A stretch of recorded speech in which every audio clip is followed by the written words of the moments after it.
Chapter 20, Akina. Flames. Deadly, purifying flames. She had been here before. That night at the Hyuga compound. Her mother, a woman she loved with all her heart. She didn't know what had happened. One moment they were simply talking, the next, fire. Fire came as if the gates of hell itself had opened, allowing them forth into the world of men.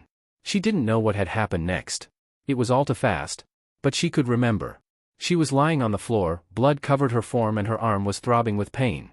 She had looked up and her father along with her brother were fighting someone. She didn't see his face. Only the blood-red cloak that covered him. She stood, struggling against the pain that shot through her. She had started running towards them, her feet pounding against the moist earth. She ran as fast as she could, but the distance seemed endless. She remembered, hearing a muffled scream, the darkness in her vision faded and she saw the person in red, holding her brother by his face. She had heard her father yell out something, a curse most likely, but she didn't hear it. All she heard was the sickening crack of her brother's skull and the blood that she saw flow from both his left and right temples, down his face, his eyes, his ears, dripping down his chin to the cold floor below. She had seen red then, her only thought was the objective, to kill the one in the red cloak. To stop the flames. She had rushed in then, and both her and her father fought with everything they had, kunai, blades, shuriken, explosive notes, jutsu, genjutsu. Everything they had in their arsenal. But it was over so quickly. She had felt a terrible pain across her stomach. When she looked down, she was kneeling, and blood was traveling down her waist, to her knees, and into the floor, pooling where her knees met the floor. She clutched the bleeding injury with her hands, and looked up, as her father's body hit the floor with a dull thud. His eyes, panicked and fearful, turned themselves onto her and he whispered one word. Run. Before the blade pierced his neck. She looked up again and met the burning, blood-red eyes of that monster and for the first time in a long time, felt true terror, a gripping fear that tightened around her chest and froze her in place. As their gaze did not break, her father's last word continued to scream in her mind. Run. Run. Run. Run run run run run run run run run run run run run run. Finally, she did.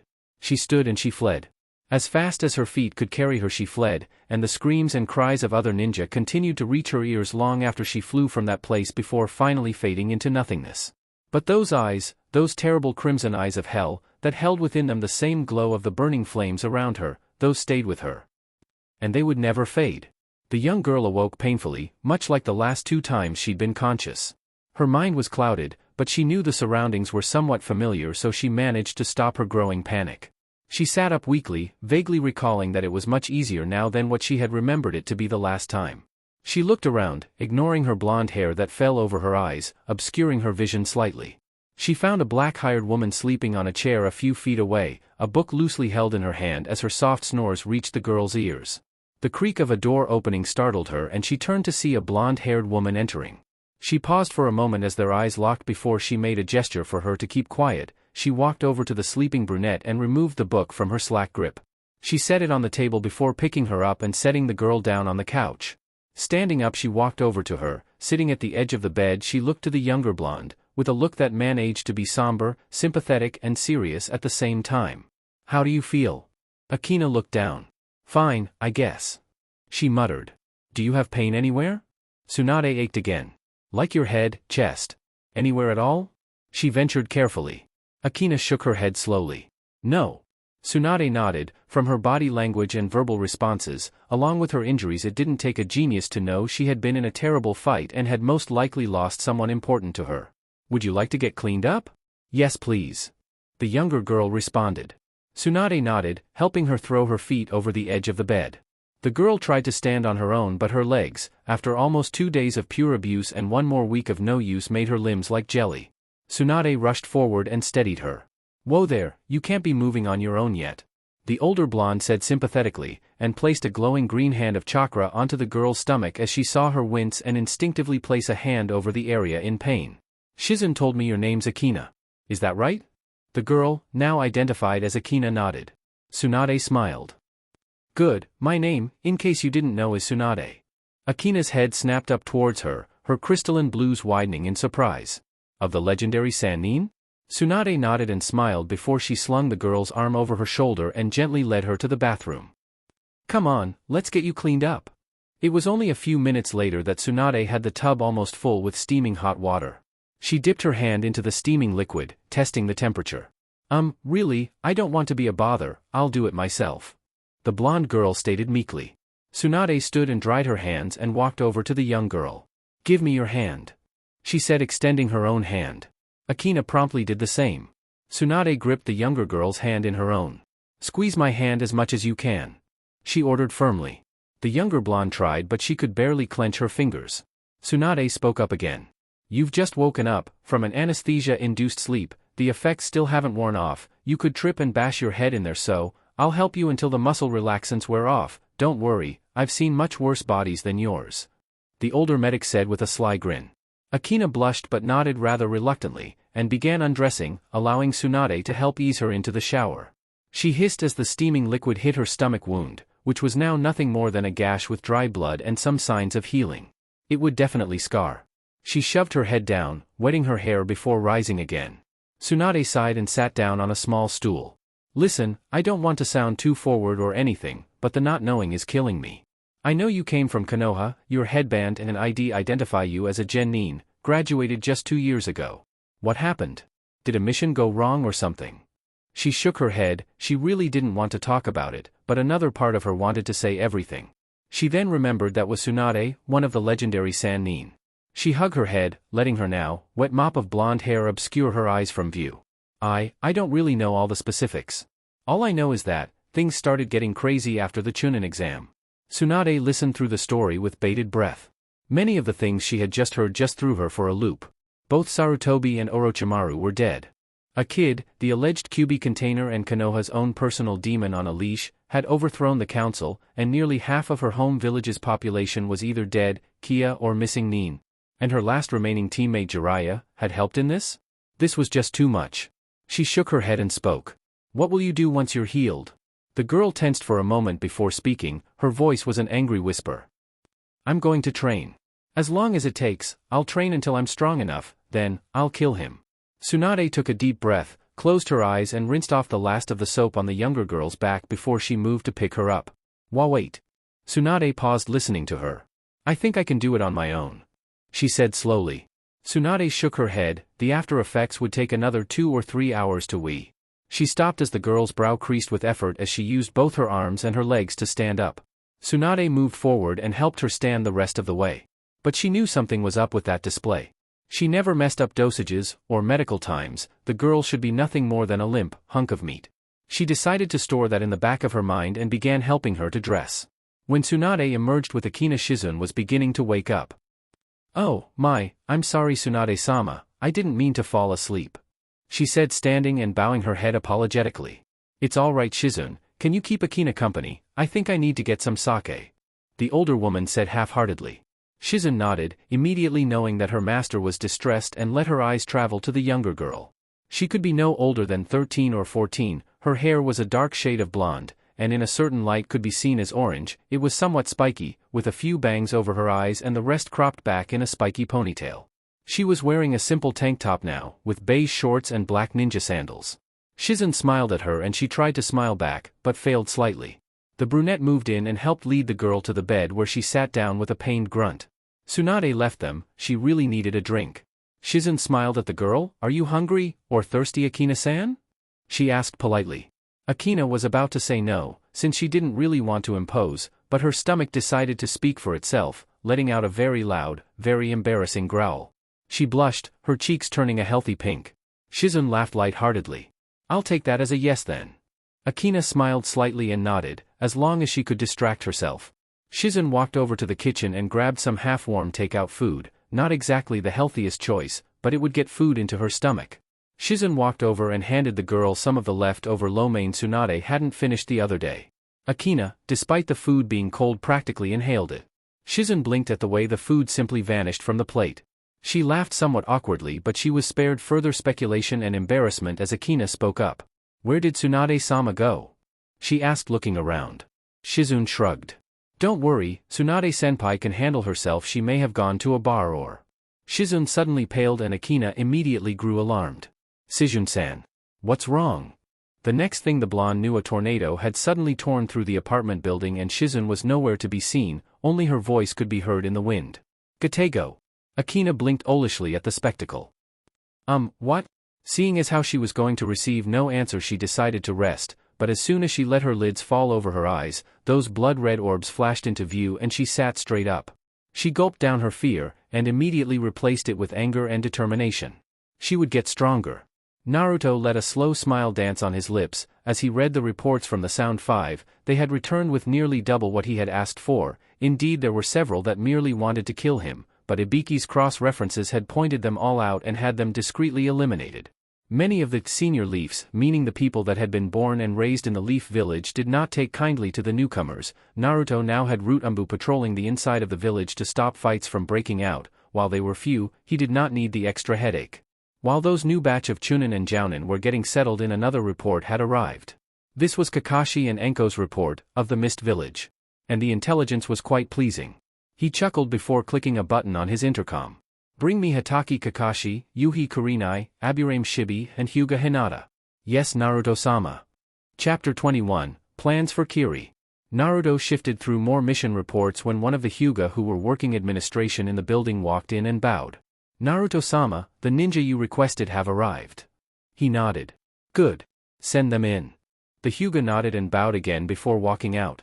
Moments later, Kakashi, Kurenai, the Aburame clan head Shibi and Hinata, clad in robes befitting her as the new matriarch, walked in. Good, you're all here. He drawled, standing. The reason I have called you all is because I have decided to begin the first stages of M-plans. And the 4 of you are necessary for it. We will head to Kiri. If all goes according to plan, then the Mist Village will fall right into our hands without even a single battle between our forces. Everyone looked at each other incredulously and were seriously considering that their leader had gone mad, but they had said the same thing when H proposed to attack the Hyuga compound on his own. So they decided to grant him the benefit of the doubt. Shibi was the one to answer. And how will you accomplish that, Naruto-sama? Kakashi, please explain the situation Kiri is in right now. Naruto commanded. The copy ninja straightened and spoke. When we went to Kiri, Enko and I quickly learned the obvious. The place was practically in ruins, the Mizukage's forces on one side and the remainder of the 7 swordsmen on the other. The war has been around for a few years now, so the civilians in that area are all either miserable or drafted into shinobi duty. While the 7 swordsmen have stronger troops, they have less resources and funds than the Mizukage, which has slowly been giving him the advantage. Right now, it looks as if in a few months' time the 7 swordsmen will be defeated. The shinobi on both sides are complacent. One side believes they should surrender instead of die needlessly, while the other side is sick and tired of the fighting. Naruto nodded. We will use the complacency and civil unrest of the population to our advantage. As Kakashi stated, the side with the 7 swordsmen is losing simply because they have less resources from which to draw upon. We will alleviate that problem. Shibi nodded. I see. Then they will be in our debt. Naruto nodded. We will provide them assistance. In exchange, they cannot name a Godame Mizukage, and instead they must name a Jounin Oyabun, much like Kusa and Aim. Our ninja will oversee operations there. The overseers, as they will be called, will consist of a team lead by a Jounin. They will be switched once every year so they do not begin to feel too attached to the Kiri Nin, and the Kiri Jounin commander will hand them reports of the village situations once every 3 months. The overseers will also make sure there are no movements against us, especially not by the Jounin Oyabun. Kurenai spoke up now. Naruto-sama. You cannot possibly believe that they will simply hand over control of their country. Even if they did, they would only bide their time to stab us in the back when their strength returns to them. She argued. Naruto nodded. Both are good points. However, not every plan is without risks. This is simply the one with the least amount of long-term complications. Fighting a war with Kiri will diminish us to the point where we will not even be able to sustain ourselves, much less conquer the 4 shinobi villages. This will not only increase our influence in the south, it will also add to our income, manpower, and will grant us control of Kiri's powerful navy, which can only be rivaled by Kyuumo, and even then Kyuumo's is much smaller and less experienced. Shibi nodded. I see. But I am still confused. Kakashi and Kurenai's roles are already stated, but what possible benefit would my presence and Hinata-san's presence grant? You are for a much more practical use than Hinata, I admit. You are to use your entire hive of Kikaichu and actively spy on the enemy, granting us intelligence at a very quick rate, defensive weak points, strong Jounin locations, as well as where the Mizukage is at all times. And me? Hinata asked, ticked off that he had said she was not to be of practical use. While you will not be serving a practical use, or combat use at this time, your use will be placed on your political value. Once we do this, word will spread, and word will reach the other ninja villages quite quickly. It will not be long before they also hear that the Hyuga clan head, Hayashi, is dead and has been replaced by a girl no older than 13. Many will think that the Hyuga clan has grown weak and will therefore think that we are weak. By going on this mission, you will handle yourself as a clan head should and make the Kiri ninja believe that you are most certainly not weak, which will reduce the likeliness that Kumo or IWA get any ideas of attacking. In order to make sure you are ready, I will grant you a signed leave of absence from active duty. Kakashi will train you in these 2 weeks before we depart. Hinata looked to Kakashi, who seemed a little surprised but smiled at her nonetheless. Shibi spoke up next. Naruto-sama. I request to take another of my clan members on this mission. Which one and for what reasons? My son, Aburame Shino. I believe that he could use the experience this mission has to offer. While I can extend my Kikeichu to cover most if not all of the village at one time, it takes a great amount of concentration. One that my son has never used before. You can think of this as somewhat of a training exercise for him. Naruto thought about it for a moment before he finally replied. Is your son at least Chunin level in stealth on his own? Shibi paused before nodding. Yes. I believe he may even be a little above that if he tries hard and the conditions are right. He could even be considered high Chunin. Naruto nodded before speaking again. Very well. Now, if no one else has any questions, then you may leave. Make preparations to depart in 17 days. Hinata, Kurenai and Shibi bowed and began leaving, Kakashi granting the Hyuga the time and place of where they would meet. After they had left, Kakashi turned to Naruto. What is it, Hataki? Naruto said, leaning back in his chair. You know, after you take Kiri, if you even get it, you can't just immediately go and attack another country. Do you take me for a fool, Hataki? Naruto scoffed. I must first stabilize my power in Kiri, and then gain the adequate number of troops, supplies, funds and resources before I begin another campaign. Besides, he looked out the balcony towards the marketplace where the people were going about their business. I know that a normal shinobi can only take so much combat before he finally snaps. He looked to the Sharingan wielder's eye. Isn't that what you were going to say? Kakashi leaned back in his own chair and sighed. Yeah. He looked to Naruto again. You say the words but you don't really understand them, do you? Naruto was silent for a long while before he spoke again. My entire life has been battle. I fought battle after battle until I was feared by all, as a devil in human form. He looked to Kakashi. Even you, to some degree, see me as a demon, don't you, Hataki? He smirked as Kakashi didn't answer. No, Kakashi, I do not understand. But perhaps that will change someday. He mused silently before standing and leaving his office. Minato-sensei. He mentally sighed. What have we done to your legacy? Meanwhile, in a dark lair, 7 robed figures gathered together. Are you serious? One voice, which belonged to a silver-haired man with a 3-bladed scythe and a Kumo forehead protector, asked incredulously. He actually beat the both of you? While also defeating Itachi's Tsukiyomi. Another voice, this one coming from a very tall man with pupilless eyes, a face mask and a bandana with the Waterfall Village symbol over his head. That is disturbing. Another, one with a scorpion tail and hunched form, spoke up. No, that's fucking hilarious, yeah. Another voice, this one coming from a blonde rock nin, snickered. Kisame growled. You wanna come down here and say that you clay using transvestite? He said as he moved to grab Samahita. You fish-faced freak. Deidara snarled, moving his hand to one of his pouches. Enough, both of you. A female voice spoke up, entering the room. She looked to the still silent leader. I have treated him. He will hopefully awaken in a few days' time. The leader nodded and turned to one member, which looked like a Venus flytrap. Zetsu. I want you to gather as much information as you can on the Kyuubi's Jinchuriki. His strength is troubling, but nothing we cannot handle with the proper information. Zetsu bowed before speaking. Of course. He seemed to fade away as the leader turned to the rest of the group. This changes nothing. We will continue with our plans accordingly. Do not approach the Kyuubi Jinchuriki in open combat unless the odds are very favorable. They each nodded before silently fading into the darkness. The leader let his eyes travel to the giant statue of a bound humanoid figure in silent contemplation. Uzumaki Naruto, the Kyuubi Jinchuriki. Will you be the one, I wonder? Will you be the one that brings this world into ruin? Tsunade was currently on her 9th bottle of sake, drunk as hell.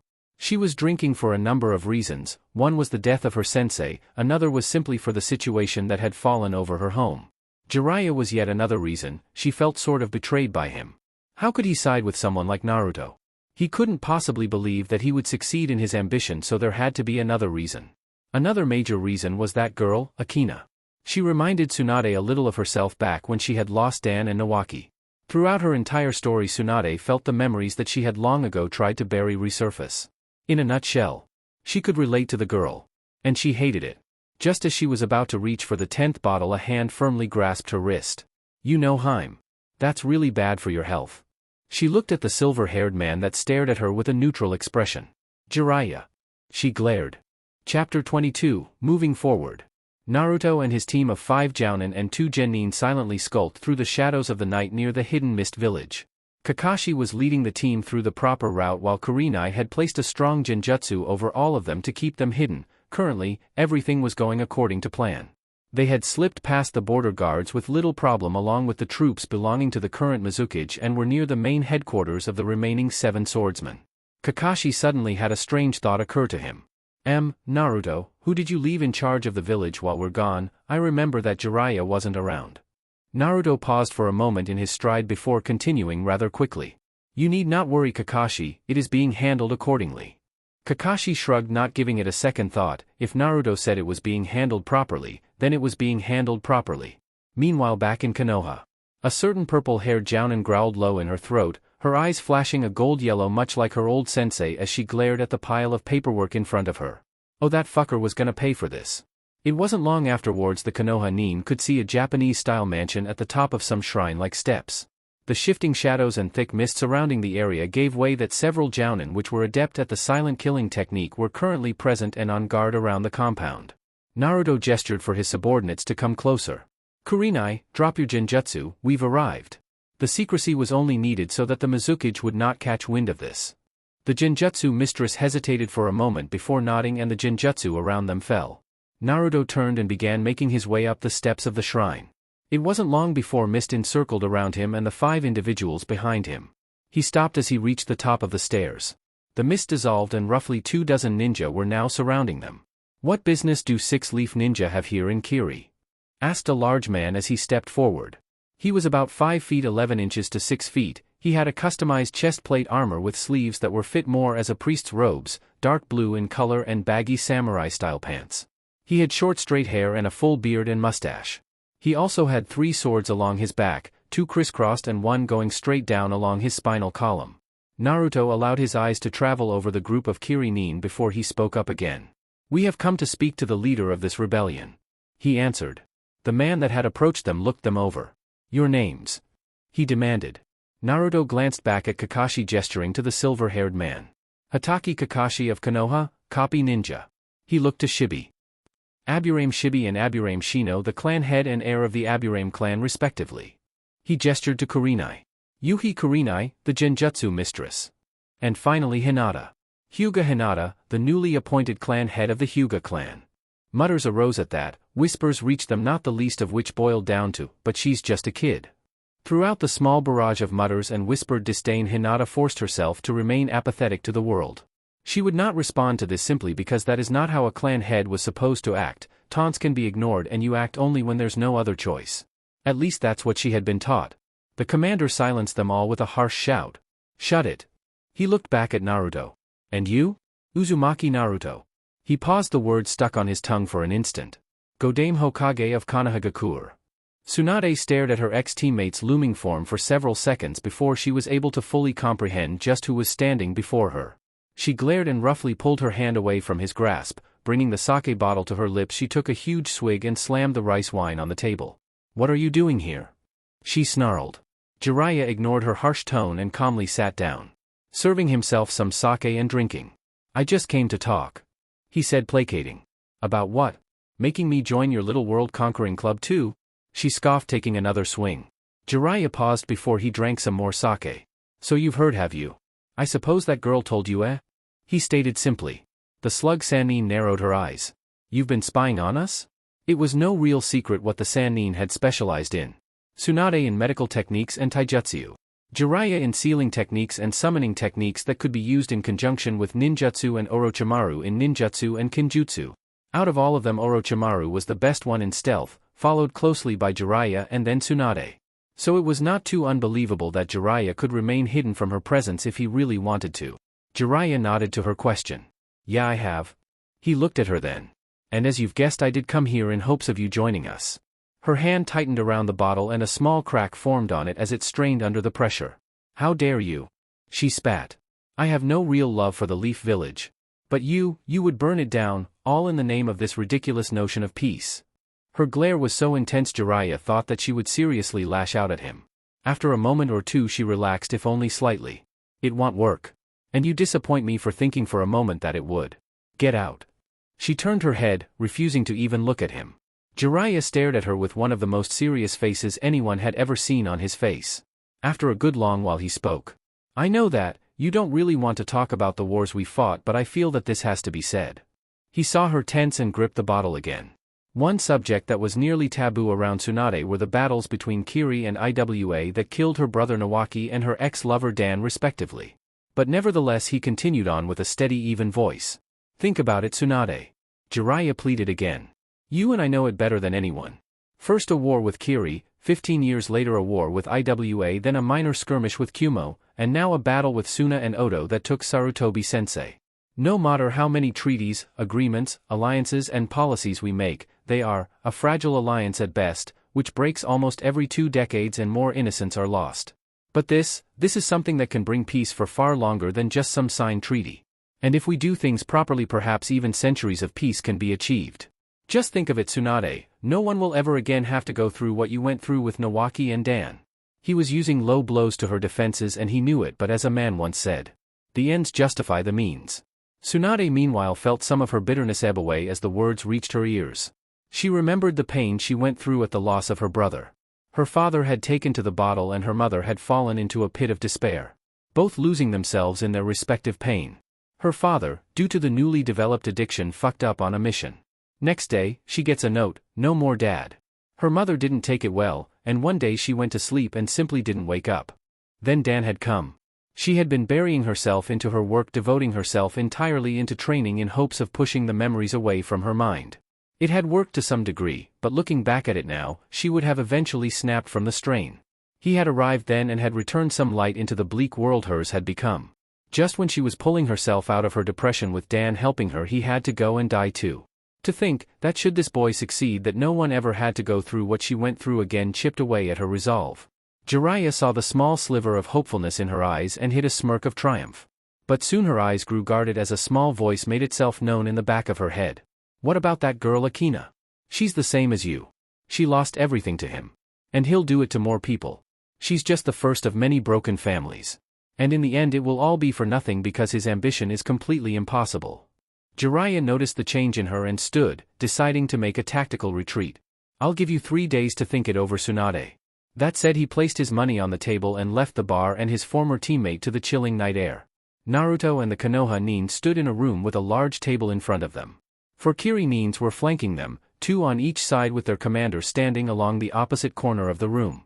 After a few minutes the sliding door directly in front of them opened, revealing a woman with messy, shoulder-length brown hair wearing white battle robes with a gold dragon around it and a strange symbol on her back. 2 short swords were strapped horizontally along the back of her waist. She had a silver tiara on her head replacing the forehead protector and had the look of a seasoned war veteran even though she could not be older than her mid-30s. "Hidetada," she barked out gruffly. "Who are these people?" The bearded man that had been leading them, Hidetada apparently, answered her. "This is apparently the Gondame Hokage and his personal escort." She looked immediately Naruto. Just by the way he looked at her, she could tell he, above the others, was probably the most dangerous. She raised an eyebrow. "The Gondame Hokage? I thought that old geezer the Sandame was still in power. So what happened?"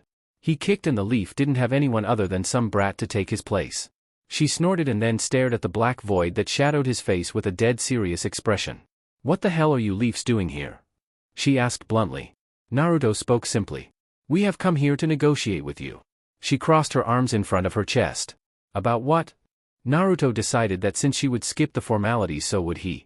"Let us make things clear. You and I both know that without additional assistance you will lose this war against the current Mizukage. We are willing to provide the economical assistance you require."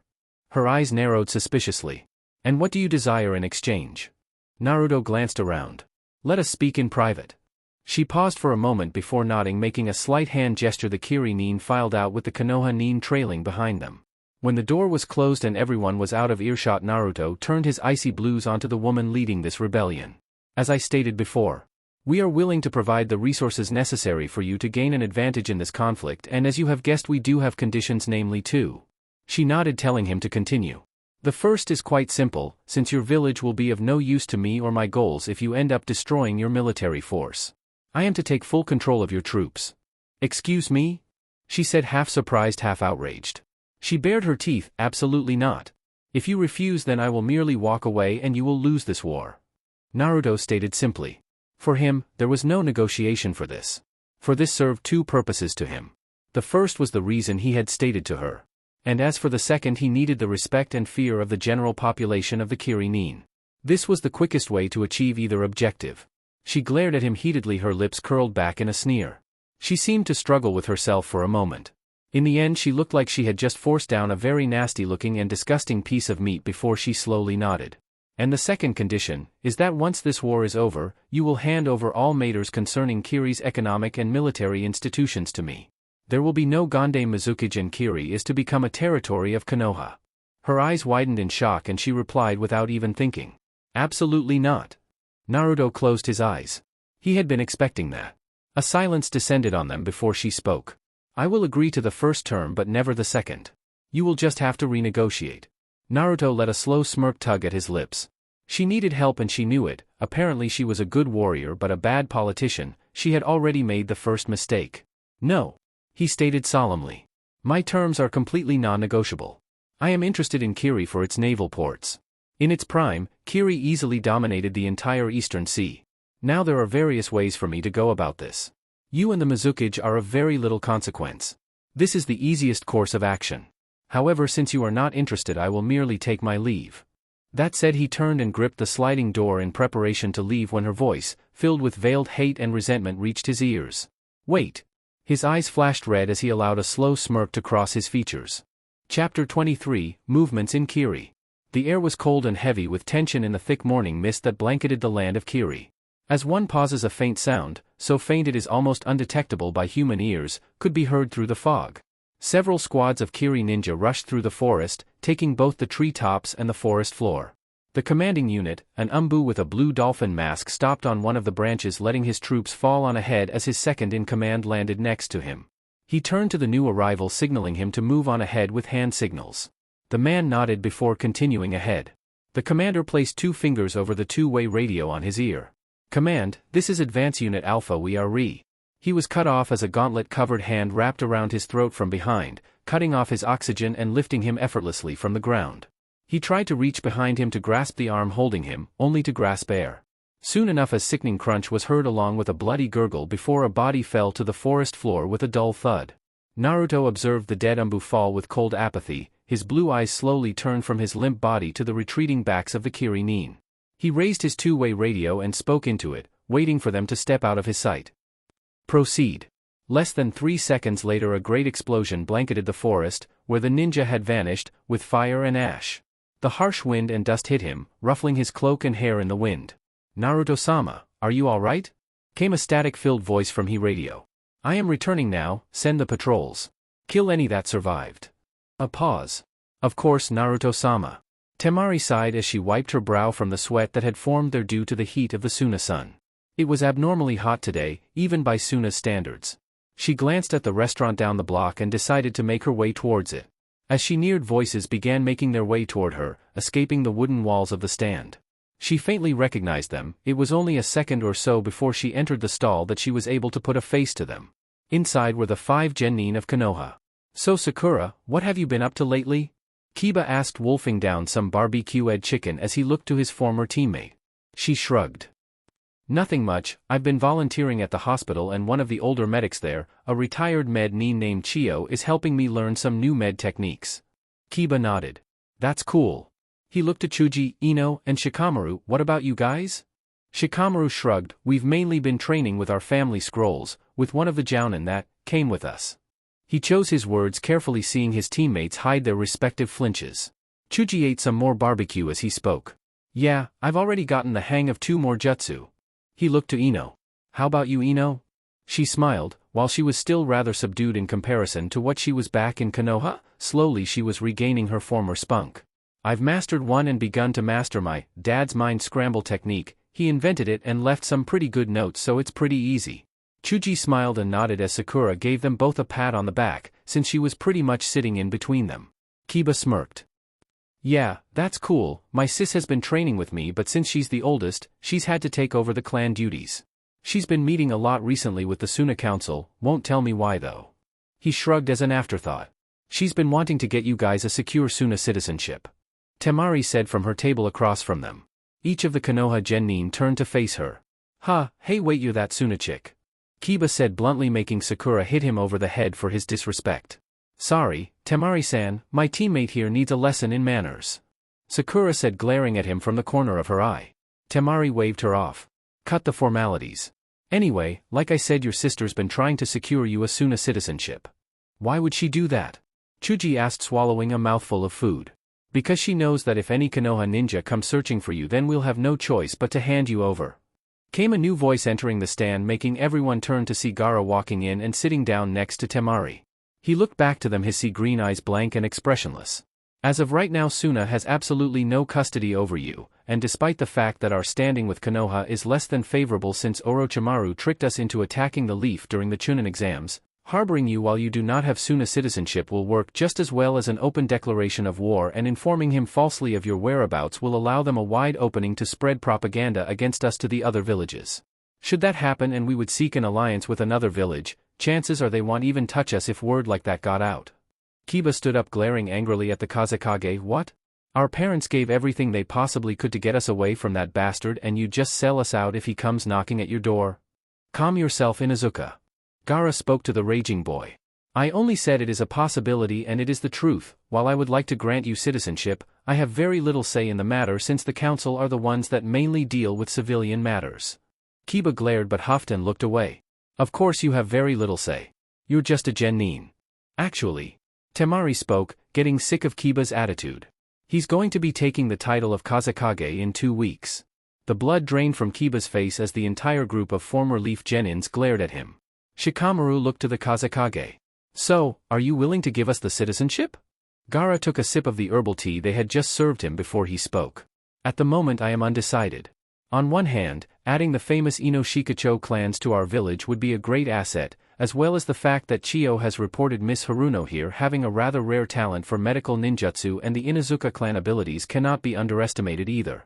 All of these could add great strength and prestige to our village. But, Shikamaru continued. You're not sure if you can risk open war over this, especially not with this demon of Konoha character. Gaara nodded silently, sipping some more tea. Indeed. He looked to Shikamaru as he spoke again. This, Uzumaki, is not someone I would like to count as one of my enemies. You'd prefer to have him as an ally. Shikamaru stated simply. Gaara sipped his tea, his whispered words not reaching anyone but Temari next to him. No, that I would want even less. The Shuji screen door slid open, silencing the occupants on the other side as Naruto stepped in. His red eyes scanned the room. The scrolls, maps and other documents were littered over a table in the center of the room. Shibi and Shino sat out in the balcony in meditative positions as they listened to the messages their respective hives of Kikeichu relayed back to them, and then they relayed the messages to the Chunin couriers, who then relayed it to either Kakashi, Kurenai, Hinata, the Kiri woman, Mitsuko Jinchiko, or her second-in-command, Hidetada, and then they would relay it to him. That was quite an intricate and, on normal circumstances, quite foolish, but this, as many things he did, served a purpose. While Shino and Shibi both had the majority of their respective hives sweeping the enemy's camps and headquarters gathering information, a small portion of each of their hives were crawling around this very base and listening in on conversations the Kiri nin might be having that would indicate a conspiracy against him. So far, there were only 2 individuals of any real importance. Jinchiko and Hidetada, the 2 most powerful of the remaining 4 swordsmen. If he could eliminate one or the other, then neither would ever really have the strength, politically or physically, to defeat him. He just had to do it, quietly.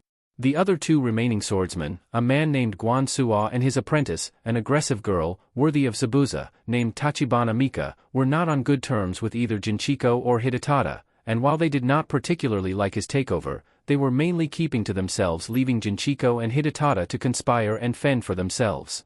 So, the next order of business was to eliminate either Jinchiko or Hidetada.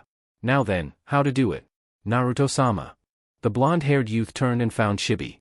The Aburame clan head looked emotionless as usual, but by his body language Naruto could tell he was anxious, which was alarming in and of itself. What is it, Shibi? He spoke, rounding in order to face him fully.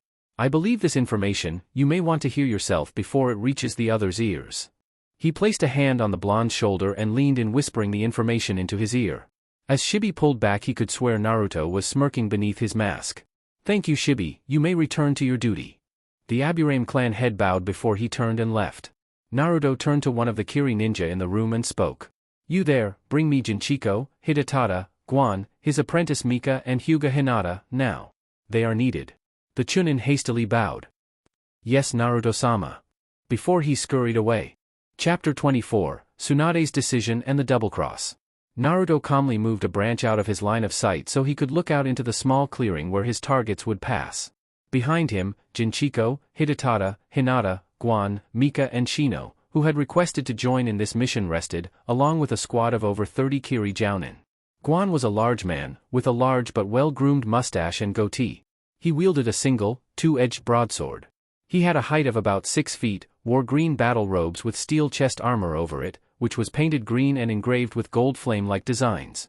He had long black hair which was held in a top knot. His apprentice Mika was the exact opposite, whereas his appearance could be considered a large tiger, hers was a small swan. She couldn't be any bigger than 5'3", rather lithe and agile-looking. She wore a blue shirt which left her belly exposed, her pants were also blue and somewhat baggy. 2 swords were on either side of her waist. They resembled a cross between a samurai sword and a Western-style rapier. She was built for speed, not power. She had silver flowing hair and red eyes, which only hinted at the crazed bloodlust beneath the serene exterior. All right, Uzumaki, what's the big idea dragging us out here without even an explanation? Hidetada spoke, his expression showing his annoyance and resentment for the young man that called himself his commander.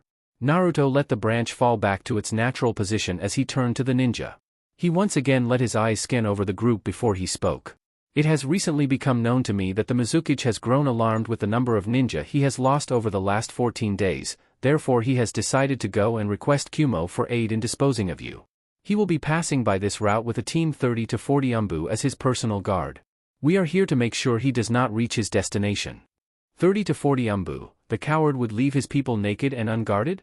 Guan spoke from his place on one of the tree branches. Shino adjusted his glasses into place, while he had no delusions that he could take on a fully trained Umbu head-on, his role was much more support than anything. His Kikaichu were already on 2 of the Umbu that were approaching and were already absorbing minuscule amounts of chakra. By the time they actually arrived, those 2 Umbu would have already lost 1/15 of their chakra by his estimation. The rest of his hive was here with him, ready to be unleashed once the battle began.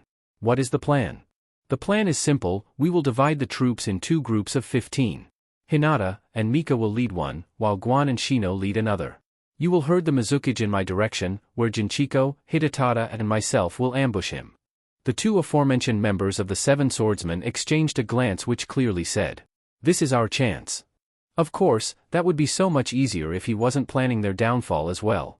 He spared a glance to Shino and Hinata and then to a hidden spot in the forest where Kakashi and Kurenai were hiding under his orders. The 2 of them were to guard both Hinata and Shino respectively. They were only to interfere if they truly believed one of them was about to die. While he couldn't afford to have either one of them die, he also couldn't afford to have them appear as if they needed babysitting.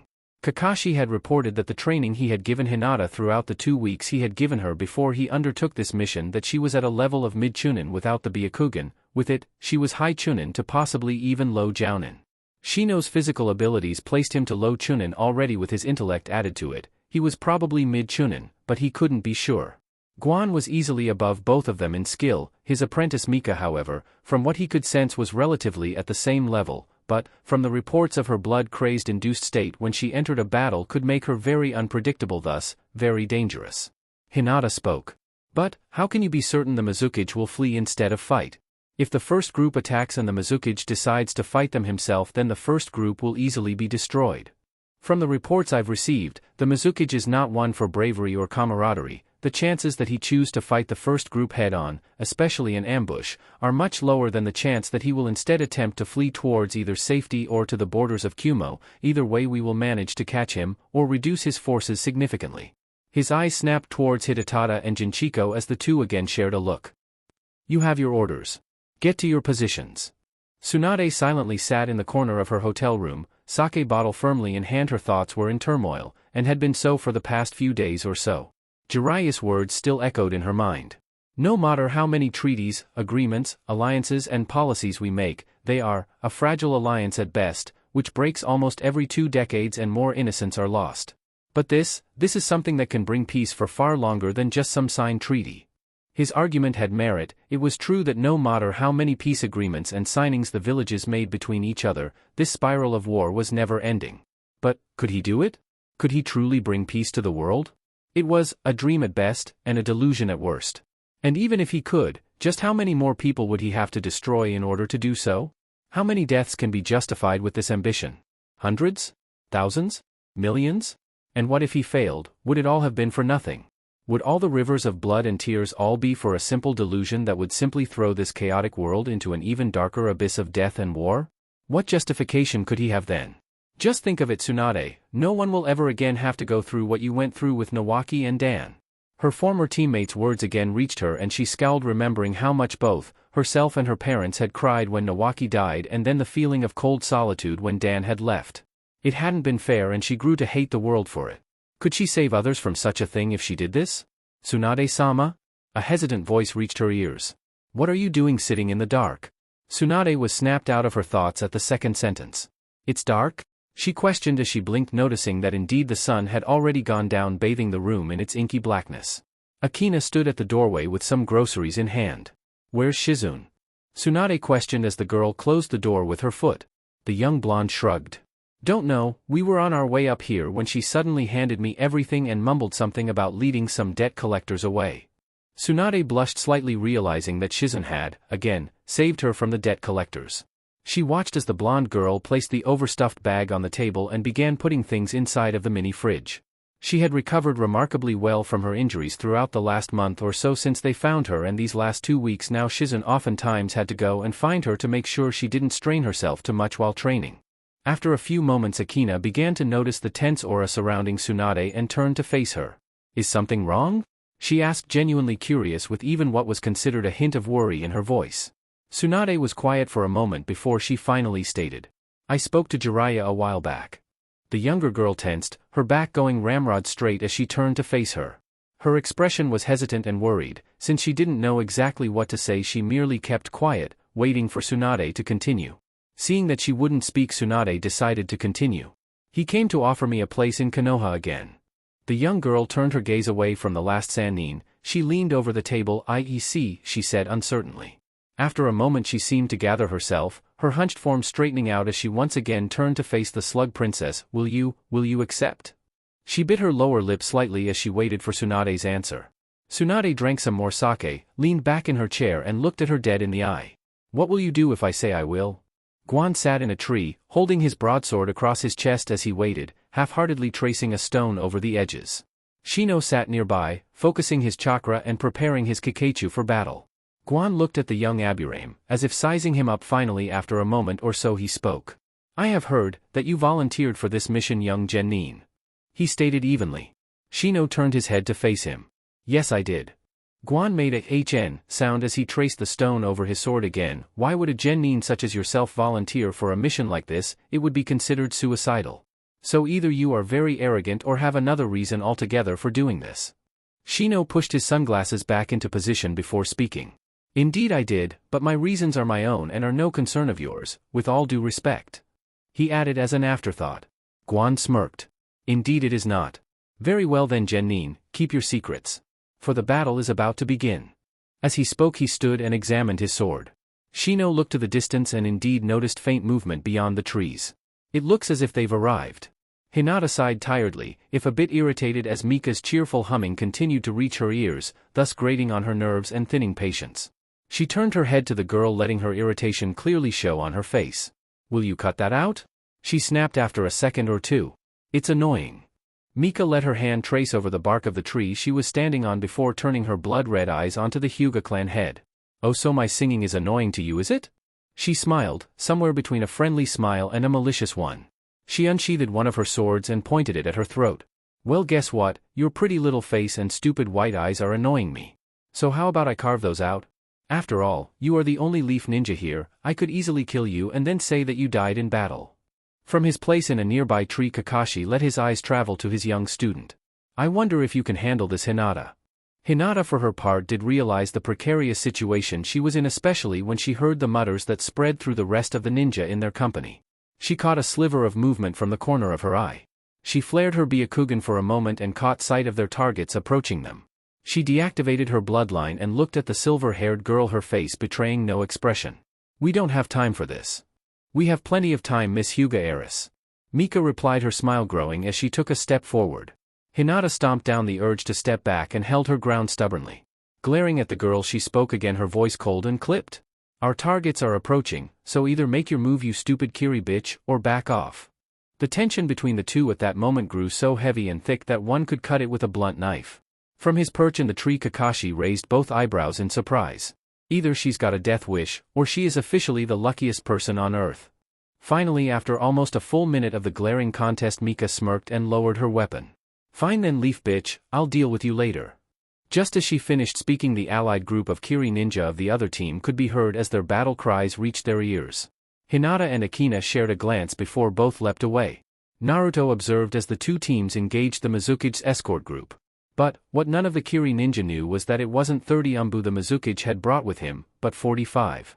The Mizukige figured that there was a leak in their information network, so in an attempt to lure the leaders of the rebellion, namely, Jinchiko, Hidetada or Guan, into a trap, he spread information that he would be leaving to Kumo with an entourage of 30 men, and then informed his most loyal Umbu to take another team to hang back and only strike when he confronted either Guan, Hidetada, or Jinchiko personally. Even now he could sense them at the edges of his perceptions. They were indeed masters of silent killing. So all he needed to do was wait for the Mizukige to retreat. The Mizukige's plan was to lure whoever was leading the attack away from the main group and then ambush him or her with the 15 or so Umbu. The 15 Umbu that would descend on Jinchiko and Hidetada, if all went well. Right on cue, he saw the blue-robed figure break through one of the lines and rush into the forest, apparently panicked. He spoke into his radio. Jinchiko, he is heading in your direction. Hidetada, head to Jinchiko's position, we will ambush him there. Copy. Very well. Naruto put his radio away and rushed after the Mizukige. Break through. We must protect Yandame-sama, one of the Kiri Umbu yelled as he moved to rush after the Mizukige. Before he could leap, however, a green blur flashed before his eyes before a terrible burning pain tore through his stomach and he hit the floor, his vision fading into cold darkness. The other Umbu all skidded to a stop as the looming form of Guan stood before them, his large broadsword glinting in the light, crimson liquid running down the edge, dripping, drops which fell to the grassy floor, staining the earth. Not one soul shall pass here. He raised his sword and stabbed it hilt deep into the earth, forming a line. Pulling it back out, he spun it once over his head before swinging it over the earth directly in front of him. Huge spears of mud exploded from the ground and impaled two of the ninja that were caught off guard by the maneuver while the others leapt back, avoiding the assault. He leveled his blade at them. Those who dare, shall meet death. Kakashi watched as Hinata was cornered by two of the Kiri Umbu. He was ready to step in at a moment's notice, but his orders were specifically to interfere only if it was absolutely necessary. Besides, she had been handling herself remarkably well, using hit-and-run tactics and long-range kunai throwing to injure and weaken some of the opposing nins. Her Juken had even caught one of them completely off guard, catching him in the right lung and effectively, well, killing him really. He was wondering how she was going to get out of this one. Hey, look at this one, Ojimasa, it's just a kid. One of them laughed as he looked at his partner. I bet she'll kick your ass, eh? The other one, Ojimasa, sneered at his partner. Fuck you, Kojiro? As he spoke, he stepped forward, ready to run the Hyuga heiress through with his Umbu blade. Hinata smirked before she began spinning. Kaiten. What? One of the Umbu yelled before the spinning barrier hit them both, pushing them away with great force. They both skidded to a stop as Hinata ceased her spinning. They scrambled to their feet, both thoroughly pissed. Now Hinata was worried. That was a delay tactic and she knew it. There was no way in hell she could beat two Umbu head-on. Hell, there was no way she could beat one head-on. She had to find a way out of this. Alas, her worrying was for naught. As the two Umbu began to stand, two wickedly curved blades impaled both of them, entering through the back of their neck and coming out through the front. Hinata looked to her savior and found Mika, with a twisted smile on her face and madness shining in her red eyes. He, I told you we'd settle this later, princess. Hinata, though worried, again refused to show it. Instead she smirked. Do you really think you can beat me? If so, then you're dumber than you look. Mika licked some of the blood off of her swords and laughed. We'll just have to find out then, won't we? Before Hinata could say anything else, the Kiri kunoichi rushed forward swinging her swords in an attempt to cleave her in half. Hinata leaped up, and over her, somersaulting, she landed behind the silver-haired girl and turned on her heel, ready to use a juken strike to her spine. Mika swiveled around, on her heel and swatted her hand away with her left forearm and then swung at her midsection with the sword in her right hand. Hinata backpedaled, narrowly avoiding the attack. As soon as her feet touched the floor again however, her Byakugan flared to life, the veins around her eyes became more exposed as she naturally settled herself into the juken stance. She was going to set this lunatic straight right now. The Mizukage was rushing through the trees of the forest surrounding Kiri. As he leapt for another tree branch he barely managed to twist himself in mid-air in time as a surge of lightning passed right next to him. He growled as he stuck upside down to a branch using chakra. He looked to the forest floor and smirked as he saw his attacker. Jinchiko, he spoke her name with a sneering tone as the white-robed kunoichi leveled one of her blades at him. Yandame-sama. She spoke in a calm tone as yellow streaks of lightning danced over her two short swords. Foolish girl, why don't you step aside and let me pass? You know you could never defeat me on your own. And who says she's by herself? A voice spoke up to his right as Hidetada emerged from behind a tree. The Mizukage's eyes narrowed at the sight of another one of his hated enemies. Ah, Hidetada, now all of us are here. Not quite. Jinchiko spoke up. Our other friend has yet to arrive. Hidetada finished. The Mizukage snorted. You mean Guan, that imbecile is still fighting the fools I left behind in the clearing, he won't be coming. Oh, we're not talking about Guan. Hidetada said calmly before he looked to the right. Ah, here he comes now. The Mizukage snapped his head in the same direction, watching as a red-robed figure appeared from the shadows of the forests. And who would this be? He sneered at the unexpected arrival before finally catching sight of the leaf headband on his arm. Konoha? He breathed in an astonished voice. Before snapping his head back to Jinchiko. You got help from Konoha? Jinchiko smirked at his shocked expression. Indeed we did, you worthless cunt, and now is the time you die. His lips curled back in a snarl. No, Jinchiko, this is where you die. He raised his hand and brought it down and the 15 hidden umbu leapt down to the forest floor, 5 of them surrounding Jinchiko, 5 of them surrounding Naruto and 5 surrounding Hidetada, surprising 2 of the 3. Welcome to your funeral. Beneath his hood and mask, Naruto's smile was lost. Jiraiya slowly parted the blinds over the entrance to the bar as he entered. He didn't pause to spare any of the patrons a second glance, instead choosing to head directly for the person he had come to see. Tsunade let her eyes follow him as he entered, her cup pausing on its path to her lips as she waited for him to join her. Finally, as he loomed over her, he spoke. Have you made your decision? She placed the cup down on the table, calmly ordering the bill before she spoke. Yes. And? A pause before finally. I'll meet with him. Chapter 25, Struggle for Kiri PRT 1. Jinchiko and Hidetada immediately took up their fighting stances as the umbu surrounded them. Surprise was evident on their features. Naruto too, acted surprised so as not to arouse suspicion from the 2 swordsmen, unsheathing his 2 scimitars and taking up a defensive fighting stance. The Mizukage laughed at their plight before looking at his umbu captain. Finish them. And just like that the area exploded into action. Naruto stepped to the side to avoid the sword lunge the umbu behind him attempted, and resisted the urge to just kill him outright. He had to use non-lethal blows until one or both of his missed allies were killed. That would be difficult, after all, instinct was a rather troublesome thing to resist. Instead he swiveled around on his heel and bashed the ninja in the face with the butt of his sword, shattering the porcelain mask. The umbu in front of him attempted a horizontal swing to his neck.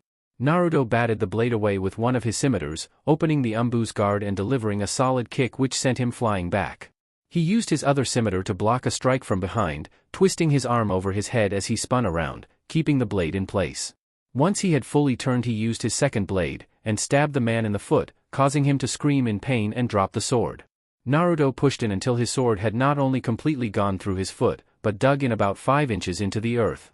Ignoring the man's cries of pain, Naruto left his blade in his foot and turned, catching another sword in his gauntlet. He pulled him in, and used that sword to block another umbu's downward swing. The umbu pulled back his blade and attempted a thrust at Naruto's stomach, but was stopped as the blonde kicked him in the face, and then kicked the other man whose sword he was holding with the same foot in the chest.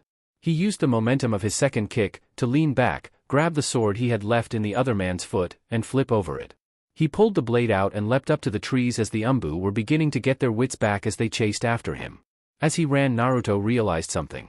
If I can lure them away, then I can kill them without Jinchiko or Hidetada realizing it. Then I can return and step in at my leisure. With his plan set, he sheathed his 2 blades and rushed through the forest. Meanwhile, back on the battlefield, Hinata was not having a good time. The Kiri kunoichi was faster than her movements wild and untamed in her crazed state, giving her a definite edge over the Hyuga girl. But the Juken, a naturally defensive fighting style, and her Byakugan were keeping her in the fight. She took out 2 kunai and began blocking and or dodging the other girl's strikes. She swerved, ducked and swiveled as she avoided the blows, pushing her reflexes and speed to her limits. She blocked an overhead swing and pushed it over her head. She tried to use her other kunai to stab the girl. Mika avoided it by moving slightly to the side. She then kicked the Hyuga girl in the stomach, sending her stumbling back until she hit a tree. Hinata recovered in time to place her foot against the tree she hit and use it to leap over Mika as she lunged at her, stabbing one of her swords into the tree. Hinata, not wanting her to gain her second blade again, threw her 2 kunai while still in mid-air, making the girl step aside, leaving her sword in the tree. When the Hyuga heiress landed, she drew a single kunai and took to the offensive. She came in with a quick swipe with her kunai, which was blocked easily by the girl's remaining sword. Hinata followed up the attack with 3 fast Juken strikes, 1 to the girl's stomach and 2 to her chest. If Hinata was expecting some kind of reaction, it was not what she received. Mika smirked as she coughed up blood. For a moment Hinata truly thought her to be utterly insane, but to the girl's surprise she reared her free hand back, where she caught the barest reflection of light. Ninja wire, but what did she, the sword? Just as the thought entered her mind, the sight of the blade entered the visual range of her Byakugan, the deadly, glinting edge poised to impale her through the chest. It was coming in too fast to dodge. Kaiten! The Hyuga heiress yelled, spinning around as the cyclone of energy exploded outwards, sending both the incoming blade and the Kiri kunoichi flying. From his place in a nearby tree, Kakashi was very impressed by his student. She knows how to think on her feet. Sometimes in the heat of things you forget your abilities. She's managed to keep a level head throughout the whole thing. Very impressive, Hinata. As the Hyuga heiress ceased her spinning, she barely managed to catch sight of the Kiri kunoichi before she turned into a puddle of water. Mizubushin, but when did she? Mika's form entered visual range of her Byakugan as the girl leapt down from a tree branch above her, her sword raised ready to make the killing blow. Hinata turned in time to catch the girl's wrists as she dived. The Hyuga fell on her back and lifted her legs, placing them on the girl's stomach and, well, kicked, sending the girl clear over her head. Hinata flipped back, her legs now straddling the girl's waist as she lifted her hand, and sent a Juken strike toward her heart. Mika's smile never faltered and Hinata suddenly found a kunai moving to her chest, towards her own heart. Suddenly the two found their arms held back from killing each other, Hinata's by Guan as the large man held her small wrist with his larger hand while Mika had her arm held back by a certain Aburame as his foot pressed against her forearm. That's enough. Guan's deep rumbling voice stilled the two women before he looked to Shino. I will take them to the medics and keep an eye on them, you will accompany me. Copycat, you and the Genjutsu woman, deal with the mop-up. Kakashi looked momentarily taken aback but let himself drop from the tree as Guan hefted his apprentice to her feet and began making his way to the medics, Hinata and Shino following closely behind. Shino looked at Hinata as she breathed heavily, the adrenaline in her system dying down as the rush faded and her exhaustion made itself known. You handled yourself well, Hinata-sama. The girl jumped slightly at his voice but turned and smiled. Thanks, you cut it a little close though, she said with a mock glare. Shino smirked a little before he turned his eyes ahead once again. Meanwhile Naruto was swiftly rushing through the trees as 5 shadows moved after him. He slowed his pace, allowing them to overtake him and catch up. Even the fool whose foot he had stabbed, though limping, also caught up. Finally, as he made another leap, one of the Umbu made his move. Their paths would intercept in mid-air. Naruto caught his wrist, stopping him mid-swing and punched him hard, sending him down to the forest floor as he continued his run. Another Umbu attacked, this time, coming directly at him instead of a sideward angle. Naruto realized that he hoped to stab him as he landed on the next tree branch. It may have worked, if he was anyone else. Using some of his wind chakra to adjust his altitude, he was now beneath the branch, so instead of landing on the branch he swung under it, bringing his feet up in a straight rise. He kicked the man in the stomach just as he passed over, knocking the wind right out of him. Naruto released the branch and manipulated his wind chakra to keep moving upwards as he repeatedly kicked the man in the gut. He then used chakra to stick to the man and literally walked around him and then used him as a platform to leap even higher just as another Umbu came in with a high kick to the area he had once been. However, due to the absence of his presence, the kick connected with the unfortunate Umbu's face, the same one he'd been using as a stepping stool, sending him upwards, towards Naruto. The sphere of spinning chakra formed in his hand before he slammed it into the man's back, eliciting a cry of pain from him as his insides were twisted and shredded to bits as he was sent careening down to the forest floor where he hit with a loud crash and great dust cloud. Naruto didn't have time to enjoy his victory before he had to twist himself in mid-air, as he blocked another Anbu swipe with kunai. He grabbed the man's forearm, used wind chakra to spin around and sent him crashing into another Anbu about to lunge at him. He continued moving even after he let him go and kicked the fourth Anbu away before replacing himself with him, letting the man get impaled by the last Anbu's blade. 2 down. He turned, facing the 3 remaining Anbu. They each tensed, knowing just by how he had dispatched 2 of their comrades that he was indeed someone to be wary of. Naruto unsheathed one of his blades, the sword glinting in the sunlight, the edges holding a dull red hue, almost as if it was formed by the dried blood of countless victims that had fallen to its deadly edge.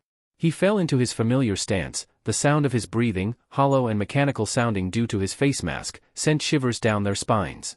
The remaining Anbu, one with a sword, the other 2 with kunai, each spread out surrounding him in a triangle as they took up their stances. "Do you guys need some help?" came a voice from above the trees. The 4 ninja looked up to find 2 more mist Anbu standing above them. "Taro, Masaru, what are you doing here?" "Mizukage-sama and the others have the situation under control. Mizukage-sama sent us to see if you needed backup." One of the Anbu spoke as he looked around, seeing the 2 dead corpses of his comrades. "Apparently you do.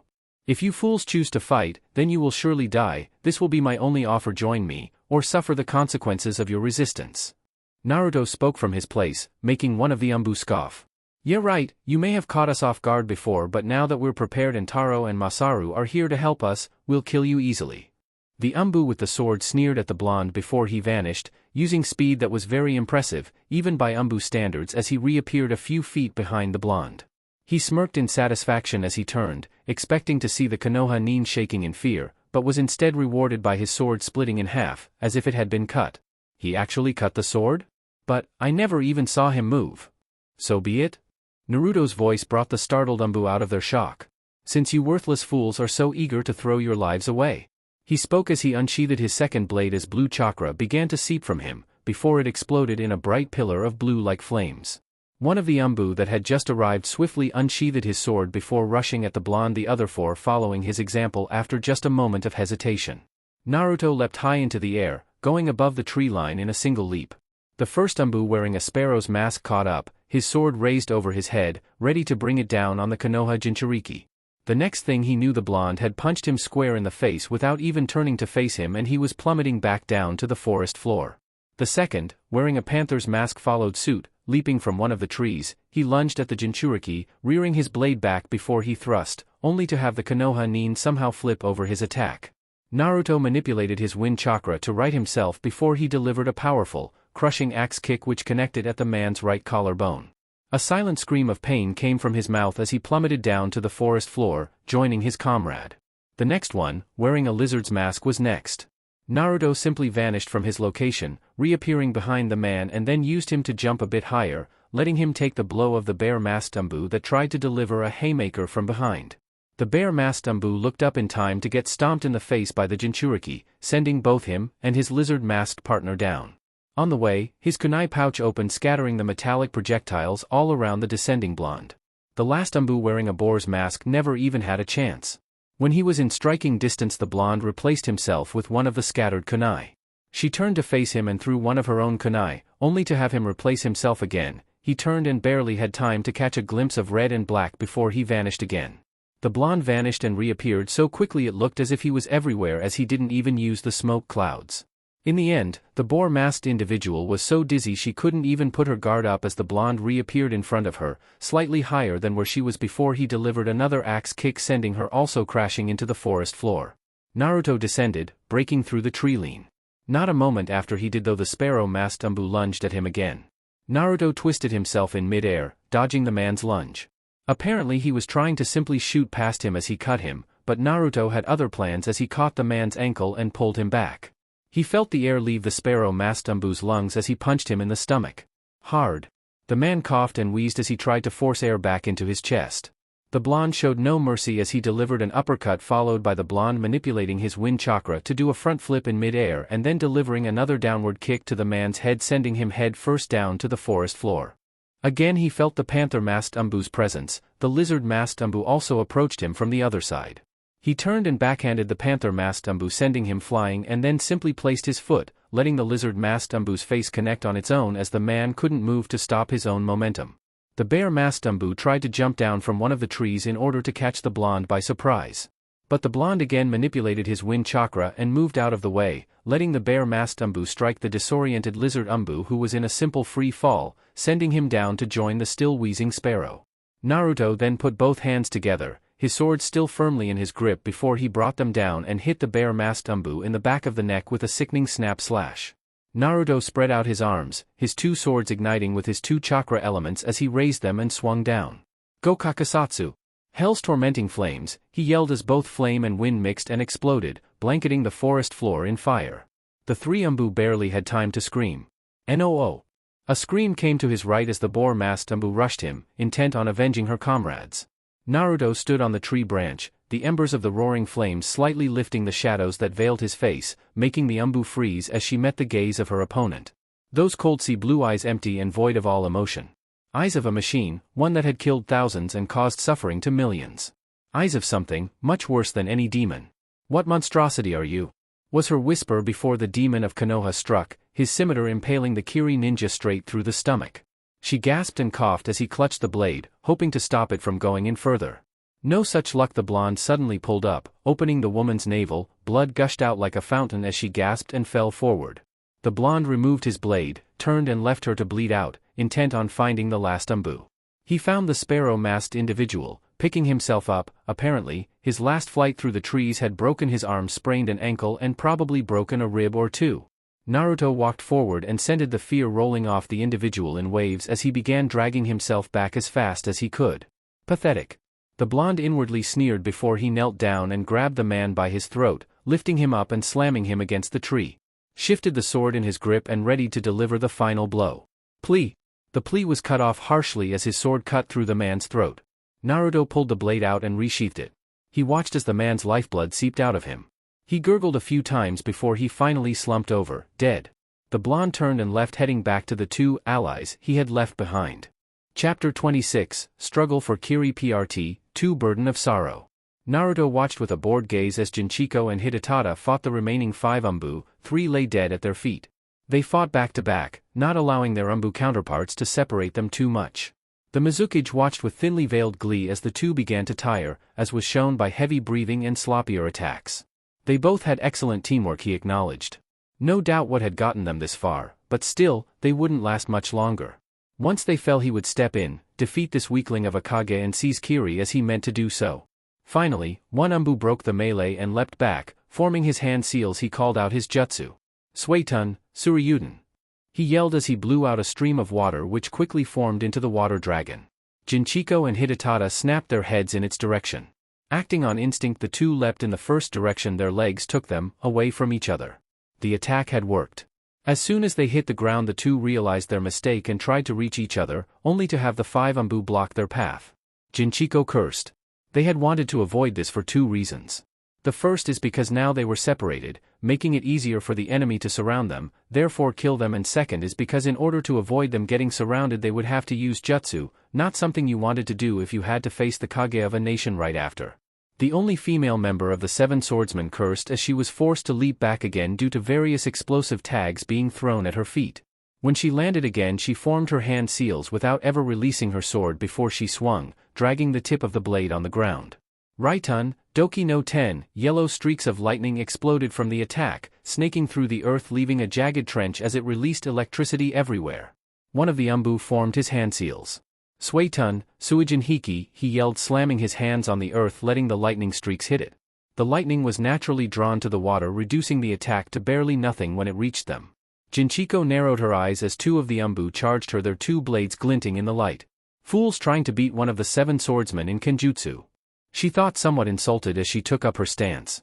She backpedaled as she blocked the first and second strikes, merely diverting their attacks. When she had led the 2 on enough so that they fell into a subconscious state of believing she would merely divert their attacks, she dug her heels in harshly. This time she didn't divert the attack, she blocked both completely, knocking them both off balance as they stumbled slightly. She did a quick roundhouse kick, nailing the first one in the face as she continued the motion by smoothly slicing the other's chest armor. She had aimed for his neck, but he had managed to recover quicker than what was anticipated and leaned back, avoiding the deadly blade, somewhat. She snarled as she went to start her hand seals again when she heard a scream behind her that made her blood run cold. She snapped her head in the direction of the scream and saw Hidetada, with a kunai jabbed into his right side, most likely where the kidneys were. Behind him, holding the knife was none other than the Mizukage, wearing a cruel smirk as he shrugged innocently. I got bored. She felt her anger rise as she grit her teeth hard and rushed at him. The two Umbu behind her ran to catch up, while the two in front of her moved to intercept her path. Raitun, Chuseki no Doki. She yelled as she crossed her arms in front of her, lightning encased her form, making her look like a comet running along the ground. The two Umbu leapt over her to avoid being hit by the jutsu. She dispelled it once she saw her path was clear and leapt up as she raised her sword, lightning dancing and crackling around it. If you attack me, you'll kill him too. The Mizukage yelled out to her.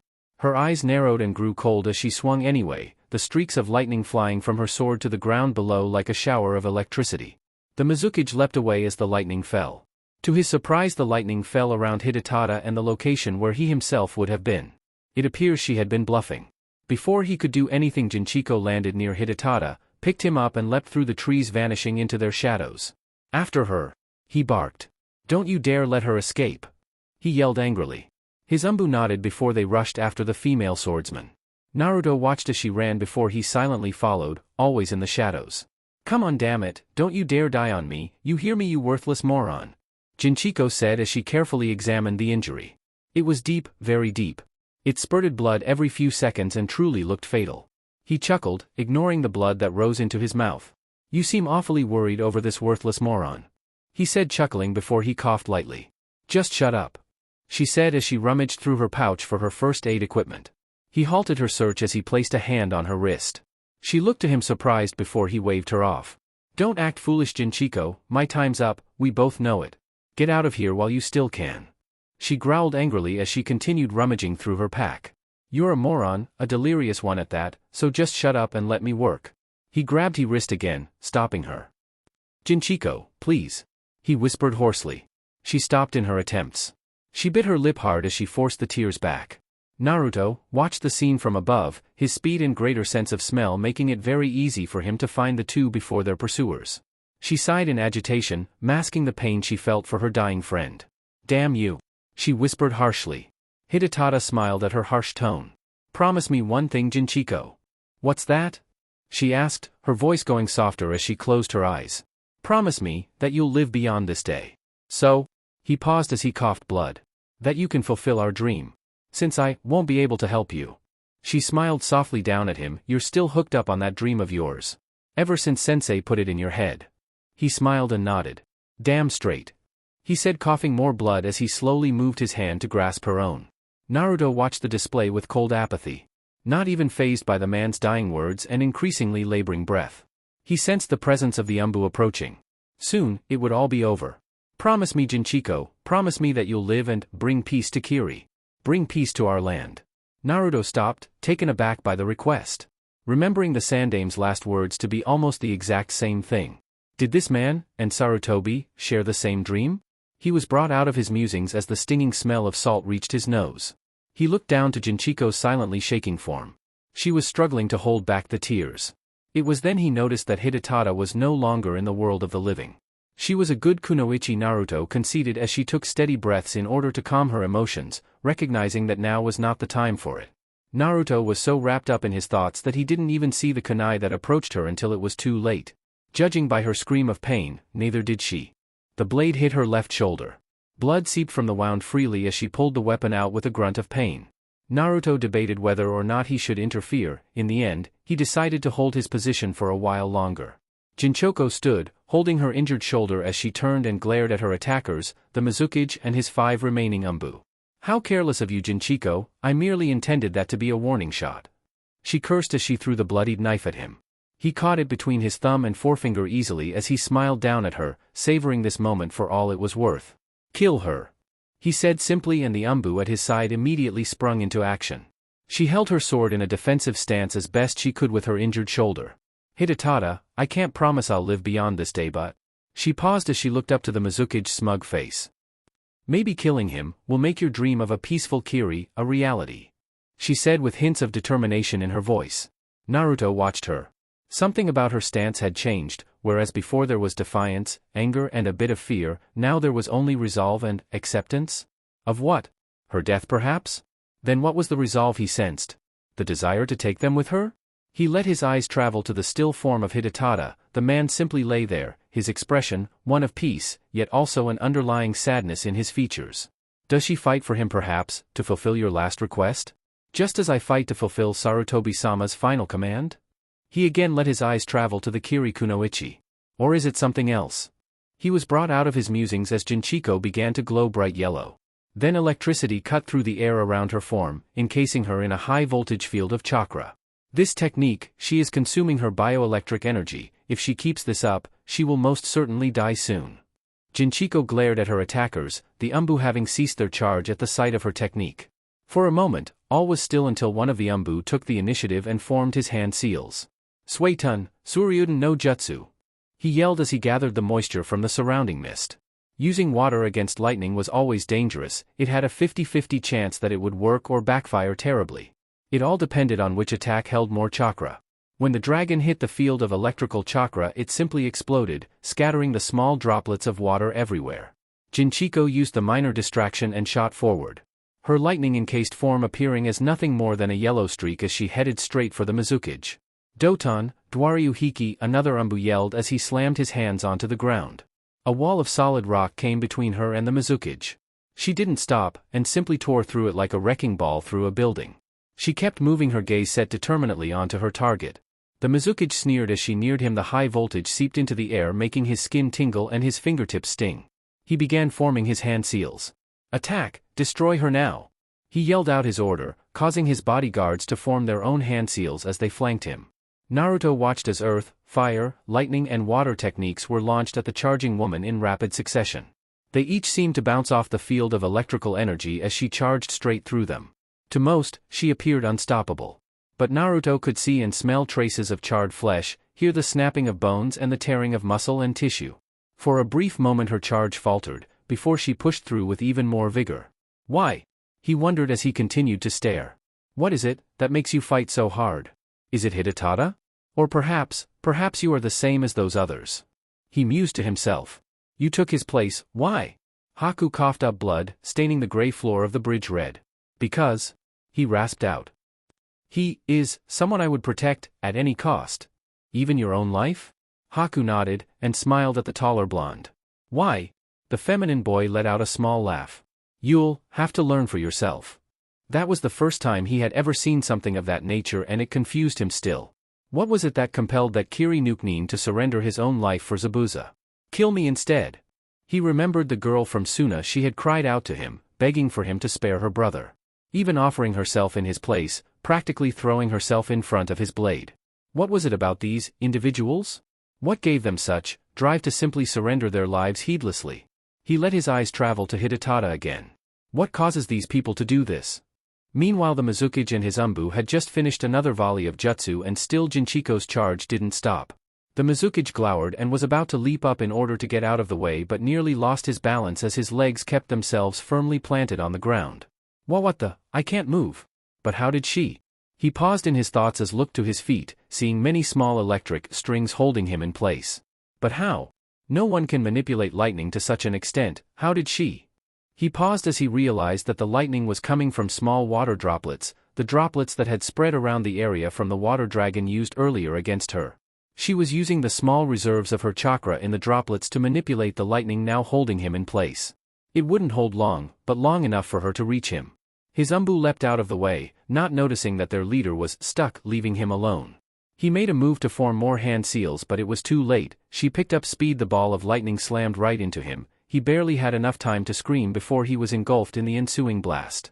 Naruto and the Umbu each covered their eyes from the bright light and braced against the harsh winds. When it finally died down, the sight that greeted them was a burnt, very dead Mizukage. Jinchiko stood over him. Her arms and legs were damaged badly, blood seeped from her mouth, indicating internal bleeding.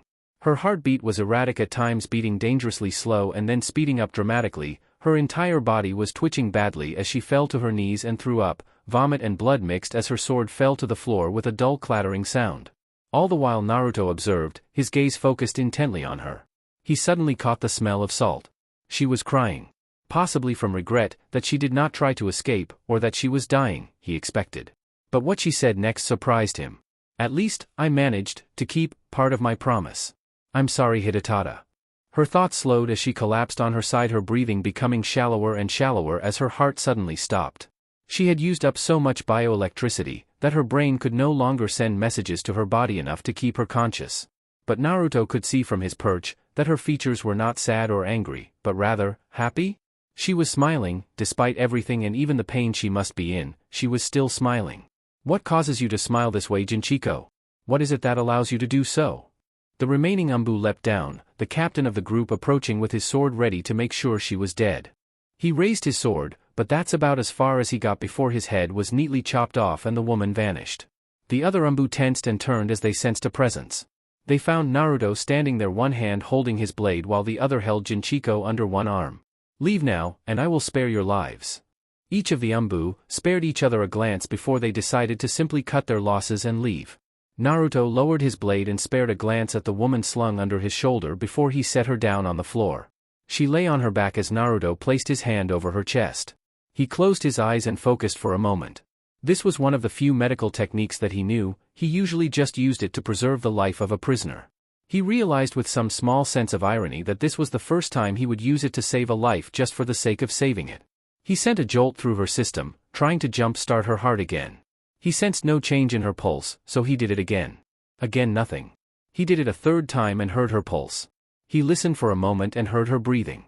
It was shallow and unsteady. If she was to survive, then he had to get her to the medics. With this thought in mind, Naruto sheathed his blade, picked her up and rushed back to camp. It was several hours later that the demon of Konoha found himself waiting in front of a medic tent, where they were currently treating the woman he had saved. He didn't even know why he saved her. Was it curiosity? Was it because her death would have been a waste? He didn't know really, but he had saved her, and yet, as he continued to replay the events over and over in his mind, a dull ache grew in his chest. The tent parted, revealing one of the Kiri medics as she wiped her brow. She'll be fine.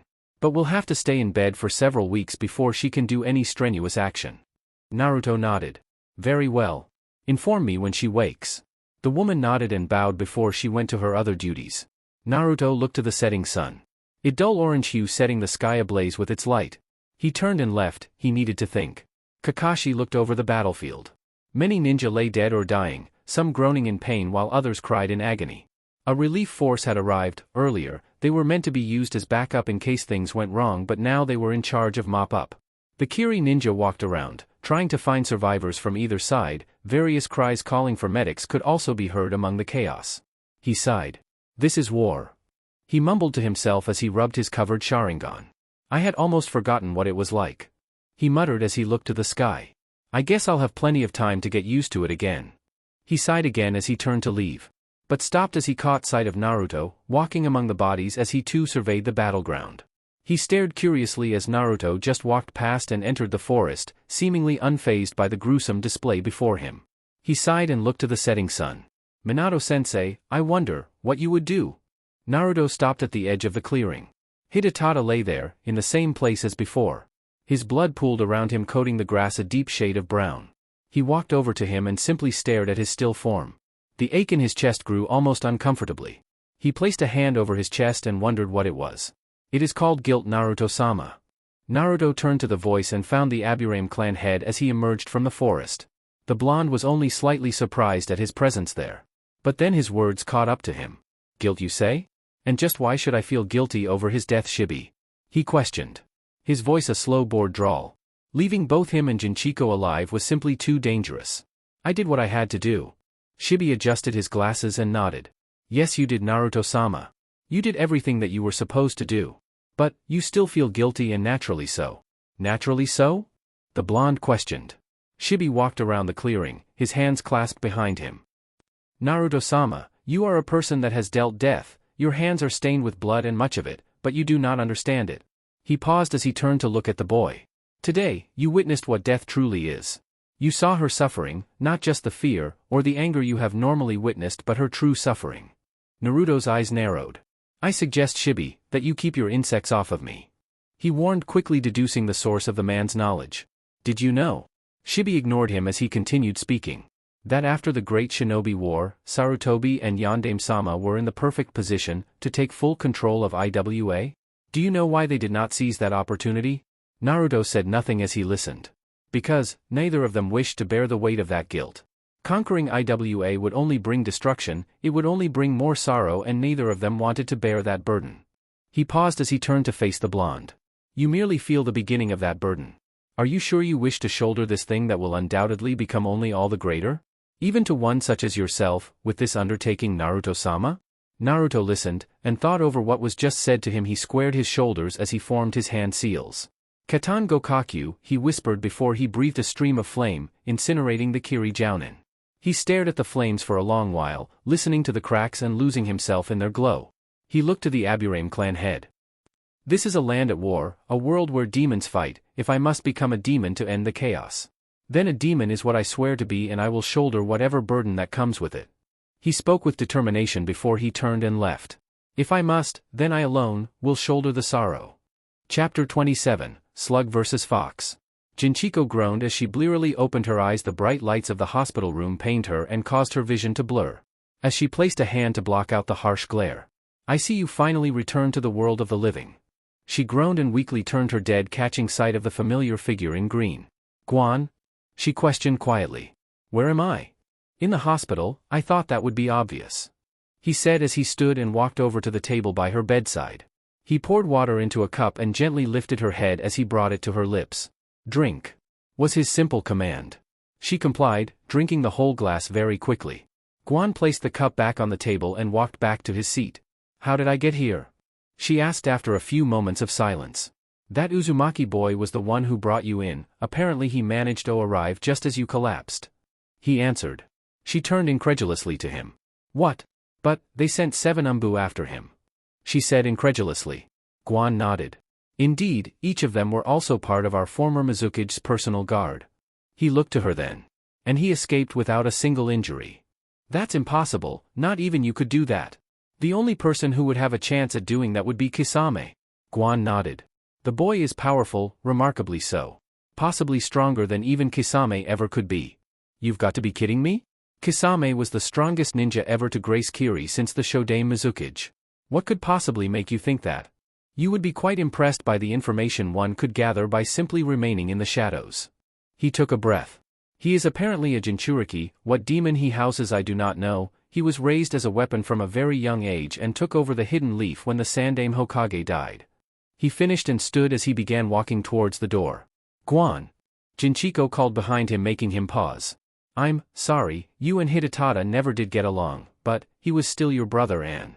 Jinchiko. He interrupted firmly. Just tell me, what were his final words? She closed her eyes and smiled somewhat sadly. He asked me to fulfill his dream, you know, that old one our sensei stuck in his head. Really? Guan asked as his interest piqued. Interesting. How so? She asked. I don't assume you know why this Jinchuriki wants Kiri for himself, do you? For our land and our navy, which now controls practically the entire Eastern Sea. That may be what he told you, but no, the real reason he wants Kiri is because he wishes to unify the land, to conquer every hidden village. What? But that's ludicrous. She yelled but winced as spasms of pain ran through her body. Do you know why he wants to do this? She didn't speak. It was the last request of the Sandaime Hokage. She scoffed. Last I heard the Sandaime was a peace-loving old man. Guess I heard wrong.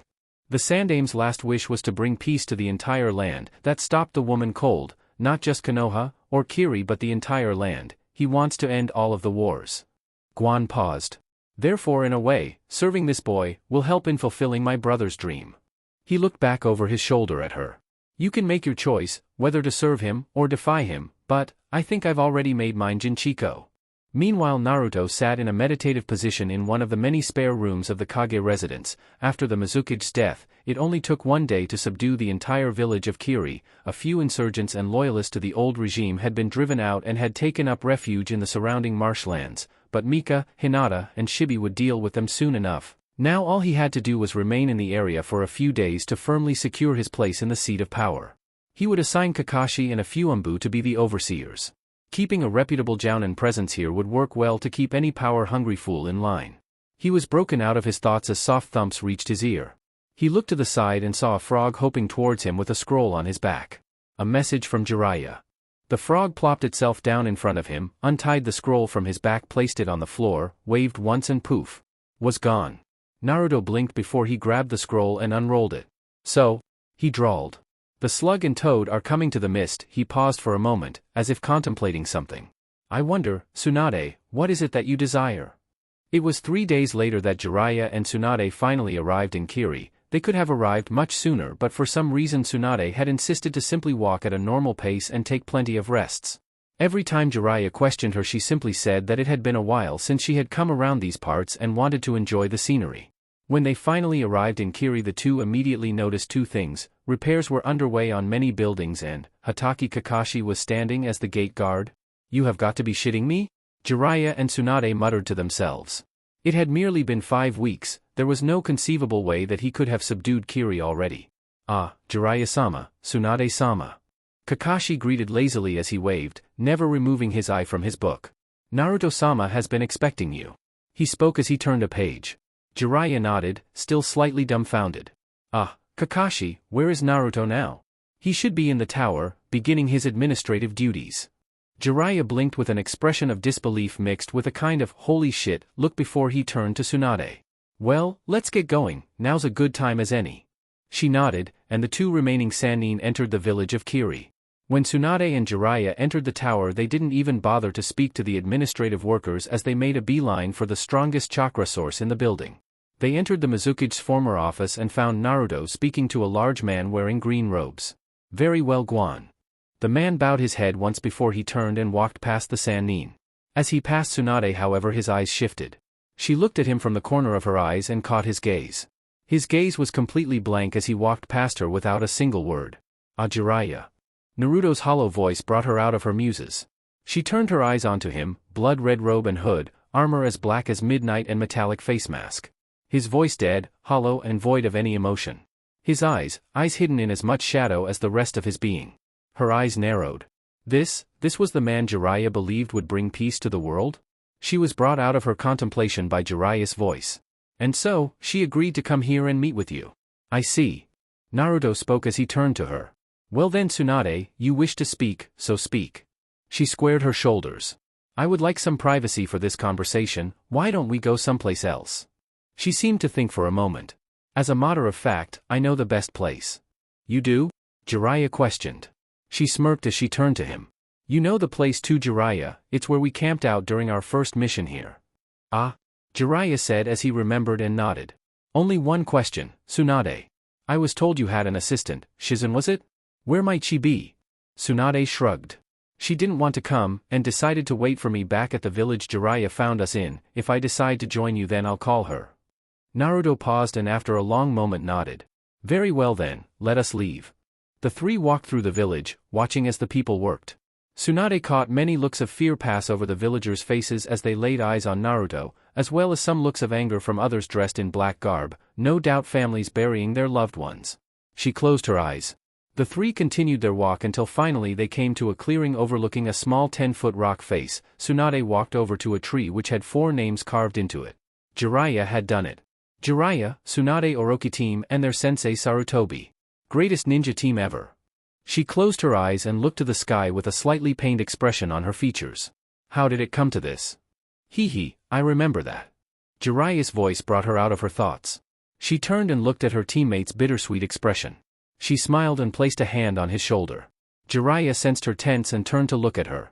Tsuna, he was cut off by her whisper. I'm sorry.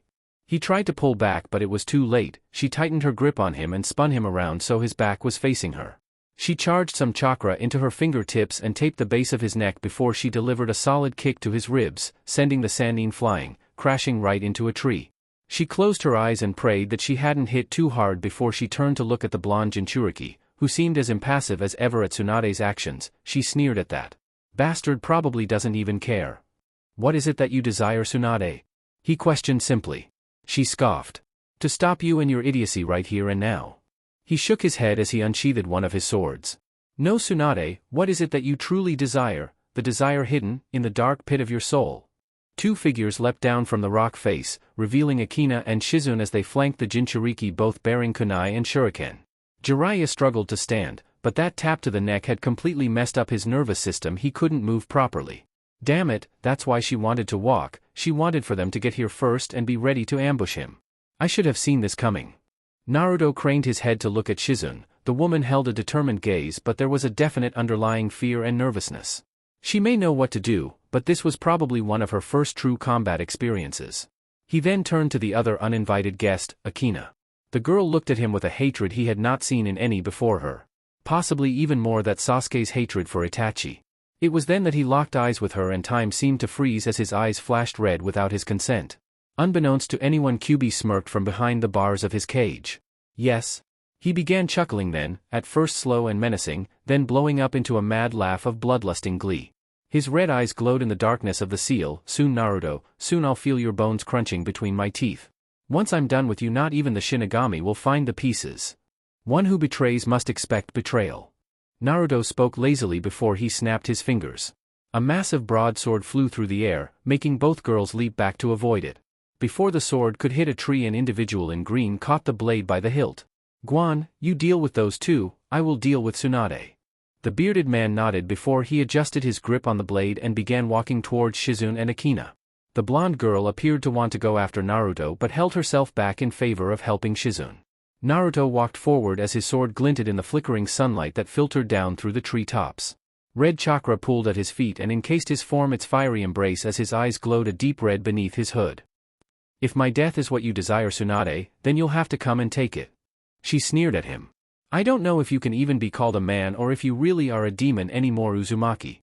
But even if you are a demon, it doesn't matter. I'll do whatever I have to do to stop this ambition of yours here and now. Naruto stopped and felt an unfamiliar feeling of anger bubbling in his chest. For some reason, being called a demon irritated him. For what reason, he did not know. People had said it, both in and out of the battlefield, for as long as he could remember. He never cared then. Why should he now? He then remembered Hidetada. That gripping pain in his chest as he stared at his unmoving form. Perhaps that was why. Because before, he cared for nothing. He could kill, maim, murder, it didn't matter. But, now for the first time in his life he had felt guilt, true guilt over his actions. Demons did not feel guilt, therefore, he could not be one. He looked into her eyes, his blood-red orb seemingly piercing her. I'll let you in on a secret. Tsunade, Uzumaki Naruto, is nothing but a man. And with that quiet declaration the blonde rushed the slug Sanin. Chapter 28, Awakening. Tsunade reared her fist back and with a display of her superhuman strength she punched Naruto's incoming sword, shattering it into a million pieces. Naruto took it in stride as he used the swing to gain momentum to spin around and deliver a roundhouse kick to the slug Sanin. Tsunade blocked the kick with one arm and pushed him off. Naruto, who had been moving in a clockwise motion, now moved counterclockwise. He brought his foot down harshly, digging it into the gravel to stop his momentum as he charged a fist with so much chakra it glowed with blue flames as he slammed it into her gut, using the momentum to add to the impact. Tsunade felt the air leave her lungs painfully quick, but held her ground and delivered her own punch to the boy's face. Naruto quickly moved an arm to block as best he could, but she broke through his defense like a wrecking ball through plaster as she hit his jaw dead on the spot. Naruto flew through the air several dozen yards and through a tree before he was able to right himself in mid-air and land on the next tree with his legs. The wood groaned against the pressure of his impact. He used the tree to jump, bounding over the tree tops as he formed his hand seals. Before he cupped his hands in front of his face and breathed out a massive stream of flames towards the woman. Tsunade reared back her fist and punched the ground. The shockwave of her fist made the earth rise in front of her in massive spikes which blocked the flames. When the orange glow died down indicating the attack had finished, she kicked each earth spike / shield, sending them flying towards the airborne Jinchuriki. Naruto unsheathed his last blade and began swinging, sending multiple wind blade to cut the stones into small pebbles before they even reached him. As the last stone approached him he used his wind chakra to spin him around, giving him momentum as he kicked the stone back to her. Only to have it shatter into a million pieces as Tsunade reared back her fist and punched it. Ha! Was Shizune's cry as she appeared behind the man in green, coming down with a brutal axe kick to the junction of his neck and collarbone. Guan took the blow without so much as a flinch before he grabbed the girl by her ankle and swung her around, slamming her into Akina, who had been approaching his side, intent on stabbing him in the ribs with a kunai. Both girls were sent flying back and skidded to a stop. When they looked back, Guan had finished swinging his sword in an upward strike, dragging it across the ground leaving a jagged trench in its wake. When the swing was completed, a blue streak of lightning continued its path forking across the ground towards the two females as it tore the earth apart from the force. "Move!" Shizun yelled as she kicked Akina away and leapt up just in time to avoid the attack. Akina, though slightly shocked by her sudden movement, recovered quickly and rolled in order to get to her feet. She wasted no time and formed her hand seals. "Katan, Ryuka," she yelled, releasing multiple fireballs towards the green-clad shinobi. Guan placed his broadsword in front of him and began spinning it with one hand. It got faster and faster, and when the fireballs finally reached him, the speed and wind created by the blade simply dispersed the flames like candle lights. He ended the spin, falling in a defensive stance, grasping the hilt with both hands, the tip of the sword angled towards the floor in front of him. Akina growled, the sound coming out strangely animalistic for a human, before she took out two kunai and rushed him. Guan waited for her to be in range before he swung his blade horizontally. She fell flat on her back and skidded across the ground, avoiding the blade and trying to kick his feet out from under him. Guan leapt over her in a cartwheel motion. Akina dug her hands into the soil, stopping herself, and then did a perfect backflip while her back was to him, using just the strength of her arm, in an attempt to kick the Kiri swordsman. Guan blocked both her legs above his head with his forearm and then delivered his own kick, this one headed for the girl's chest since she was upside down. Akina placed her free arm in the way in time for it to take the brunt of the attack. The attack still sent her rolling forward, coming to a stop as she slammed harshly into a tree trunk. Guan turned and placed his sword in the way of several sanban. Shizun had launched from a hidden device in her sleeve. One look at them and he could tell they were poisoned. He removed the blade from his field of vision in time to see Shizun's foot before it connected solidly with his face. He fell back and placed his free hand on the ground. He heaved himself up and kicked Shizun in the chest, sending her staggering back and using her to gain enough momentum to back flip to his feet. He then turned, swinging his sword in an arc to his other opponent who had recovered. Akina used two kunai to block the strike as best she could but was still sent stumbling back. Guan turned again to face Shizun, swinging his sword again. Shizun stepped into the swing, wrapped her arm around his, holding him in place, and delivered a brutal headbutt, knocking the Kiri swordsman into a daze just as Akina moved in and stabbed his forearm, making his grip on his sword slacken enough for her to yank it out. Shizun formed a chakra scalpel in her hand and reared it back in preparation to cut the man's heart. Guan recovered from his daze and caught her wrist in time to stop her. He raised his leg and kicked her off of him. Akina held Guan's massive sword with both hands, struggling to even lift the damn thing. The blasted hunk of metal weighed a ton to her. Just why the hell did these bastards have to carry weapons that were so heavy? Shizun spoke to her. "You know fire jutsu, right?" At Akina's nod she continued. "Good, take the sword somewhere and melt it. We can't afford to have him get it back, and you're no good with that heavy thing weighing you down. I'll hold him off." Akina looked like she was ready to protest, but at a glare from Shizun made her nod and rush off as fast as she could to get some distance between herself and Guan. Shizun looked back to the large man and took her fighting stance. It was the standard medic taijutsu stance, strong offense when used in conjunction with chakra scalpel, but weak defense. Guan recognized the stance and retaliated by taking his own offensive stance. "Do not make me fight you, girl, I do not wish to kill you." Shizun didn't say anything before she formed her hand seals. "Dokujiri," she yelled before releasing a huge cloud of poison that blanketed the area. Naruto grunted in pain as his back was slammed against one of the trees. He craned his head to the right just in time to avoid Tsunade's fist, letting it hit the tree and promptly topple it over. Naruto wasted no time and delivered punches to her stomach in rapid succession, followed by an uppercut which snapped the woman's head up, leaving her chest wide open. He reared back his left gauntlet-covered hand, forming a bright sphere of swirling chakra. Tsunade, still dazed by the hits, couldn't properly defend herself before he slammed the Rasengan right into her chest, sending her flying back, spinning with the same motion of the sphere before she hit the floor, skipping over it like a pebble over the surface of a lake before her back slammed harshly against the rock face with a sickening crunch. She fell to the ground on her hands and knees, one arm clutching her chest as she hacked up torrents of blood. She wheezed when she breathed, the sound coming out strained, strangled, and painful. Naruto was almost certain she would die shortly. Until the diamond-shaped seal on her forehead pulsed and purple seals formed all around her body, Naruto could hear the bone snapping back into place and hear as organs, flesh, tendons, and tissue repaired itself nearly instantly. The slug Sanin stood, green chakra forming a hazy mist all around her. She placed her hands in a seal and spoke. "Initial gate. Kai." As she yelled out the last word, her muscles seemed to expand for a moment before compressing back to their normal size. She then formed another seal. Naruto, knowing that he had to stop this now, before she did any more drew on the Kyuubi's chakra and rushed forward at incredible speeds. Heel gate. Kai. Her chakra instantly seemed to replenish itself and go beyond what she had even started with. Naruto unsheathed his blade and pushed wind chakra into it as he cupped his free hand in front of his face mask, his eyes turning red as he began to call on more of the fox's chakra. Life gate, Kai. Katan, Tsugoku, she yelled, releasing the third gate as Naruto blew out a stream of flames which was immediately combined with the wind chakra in his blade. Her skin turned red and her chakra output nearly quadrupled, her hair whipped around her wildly, undoing itself from its normal pigtails as she dug her fist into the ground and lifted it up, again using the earth as a shield to block out the flames.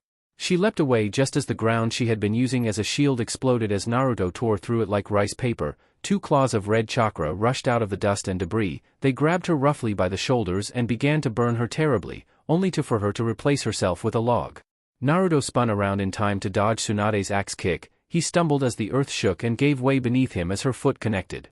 Tsunade took the opportunity it presented, grabbing him by the collar of his cloak. She reared her fist and punched the blonde Jinchuriki as hard as she possibly could. Pieces of his cloak were torn off and gripped firmly between her fingers as the blonde was sent flying, slamming into the rock face hard enough to have it crumble on top of him in a small landslide. Everything was silent for a moment before Tsunade heard a deep growl as red light could be seen between the cracks of the earth piled over of the Jinchuriki. The very earth began to shake and Tsunade felt a brief moment of fear before she smothered it completely. She rushed forward, intent on killing the boy before he could finish whatever he had planned. She didn't get more than 2 steps before hundreds of red chakra claws exploded from the ground all around her. They rose into the air, going far beyond the trees before they came crashing down on her like a great tidal wave of bloodlusting power.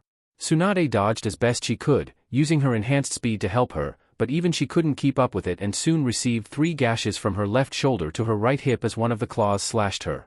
Then another slashed her across her back, then another and another. The slashes healed almost as quickly as they appeared, but they still caused terrible pain even after they were healed.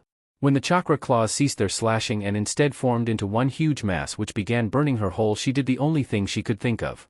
Kuchios no Jutsu. A massive cloud of smoke blanketed the entire forest and the next thing that was seen was a massive slug. Tsunade gasped in relief. Tsunade Heim.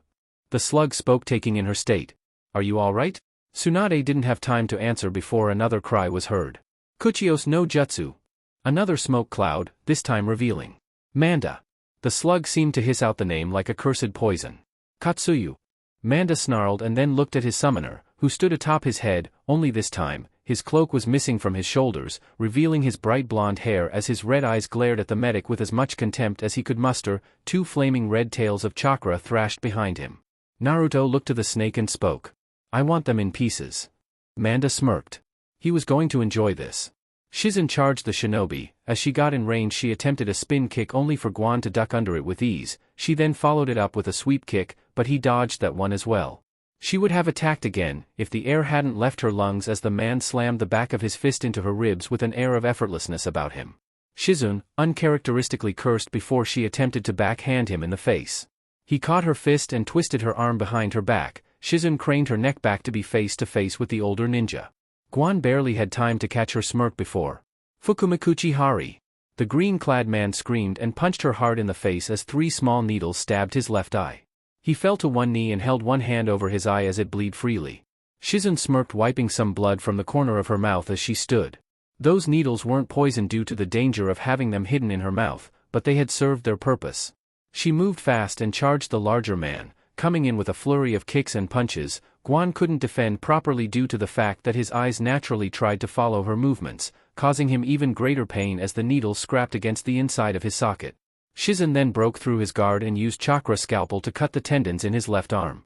With a cry of rage the older man took out a kunai and with speed brought on by pain and anger he plunged it into her stomach, causing the woman to stop and cough blood.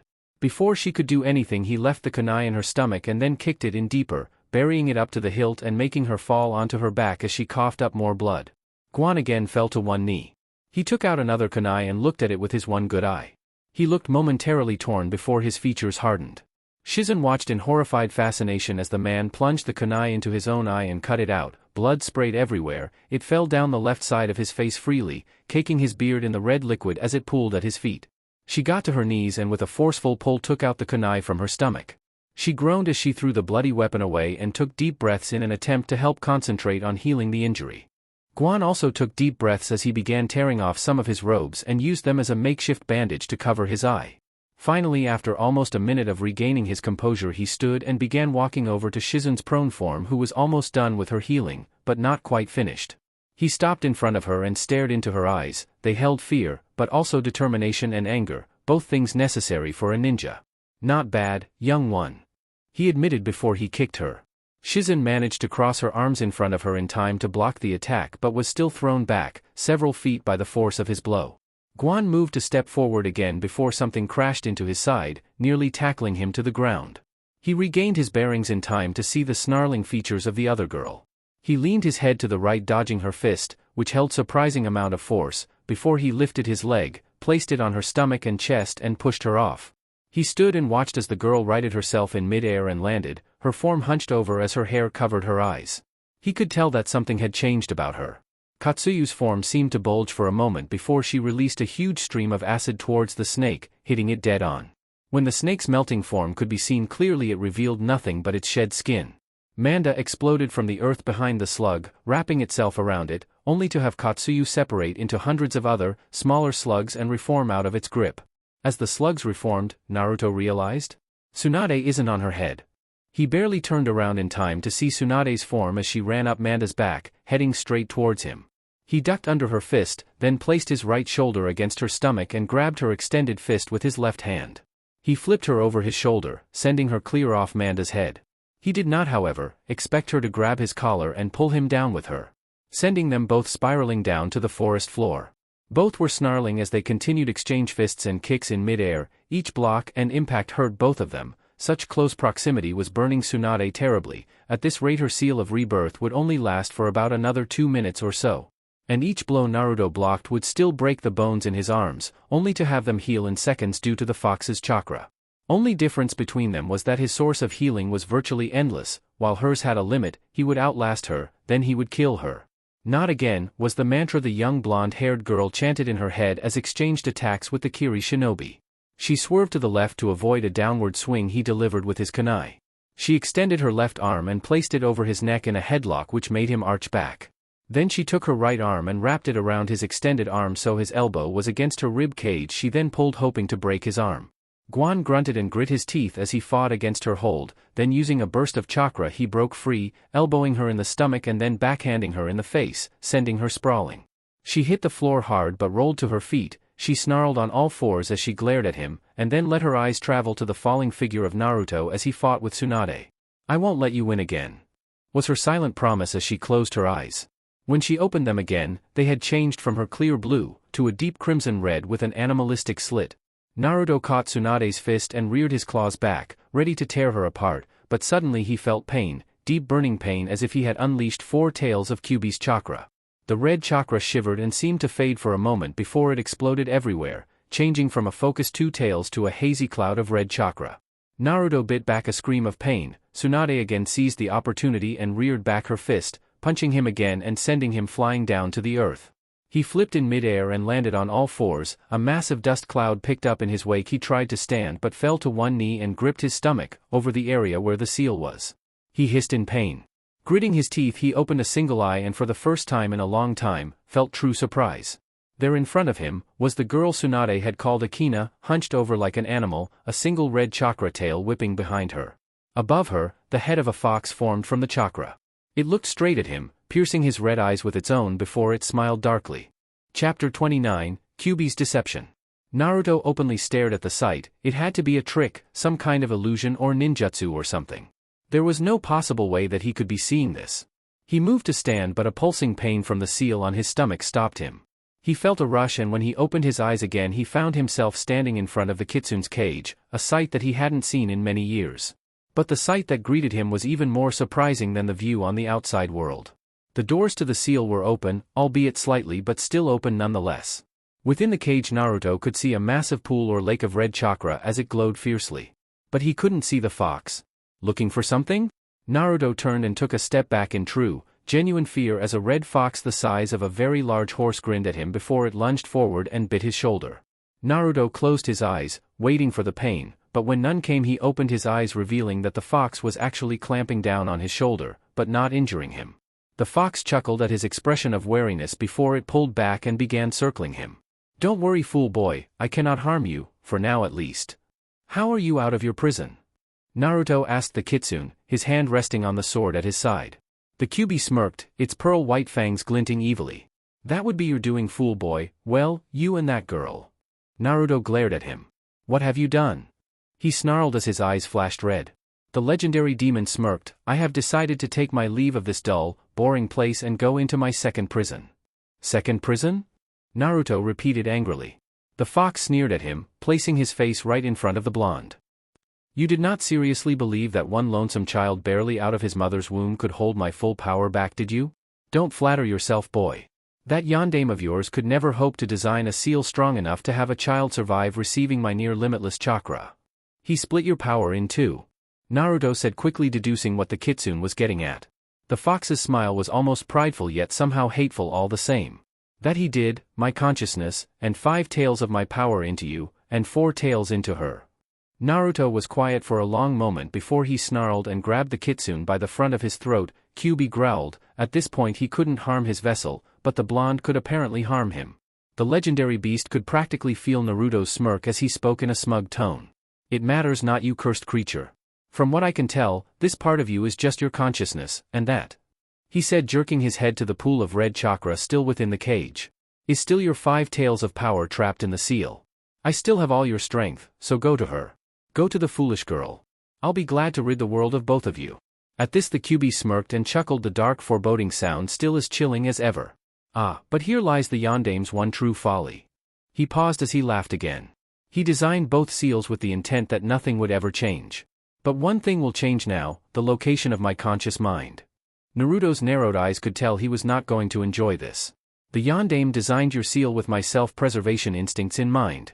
He knew that I would not want to die, and so knew that I would always do my best to control the damage my chakra did to your body, in order to preserve my own life. However, now that I will no longer be here, your body will experience the full damage the use of my chakra will undoubtedly provide you with." Naruto narrowed his eyes and then tore out the kitsune's throat, only to have him burst into red mist and reform a few feet away. "Oh, but Naruto, there is so much more to this." It chuckled. "The girl's seal is designed differently, she pulls out less chakra than what you would normally do, but the damage is automatically filtered by her seal, but now, with my entering her seal, I can refine the chakra even further, making it do even less damage than what it used to do to you.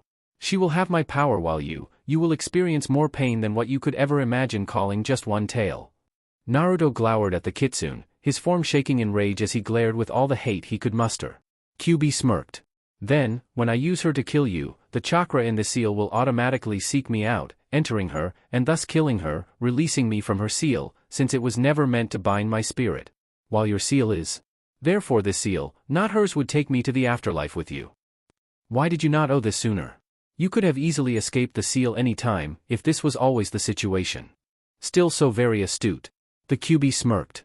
"That blasted sandaime hid her well, so well that not even I could sense her, but when you attacked those Hyuga you two crossed paths, her close proximity to both you and my chakra awoke the chakra I had within her. She has been a beacon ever since, I just needed to wait for her rage to get the better of her. Now then, my boy." He gave a mock bow as his form began to fade. "I take my leave of you," he said, chuckling at his enraged eyes. Naruto immediately found himself in the outside world and snarled, his eyes practically glowing crimson before he attempted to suppress the fox's chakra, only for the burning pain around his seal to intensify nearly 10 times over. He realized that the blasted fox did indeed make it easier to control. He grit his teeth and tried as hard as he could to suppress the chakra, barely managing to drop it from 2 tails to a single tail's worth. He groaned but ignored the pain as best he could. He only had 1 tail worth of the fox's chakra but felt as if he was getting 3 tails worth of pain. He snarled and rolled back his sleeve and saw to his great displeasure, to put it mildly, that damage was being done faster than what it could be healed. He hissed when his metal gauntlets and face mask began to burn. He removed them quickly, letting them drop with a hiss to the grassy floor where they continued to let out smoke. He clutched his head in pain. The chakra fought ravenously against the seal. It held strong but the pain was almost unbearable. It felt as if his entire body had been dipped in molten steel. He tried to suppress the chakra again but it fought back with a viciousness he had rarely encountered before with anyone or anything he had faced. Tsunade landed, and looked to her blonde companion in silent shock before she forced herself to snap out of it. She could ask questions later. She turned back to her opponent, who was now getting to his feet. She rushed him, never once hesitating in her stride. Naruto turned at the sound of her footsteps. He ignored the intense pain of the Kyuubi's chakra and got to his feet. He blocked her attacks as best he could, but the pain was impossible to ignore even for him. Tsunade's assault was relentless, but he managed to hold his ground if just barely. Finally he found an opening in her assault and unsheathed his last remaining sword and slashed the woman across the stomach. It began to heal, but just then the purple seals that covered her faded and receded back into the diamond on her forehead.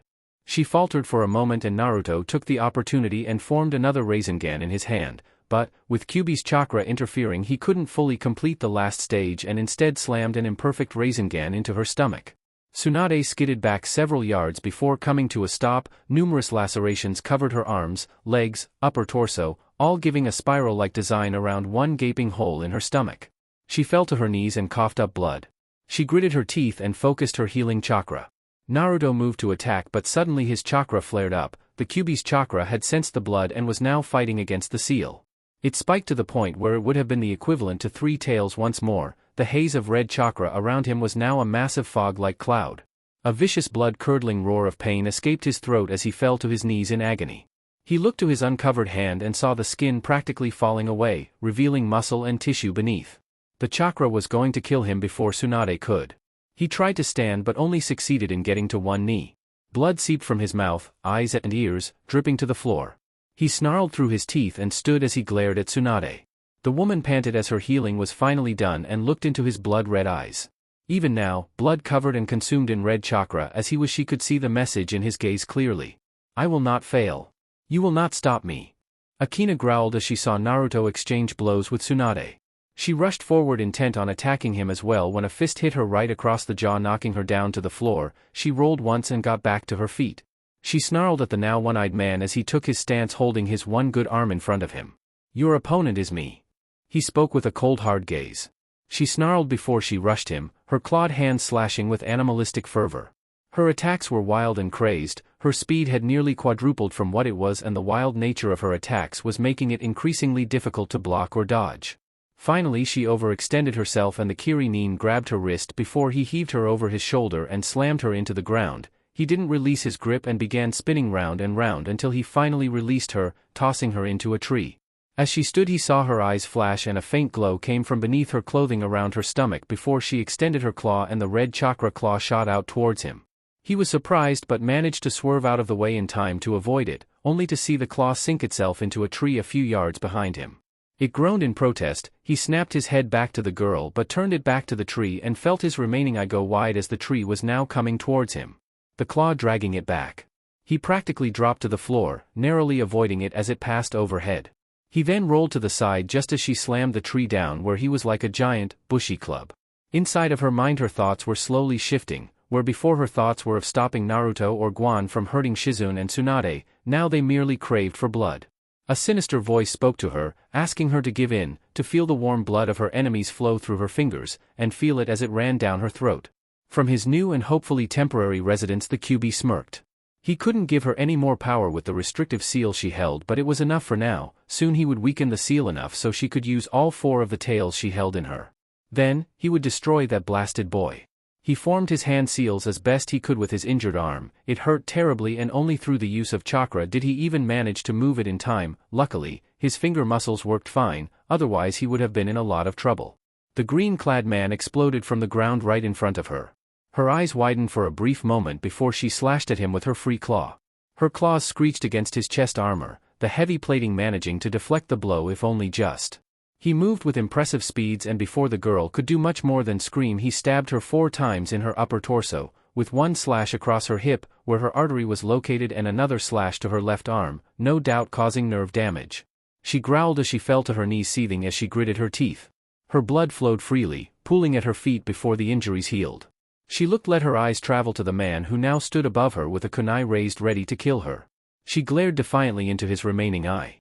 Before he could bring his blade down on her, Shizune ran up behind him and locked her arm with his, stopping him cold. Akina's eyes flashed before she delivered an upward swing with her claws, which this time did cut through the armor and left 3 long gashes along his chest. They weren't deep but they did hurt. He then kicked the blonde girl in the chest, using her to push back and land on top of Shizune. He rolled back, managing to escape her grip and got to his feet before he kicked her in the ribs, sending her skidding across the ground. He then raised his forearm above his head blocking Akina's downward strike. He then swerved to the right to avoid her follow-up before he elbowed her in the stomach. She stumbled back and sneered before she rushed him again. Her form little more than a blur of red. Guan took up his fighting stance again, but before the girl reached him a blur of white appeared in front of him and nailed her right in the face, knocking her down next to Shizune. Guan looked and found that it was the man Naruto had called Jiraiya, one of the Sanin he noted.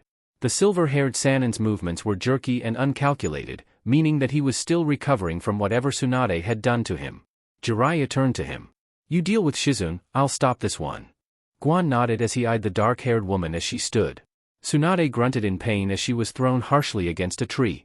She couldn't even move before he was upon her, snarling, slashing and kicking. She could barely keep up, and every now and then some of his attacks would get through, covering her in numerous slashes. His attacks, before, were powerful and refined, a routine he had done numerous times, and it showed. But now his attacks were almost desperate, wild and untamed. He truly looked like the demon many thought him to be. Finally, the woman had enough and elbowed the three behind her, knocking it down, and leapt back.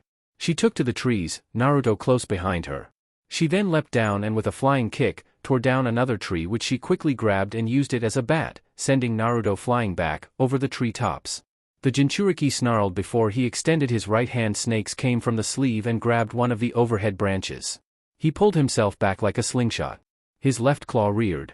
Tsunade sighed in relief but snapped her head up as she heard the breaking of branches and rustling of leaves, just in time to see Naruto explode from the top of the trees, a trail of red chakra behind him. She reared back the tree in her hands and threw it to him like a spear, only to have the blonde extend the snakes in his wrist to pull himself above the tree's path. He ran along the side of the massive projectile before he lunged at her again. She rolled to the side to avoid a claw swipe. It left 3 jagged claw marks on the ground in its wake. She moved to kick him but the blonde grabbed her leg. He skidded a few inches in the ground but dug his heels in and took the hit. She gaped at him. She didn't even hear his bones crack as they had done with the few other times he had been forced to block her hits. He snarled before he twisted her leg harshly, and didn't stop until he heard her scream of anger and pain and the snapping of bones. Tsunade turned and placed her hands on the ground before spinning around completely and kicked the back of the blonde's head, sending him tumbling forward. Naruto snarled as he got to his feet. The slug Sanin had already reset the bone back into place and was applying her healing chakra on it when he rushed her again. Tsunade waited for him to get close and stood. She used her broken foot and she kicked him in the throat. The blonde coughed and heaved but Tsunade took this chance to get some distance between the two of them. He snarled and ran after her, ignoring the pain that shot up his legs from his bones and protesting muscles. His chakra flared up again, nearly making him stumble from his perch, but he caught himself and did his best to ignore the pain. He caught sight of the slug Sanin. Her leg had apparently broken again. He lunged at her, intending on killing her once and for all so he could concentrate on suppressing this wild chakra. But, when he had already closed half the distance between them, she turned, the sword he had dropped when his chakra had first flared firmly in her hand. He tried to change his trajectory with his wind chakra but again the Kyuubi's chakra, combined with the pain, made it near impossible, and he was only able to change his trajectory so that she would run the blade through his right shoulder instead of his heart. His claws flashed before she felt a searing pain against her abdomen. Her blood seeped through his clawed fingers and down his right arm. She was amazed that he could still use it with a sword through his shoulder, but she did her best to avert her eyes from the sight. She reared her fist back and brought it down on his head. Naruto used his other arm to block and felt his knees buckle as her monstrous strength made itself known again. A scream of pain was heard off to the sidelines and the two immediately snapped their heads in the direction in time to see the last of the Kyuubi's chakra dissipate from around Akina as Jiraiya held his hand against her stomach, apparently having used a 5-point seal. Tsunade cursed as she saw Shizune was losing her fight with the injured Miss Nin badly. One of her arms appeared to be broken and she was favoring her right leg. She reared her leg back and swung with all her might. Naruto tried to put up a defense but her attack broke through with ease and nailed him right in the jaw, sending him flying back. "Shizune!" Tsunade called as she ran towards them. The dark-haired medic blew out some more poison gas, making Guan back off to avoid it before she ran, both women heading towards their last comrade. Jiraiya formed his hand seals to form his swamp of the underworld technique. Tsunade, seeing her ex-teammate's intentions, leaned down and picked up a large stone, not even slowing down in her run before she threw it at him. Jiraiya narrowly avoided the attack, but the 2-second diversion was enough for Tsunade to die for the girl, placing a hand on her shoulder as Shizune gripped Tsunade's other hand. Tsunade and Jiraiya's eyes met. She noticed something. The pervert was holding the last hand seal. She met his eyes again for the briefest of instants, a silent thank you on her lips before they vanished in a swirl of leaves. Jiraiya stared at the spot the three females had vanished for a few seconds before he heard another scream, one of rage and pain.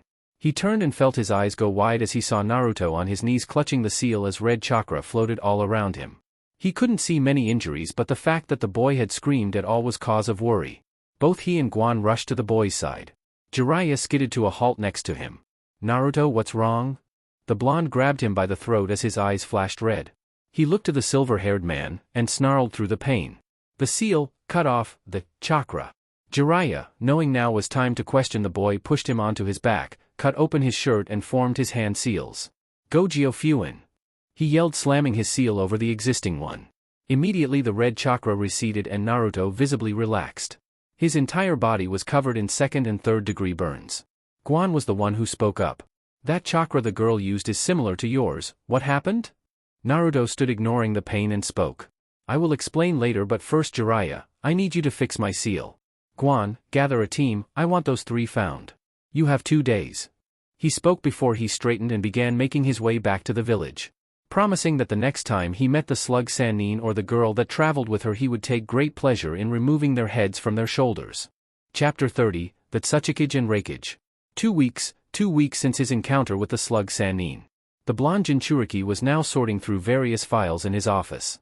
They held the name and picture of every ninja in Konoha's records from Chunin and below. He had returned to Konoha just a week after the encounter, practically storming through the halls in silent fury. He left Kakashi, Shibi and Kurenai there and simply told them to handle the situation as they saw fit. Shino and Hinata had returned with him and Jiraiya. He gave another angry look at the gold bracers now wrapped around the wrists of his gauntlets. Jiraiya had given them to him just a few days after he arrived back in Konoha, and he explained the apparent workings of the seal. "From what you explained to me about what's happening with the seal, this is probably the best solution I can come up with." Naruto looked to the golden bands before he picked one up and examined it. "What does it do?" he questioned, turning his eyes onto him. "Wipe your blood over it and focus your chakra," he said simply. Naruto removed one of his gauntlets, cut his finger over the edges of the other, wiped it on the gold band and focused his chakra. The blood over the 2 gold wrist bracers was immediately absorbed into 5 individual seals on each band, making 10 in total. These are basically chakra blockers of sorts. They'll hold back the Kyuubi's chakra enough so it doesn't hurt you, but not enough to mess up your chakra control. He paused for a moment before he continued. "Each seal can also be released at any time, you just need to wipe your blood over one of the seals and say Kai in order to do so. Removing 2 of the seals should be equivalent to 1 tail, but I truly don't recommend you using it. Since you were unable to do anything about the damaging effects of the chakra, weren't you?" Naruto said, quickly deducing the reason for the man's warnings. Jiraiya sighed and shook his head. "No, I don't know of any seal that could suppress the damage demon chakra causes to a human body. Minato obviously knew of one based on what the Kyuubi told you, since that's apparently what he did with the girl. But as you know, all of his research and the Hiraition scroll were destroyed in the fire of his home caused by the fox." Naruto nodded and looked at the gold wristbands. "So in essence, unless I bring back the Kyuubi's conscious mind into the seal and find a way to keep him in there, then the chakra will always be unstable when I use it." Jiraiya nodded. "Yeah." He sighed and rubbed his forehead. "It's turned now into a double-edged sword. The physical boosts are still as impressive, if not more so without the Kyuubi's restrictions, but the pain and long-term damage it can cause you can make you lose the fight anyway." Naruto looked pensive for a moment before he snapped the wristbands on his gauntlets. "Remove the 5-point seal," he ordered. Jiraiya nodded as both ninjas stood. He formed his hand seals, letting the blue flames glow on the tips of his fingers for a moment before he slammed them into Naruto's stomach. The boy grunted and straightened as he felt the small traces of Kyuubi's chakra once again begin to flow through his system. Still, he could tell that the chakra in him was much wilder than before. It didn't cause him pain, but it was still a constant, harsh reminder that he now had to guard enemies from both outside and within himself. He stood before turning to Jiraiya. "Now, I want you to personally search through Sarutobi-sama's personal records. Whatever happened, he most likely did not want me or anyone else to find it. You are the only person currently alive who is better at seals than he was. Find me something." He ground out as he glared at the white-haired ninja with cold blue eyes. Jiraiya nodded before he turned and left the office. Naruto sighed and rubbed his head, throwing the folder onto the desk. He leaned back in his chair. He was getting a migraine, something he almost never did get. He looked out the window to view the village of Konoha. There was still a tension in the air, something heavy and oppressive. He sighed again before he donned his cloak and mask and made his way out the door. He needed a walk or something to clear his head. Akina's eyes subtly shifted from the back of Tsunade's head to the floor. A tense silence was oppressive around the three of them. Tsunade hadn't even spoken to her. Shizune would send looks of both pity, suspicion and a little bit of fear every now and then. She scarcely remembered the fight. She remembered fighting against the guy in green. Guan, she remembered, was his name. Then she had taken the sword and gone to destroy the thing. But decided to hide it instead since it would take way too much chakra to melt the thing, and had rushed back. Then she remembered seeing him standing over Shizune. After that, some things started becoming hazy for her. She remembered being angry and having attacked him. Then, she remembered, red, almost like fire, and a voice, a dark voice, telling her, calling for blood, telling her to destroy everything. Then, nothing. She had woken up to an interrogation? She groaned as she sat up from her laying position, rubbing her sore head. She didn't have time to even open her eyes before she felt someone wrap an arm around her collar and jerked her to her feet before slamming her against a wooden wall. "Tsunade-sama." She heard Shizune's startled voice. She opened her eyes only to find Tsunade's angry brown ones glaring at her. "What dash," she began, but stopped as Tsunade slammed her against the wall again, knocking the wind right out of her. "Shut up," Tsunade commanded as she narrowed her eyes. "I'm the one that's going to be asking questions," she growled. "Now I want the whole truth. Just what the fuck was that back there?" She shifted under the woman's grip uncomfortably. "I don't remember," she gasped out as her grip tightened around her collar, beginning to cut off her air supply.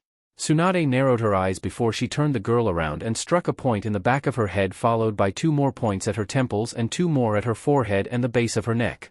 "Now tell me, what was it that you did to get that chakra yesterday?"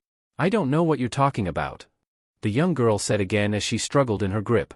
Tsunade's eyes again narrowed. She had pressed 3 points, which would make it damn near impossible for a non-medic to lie, and she doubted that Kyuubi could interfere with the seal Jiraiya had placed on her to block it out. "What day were you born?" she questioned. "October 15th. Just 5 days after the Kyuubi attack? This is too convenient. She does fit the right age, I wonder." Before Akina could fully understand what the hell was wrong with the older blonde woman, Tsunade dropped her and turned sharply on her heel. "Come on, both of you, we're going to go see an old friend of mine." Akina regained herself before she straightened and looked to the back of the slug Sanin's head. "Wait, just what the hell was that all about?" Tsunade didn't say anything before she exited the hut. Shizune spared the younger girl a look of sympathy before she turned to follow her mentor. Akina looked down to the floor before she straightened and too began following the 2 medics. That was just over a week ago, days ago, and still Tsunade wouldn't speak to her. It was quickly getting on her nerves, but something told her to hold her tongue and be patient. She looked back at Tsunade as she walked ahead of them. She didn't understand, but she hoped that the slug Sanin would start talking soon. This accusing silence was driving her nuts. "Are you certain of that?" came the voice of the newly elected Kazekage as he rounded back onto the form of his messengers. His brother Kankuro, and his sister Temari flanking him as he addressed the man. "There is no doubt about it." The ninja spoke as he bowed. "Kiri has somehow been conquered by Konoha. Hatake Kakashi, Aburame Shibi and Yuhi Kurenai are acting as Jounin commanders for the region. The fact that they have not declared a Kage is clear reason to believe that the 3 are still loyal to Konoha."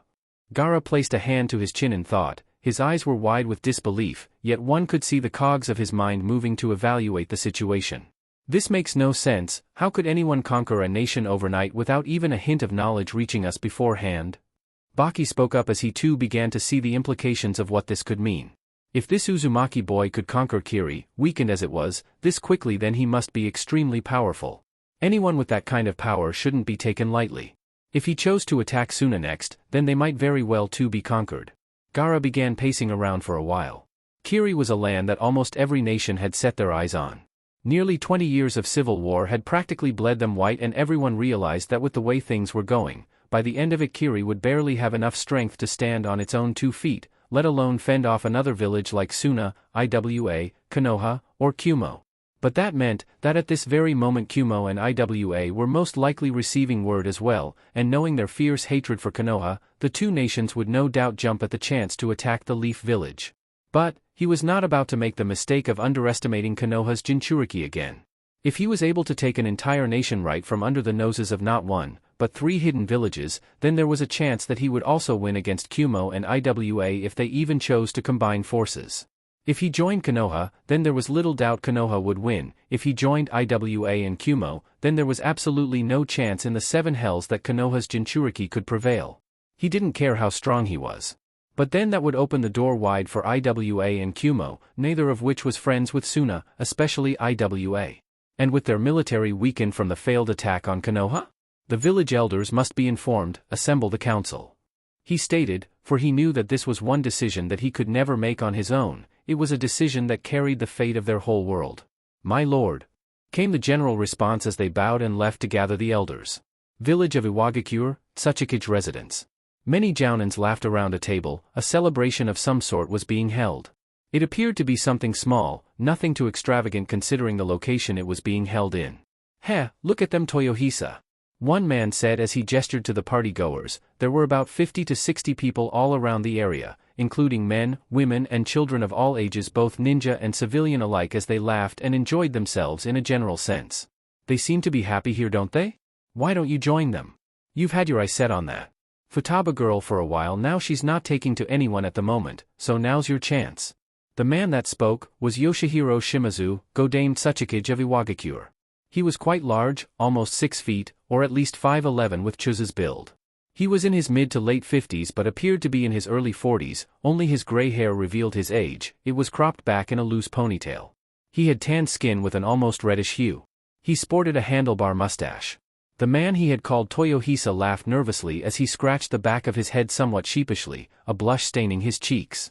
He was an ordinary-looking young man, black hair, gentle look, slim build and a kind smile. He could be no older than 20. Uncle, please, he whispered in embarrassment. Yoshihiro barked out a laugh, the sound coming out gruff yet like that of an old friend sharing a joke. Boy, let me tell you, in a world like ours you only have one chance at everything. So stop beating around the bush and go. The young man sighed before he smiled and got up. He began making his way to the crowd but paused as he noticed his uncle wasn't following him. Uncle, you're not coming? Yoshihiro dismissed him with a wave of his hand. No, this kind of setting isn't for me. I do it for you young guns. My place is on the battlefield, that's the only place for me. His nephew sighed tiredly. Always have to be the devil, Shimazu? The older man smiled before he stood. I'll show you a real devil if you don't hurry up. Toyohisa smirked before he made his way through the crowd, soon vanishing among the mass.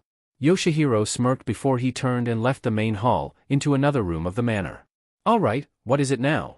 He spoke without even pausing in his stride. An umbu appeared next to him, already keeping pace. My lord Yoshihiro, there is some news that might interest you, he stated, handing the man a scroll. Yoshihiro took it and unrolled the document.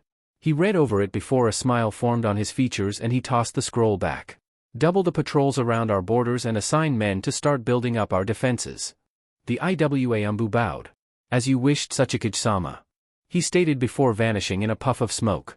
Yoshihiro slid open the screen door at the end of the hallway and entered the candle-lit room before he closed the door behind him.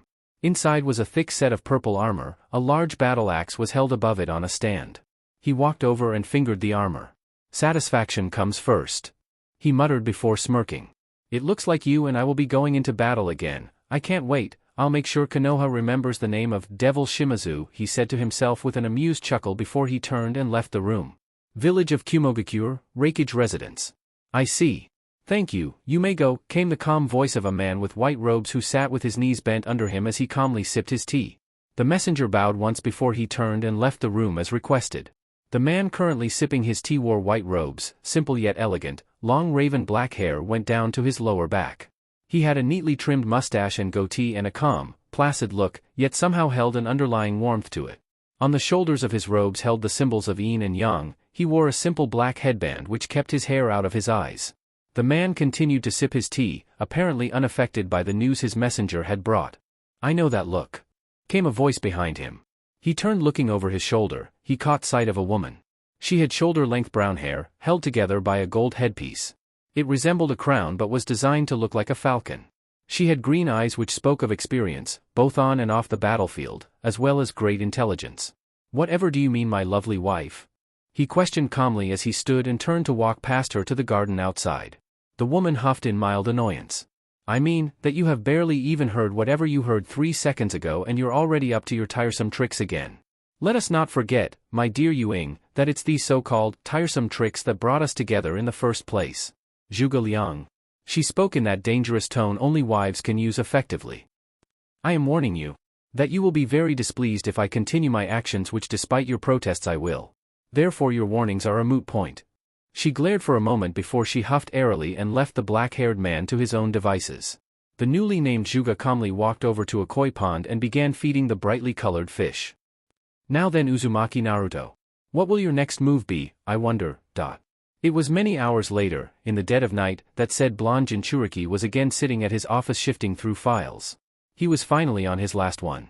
But as he reached the final page, it proved that this too held no information of this mystery girl. He growled, the sound escaping him before he could rein it in. 177 files, over 6,000 papers, nearly 200 genins graduated in the last decade or so, and not one goddamned clue on who, in the 7 fiery hells of the earth, this girl was. He was broken from his thoughts as the door to his office opened, revealing a very nervous-looking toad hermit, holding a single thin file under his arm. His cold blue eyes traveled up to his. You found something?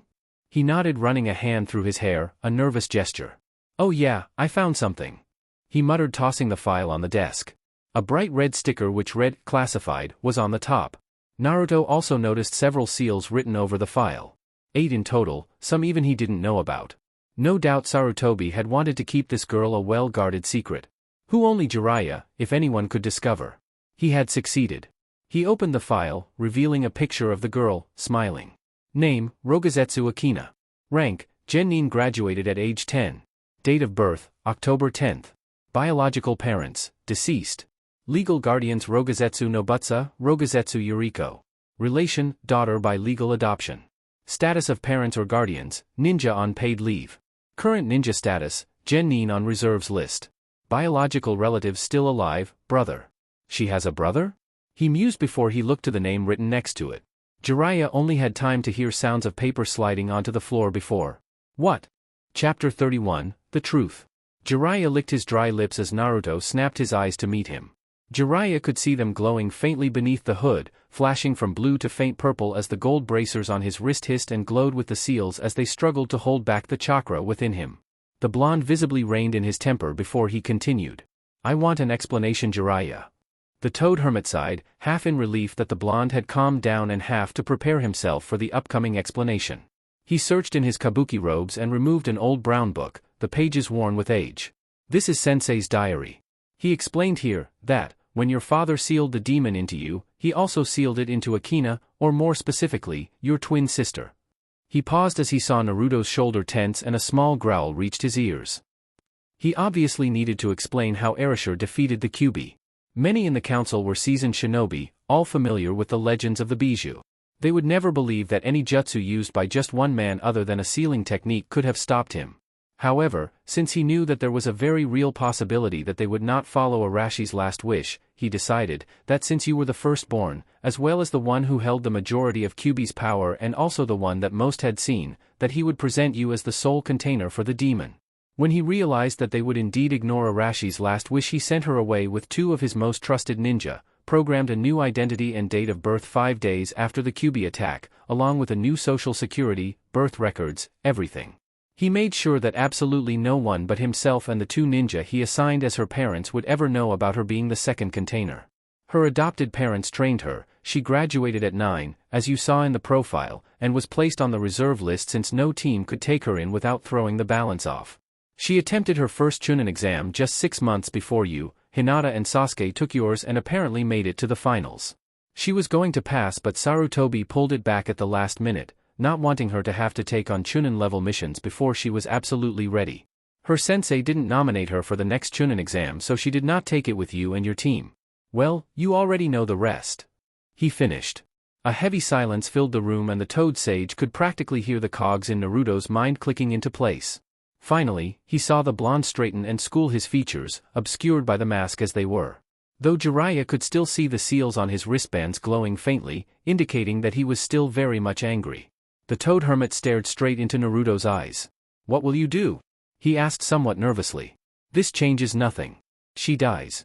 He spoke simply as he walked around the Toad Hermit and began leaving the office. You would kill her? Even now after you know who she truly is? The Toad Hermit questioned waver in his voice as he hesitated. Naruto paused before he passed through the door and looked back over his shoulder at the white-haired ninja. Jiraiya. He spoke slowly. I have not come this far by bowing down to the whims of conscience, I suggest you get used to that. He said before he turned and walked out of the office, the wooden door closing shut behind him. Tsunade, Council Chamber. The Council Chamber of Tsunade could only be described by one word at this moment. Chaos. Various yells and shouts of nearly 200 councilmen created an orchestra just right for a migraine and sore throat. As expected, news of Kiri's apparent conquest had caught everyone off guard and most in Tsunade's shinobi council had been thrown into panic. There was a division between three: attack, an alliance, and neutrality. Many in the council who favored to take down Konoha's Jinchuriki immediately made valid points. That they could defeat him now while he was still within military, economic, and their tactically sound field was the main and most important point. Of course things were never that simple, that course of action was very risky. If they did attack now, after their recent loss in the short Oto Tsunade-Konoha war, then there was a definite, almost certain chance that they would lose if Iwa or Kyuubi did not attack with them. Privately, Gaara himself was hesitant to attack the Konoha Jinchuriki. He had spared his life after all, there was a debt between them. And he had little doubt as to who would lose in that fight as well. Konoha's demon was simply beyond his skill right now. The other option, an alliance, was foolish, because then Naruto would take advantage of that alliance and request their assistance in his wars, thus weakening them and in the long run, if he defeated Kyuubi and Iwa, would be able to seize Tsunade as well. And if he was beaten by Kyuubi and Iwa, Tsunade would be on the losing side. A lose-lose situation no matter what. The final option, neutrality, was meant to wait and see if both Kyuubi and Iwa attacked Konoha, that way, with Tsunade's involvement the Leaf would lose for certain. While this might seem the safest course, this plan also held a great risk. If he was able to conquer either Kyuubi or Iwa like he conquered Kiri, practically from one day to the next, then Tsunade would have no choice other than to surrender.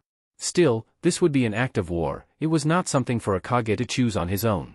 The young Kazekage side, this was a horrible situation.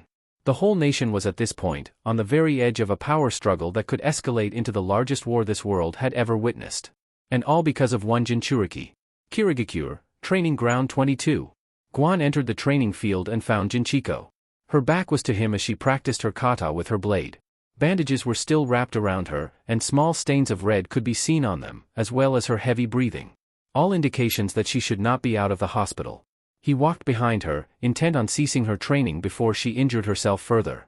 She suddenly spun around, sword already swinging. But he had been expecting it, having seen the kata many times over. So he calmly brought up his arm, which held a small metal arm bracer which he used to block her blade with a loud resounding clang of steel against steel. She gasped, and the unexpected resistance nearly knocked the blade right out of her grip. Guguan? What in the dash? I believe. He interrupted calmly as he lowered his arm. That you were not due for your release from the medical ward for at least another week. She scoffed, as she fixed her grip on the sword again. I can't stay there, I'll lose my mind. Now what the hell happened to your eye? She asked, only now noticing the new patch covering the wound. He raised his hand and absently rubbed the spot around his eye. Two talented girls, I was careless and they were stronger than I anticipated. She looked at him incredulously for a moment before she spoke. It's not like you to underestimate anyone. She then shrugged before she turned to leave again. Jinchiko. Guan called her retreating form. Have you decided on your allegiance in this war? Have you? She questioned a little harshly. There was a pause that Guan did not bother to break, waiting for her to eventually fill the silence. Are you really going to stay with him? Guan nodded. Yes. He spoke solemnly yet fiercely. She took a deep breath as she looked up to the sky. Then I suppose, I'm with him too then. She then turned and smirked at him. After all, someone has to make sure you don't lose your last eye. She taunted before walking off. Guan smirked before he made his leave in the opposite direction. And as he made his way through the village, that they had been fighting for so fiercely, he could not help but recall his brother. Hidetada, my brother. Though I may have failed you in life, I swear I will do everything within my power to fulfill your dream in your stead. Mika growled as she lazily tossed kunai, hitting the bullseye repeatedly with a hard thunk sound as she pulled the kunai back with a wire. Unite the land, that's no good, then I can't kill anymore. Thunk. If he unites the land, then the chaos will end. Thunk. And if the chaos ends. Thunk. Then my fun ends. Thunk. And we can't have that now, can we? Sunagakure, Market District. Inuzuka Kiba promptly spit out the contents in his mouth, which consisted of a fried eel, rice, and some green peppers all over one Nara Shikamaru as he rounded on the Suna Kunoichi sitting next to him. What? Are you serious? Temari nodded, ignoring Shikamaru's indignant sputtering as he wiped all the crap that had landed on him. Yeah, supposedly, that guy's already conquered Kiri. Gaara's meeting right now with the council to decide on what course of action we should take. Isn't it obvious? He yelled, standing up, catching the attention of the other patrons. You need to go and kick his ass now that he's weak. Kiba. Shikamaru cut in sternly. There are a lot of risks with that plan. If we were to attack now, then Iwa, who is also a rival of Suna, would simply wait it out for us to destroy each other and then would take both territories with little resistance. If we were to wait for Kumo or Iwa to make a move, then we also risk being consumed in the power vacuum that would occur upon Konoha's defeat, and, because of Suna's recent defeat during the Chunin exam, we barely have the numbers to take on a fully functional village like Kumo and Iwa. Attacking him at all could lead to Suna's downfall, and even though I want that guy dead as much as you, I'm not willing to destroy Suna in order to get it. Kiba and Temari both stared at Shikamaru, one in anger yet acceptance that he was correct, the other in slight amazement. He had analyzed the situation and had explained some risks that even she and Gaara hadn't thought of. Temari sighed before she stood. Look, as of right now this is top secret, no one under Jounin knows about it, I just told you out of courtesy. Tell your friends but make sure they don't tell anyone else. As of now, Suna could be moving to war very very soon. Konoha, Market District. I love you guys, came the slurred voice of the female member of the Sound Four. She was currently dead drunk and hanging off the arm of one of her teammates, namely the bone user Kimimaro, who could apparently handle his sake much better than she could. The five were currently sitting in a little ramen stand named Ichiraku Ramen.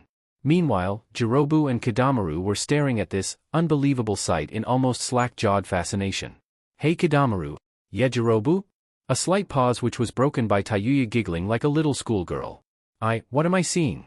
I don't know Jirobu, I just don't know. Sakan blinked several times as he stared at the bottle of sake as if it was a new form of poison, or a miracle cure. Damn, this shit must be good. He muttered before he began chugging it down like his life depended on it. Kimimaro eyed the girl clinging to him and shrugged. They do say sake makes one act strange. Tayuya giggled and suddenly appeared between two severely freaked out Jirobu and Kidamaru as she placed her arms around them. You guys are the best team Mathis any Kuni, Kumo, ninja girl could ask for. She slurred as she smiled up at them, not noticing, or perhaps simply oblivious to the terror-ridden expressions on their faces. She giggled and looked over out of the stand. She looked but then pointed and happily squealed. Look, it's the creepy guy with the mask. The other four occupants craned their heads back in order to see who she was pointing at. When they did they each paled to some degree and turned back around very fast. Jirobu, Kidamaru and Sakan went as far to hide behind the menu while Kimimaro settled for simply sipping his sake. Ichiraku walked out from the back room, wanting to see what all the commotion was about. What he found was one drunk Kunoichi, a somewhat nervous-looking Kimimaro and three very nervous-looking idiots hiding behind one menu sheet. He then looked out and found the source of their nervousness. It was a cloaked individual wearing a metal face mask. Ichiraku couldn't see his face but he didn't have to. The slight sag of shoulders, heavy steps with no destination, resolutely staring ahead and nowhere else, and the invisible weight he appeared to be carrying on his back told him that this was a person with a lot on his mind. So without further ado he spoke. Hey buddy! He yelled, making Naruto and the, currently coherent, members of the Sound 4, Air 5, swivel their heads to look at him. With the attention of his target firmly set on him he waved him over. You look like you got problems, a good bowl of ramen will do you some good. I do not believe that will be necessary.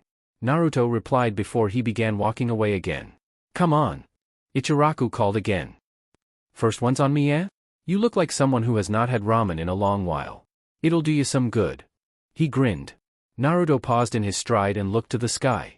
How long had it been since he had ramen? Had he ever had it, he couldn't remember? Ichiraku couldn't help but smile as the cloaked individual turned towards the shop. The entire sound team just wanted to melt into the wall and floor at the moment. It was a healthy respect they had for this individual, as well as a good amount of fear since he single-handedly wiped out the Hyuga clan. Orochimaru had often said that the Hyuga clan was the only thing in Konoha that was any real threat to him. To defeat more than half of them on your own was nothing short of monstrous. So they were obviously less than pleased when Tayuya giggled, giving away their position as Naruto entered the stand. He looked to them, his blue eyes faintly shining beneath his hood as they reflected the light that got to them. He gave them a nod before he continued his walk to one of the stools and sat down. It was soon after that Naruto found a full and steaming bowl of ramen in front of him. He silently lowered his hood and began removing his face mask.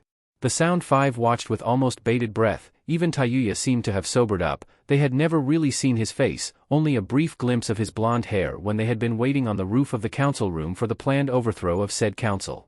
Finally he removed his mask and set it down on the bar. While Tayuya had to stop herself from outwardly gaping at his features, her comrades could only notice one thing. He's younger than all of us. He snapped his chopsticks and took a bite. He swallowed and then looked at the grinning Ichiraku. This, he spoke slowly, is very good.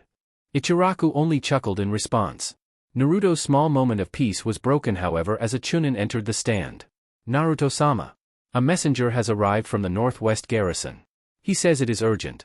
Naruto nodded before he stood and put his mask back on. He placed some money on the counter but was stopped by the chef.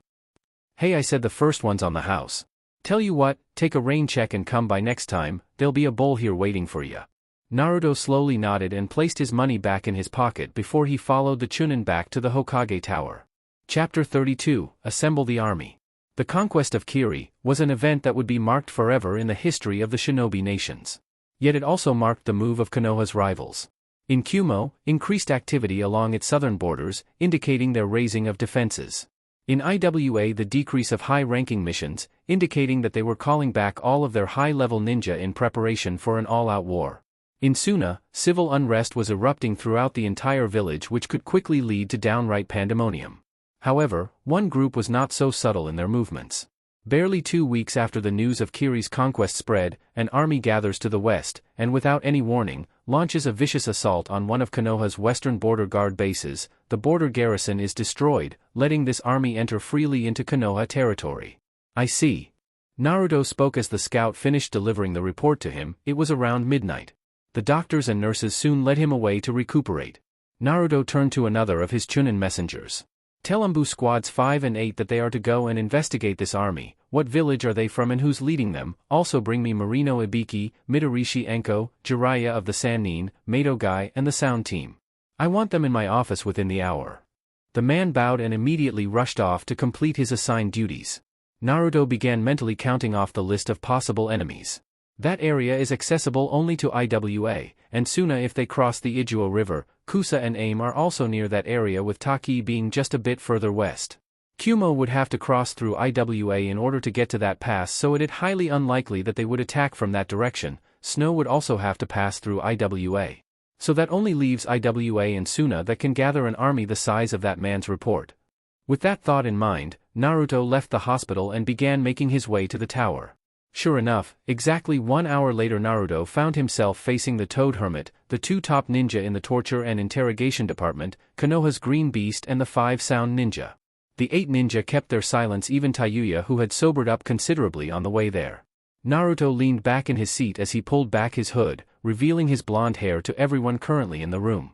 I will get right down to business. Yesterday at 3 a.m. one of our border garrisons was destroyed by an unknown army. Judging by the size of this force, and the difficult supply routes they need to secure, I would say they are possibly 1 week away at most. At this news the air in the room grew heavy with tension as they processed the implications if this news. Now, your assignments are simple. Ibiki, Enko. I realize that it has been some time since you have seen active duty, you more than Enko Ibiki. However, we are somewhat short-handed at the moment. Therefore, you 3 along with you 5? He said, gesturing to the Sound 5. Will lead our forces.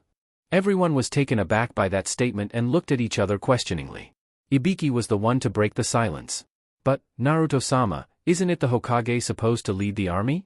And unless I am mistaken, last time I checked, you were the leader of the village, thus the Hokage.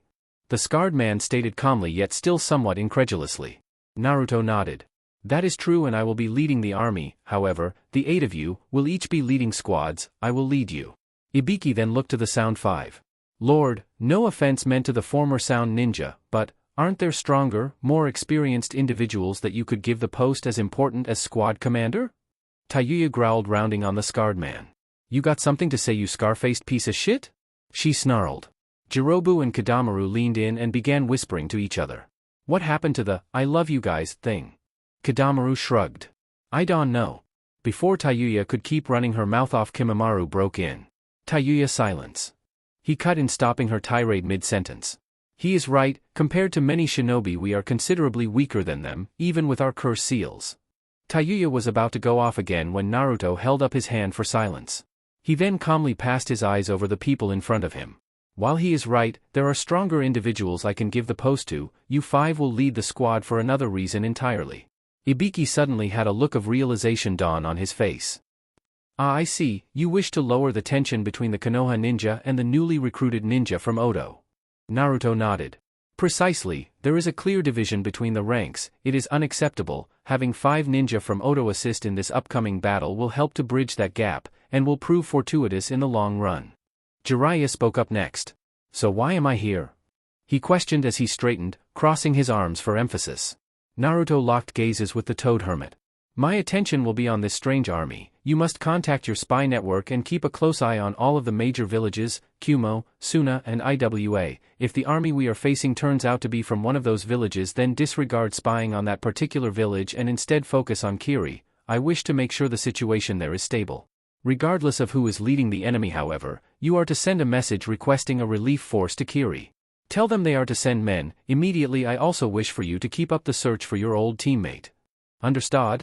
Jiraiya nodded before he silently turned and jumped out the balcony. Naruto then turned back to his other subordinates. Now, gather your teams, we march to war soon. With a nod they each turned and walked out the room. Kumogakure, Rakage residence. The Yondaime Rakage could be found sitting in his vast library, reading over one of the many scrolls in his expansive collection. Around him, scrolls and books of all kinds numbered in the hundreds, perhaps even early thousands. Around the walls were also various weapons of all kinds, everything from nunchaku to naginata.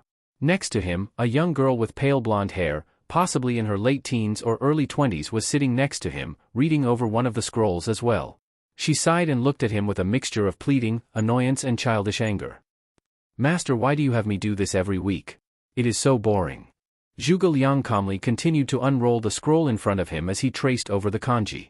One must be strong in both mind and body, Yujido. As my apprentice I believe I have taught you such. She sighed irritably. Yes, master, but for all you have taught me how to read, that isn't making it any easier to land a decent hit on you. As I said, Yujido, one must be strong in both mind and body. If you do not have both, then you will never defeat me, or replace me one day. Then with little preamble he stood, and the hour bell rang a second later. Now then, Yujido, your studies are over for today. I suggest you go and get ready, we will be having guests soon. Guests? She questioned with a raised eyebrow as she struggled to catch her breath. Guests from where? Just then a messenger walked in. My lord, the gate guards say that. Yes, I know, you may go, thank you. He interrupted, dismissing the confused messenger. Now Yujido, don't you need to get cleaned up? He asked in a tone which was calm but practically dripping with so much smugness that she could nearly feel the smirk on his lips. Yujido growled in annoyance. She had given up long ago on trying to discover how this man apparently knew everything before it even happened. That didn't mean she had to like it. Are you at least going to tell me who it is that's visiting? Just an old acquaintance. He replied simply as he sat down in his desk again and continued reading over his scroll. Cryptic bastard. She ground out through her teeth as she turned and walked out the door. Konohagakure, outskirts. 3:34 a.m. Naruto awoke to the sound of someone frantically knocking on his estate's main door. He slowly stood up and got dressed before he walked out. Finding his Umbu scouts. Report. He commanded. The head Umbu bowed his head before he spoke.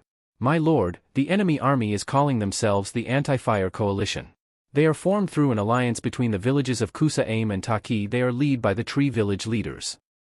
Kenpachi Zuroku, Yoshino Megumi, and Zaraki Kuetsu. Naruto's eyes narrowed in anger. Kenpachi Zuroku and Yoshino Megumi, you say?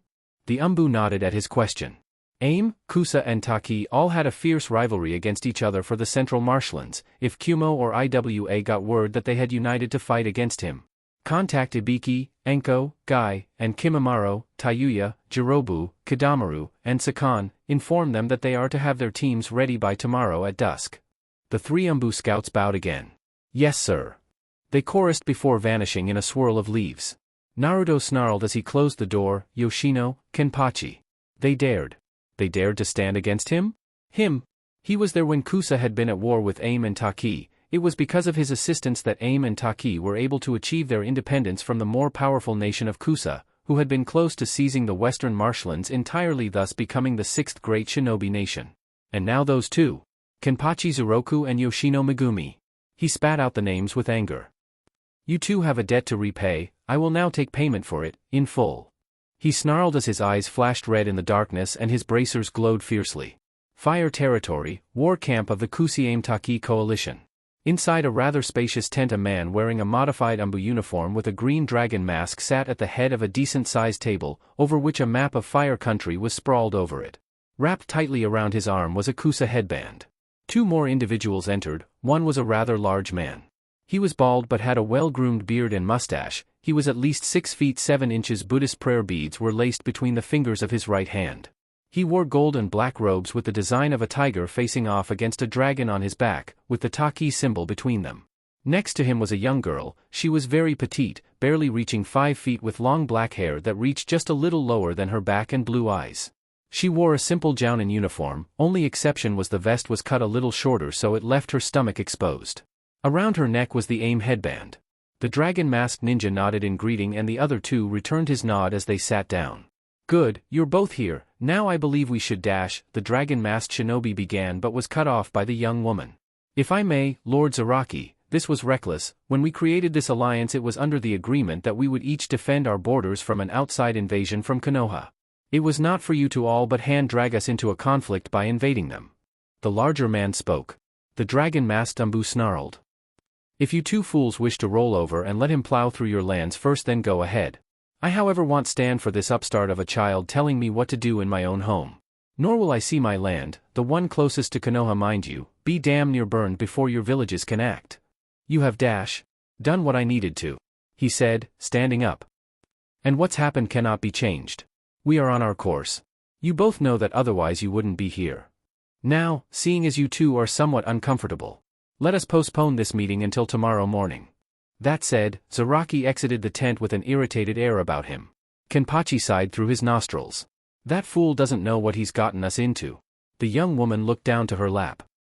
Lord Kenpachi, you do realize that this is betrayal, not only to Konoha who has been our ally for years, but to the Uzumaki child himself. Kenpachi nodded, fingering the prayer beads in his hand. He sighed before speaking. Yes, I know, however. He stood, his towering form looming over her smaller form. We have no choice, we must fight now. Konoha will not allow for a slaughtered garrison to go unanswered. Lord Zaraki is correct in his words, Lady Yoshino. The woman, Yoshino, nodded uneasily as she stood. Yes, I need to rest. I bid you good night, Lord Kenpachi. She bowed once before she walked out of the tent. Kenpachi fingered the prayer beads again. Chapter 33, The Sleeping Dragon. All right, Liang, what is this about? Came the voice of Yuing, wife of the Godame Rakage, as she entered his library where he still sat reading over yet another scroll. She swore he just did it to appear more educated than what he already was. He had probably read all the books in here 3 times each. You will see soon enough, my dear. He replied calmly, though she could practically feel the smirk on his lips. Zhuge Masong Liang. She growled his full name through her clenched teeth. She loved her husband to death, but the man could be so infuriating at times. I was in the middle of enjoying lunch with my students, who I have not seen for over 3 months, when your messenger arrived. Now, dear husband, I want an explanation. He held his hand up, and then began counting down. 5, 4, 3, 2, 1. He looked at her, a sly smirk tugging at his lips as he spoke one simple word. Duck. Her instincts kicked in and she did just that, barely avoiding one of the Kumo chunins as the man was quite literally thrown through the wall behind her, where he landed at the foot of Liang's desk. I told you I'll see him now. Came a pissed-off female voice from the hall. One which both Ying and Liang recognized with ease. Liang cleared his throat and rolled up the scroll, setting it aside. I would welcome you into my home, but I believe you have more than adequately done so yourself already. Isn't that right? Tsunade of the Sanin. As the dust settled, it revealed none other than the legendary medic as she stepped into the newly made door, 2 other women following shortly behind her. Liang allowed his eyes to travel to Shizun, and then they finally settled on Akina. Only his wife noticed the slow, dangerous smirk that crossed his features. Fire Country Territory, Leaf War Encampment. Naruto sat at the head of a rectangular table. Ibiki was sitting to his right, with 8 other empty seats along the length of it. To Ibiki, the silence was heavy. It wasn't because he was frightened of Naruto, well, much anyway, but because he could tell the boy was very very angry. More so than any other time he had seen him. So, being the interrogator, Ibiki decided to do what he did best, interrogate. Naruto-sama. He paused as he watched Naruto turn towards him. You seem agitated. And even if I am Ibiki, what in the world would make you believe I would share the reasons for my agitation with you? Ibiki paused, that was blunt, evasive. Whatever was bothering him was not just professional, it was personal. Because I am the only one who has bothered to ask. Naruto conceded that point. Ibiki watched him for any kind of reaction, a twitch of a finger, flashing eyes, growls, anything. But nothing came from him. Naruto, however, allowed his mind to wander. He remembered, back on the marshes of the Morocco plains, it would be 4 years ago in 3 weeks since that time. Oh yes, he remembered that day well. The day of his very first battle. It was cold. He could hear the sounds of battle ahead as his men, a contingent of 30 Umbu, followed silently behind him, the mask shining in the dim light that broke through the gray clouds overhead as they let the rain fall heavily on them. He could see the battle taking place long before any of the others. The sickly green waters of the marsh sloshing at their feet as the thin fog settled around them, the rotting trees and groaning wood, providing little cover from the shuriken and kunai being thrown by both sides as they clashed. The blood mixed freely with the water at their feet, turning it into a brownish quagmire instead.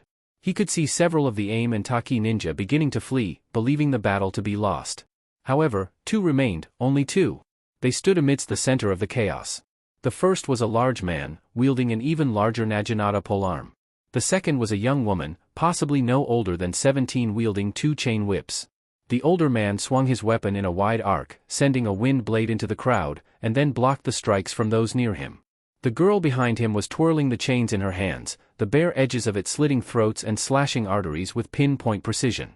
Soon, however, they were pushed back against each other, back to back as the Kusanins circled them. The larger man looked over his shoulder at her. Yoshino Dano. He spoke calmly. This battle is lost, make your escape. I will hold them here. The younger woman snorted as she smiled in resignation. It is no use, Kenpachi-sama. We're surrounded. She spoke simply.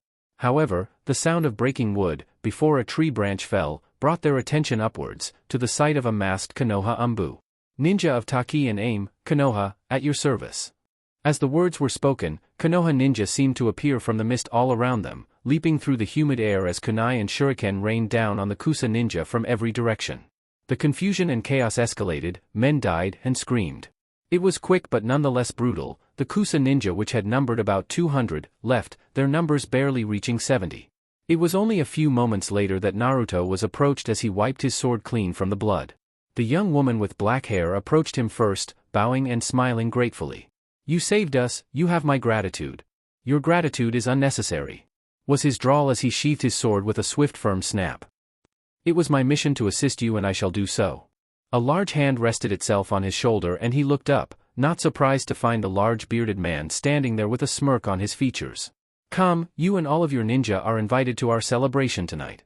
Naruto listened as some of his more inexperienced Umbu cheered along with the Aim and Kusanins, while others, more experienced, kept their countenance, but the slight uplifting of their shoulders told him that they too were happy about this.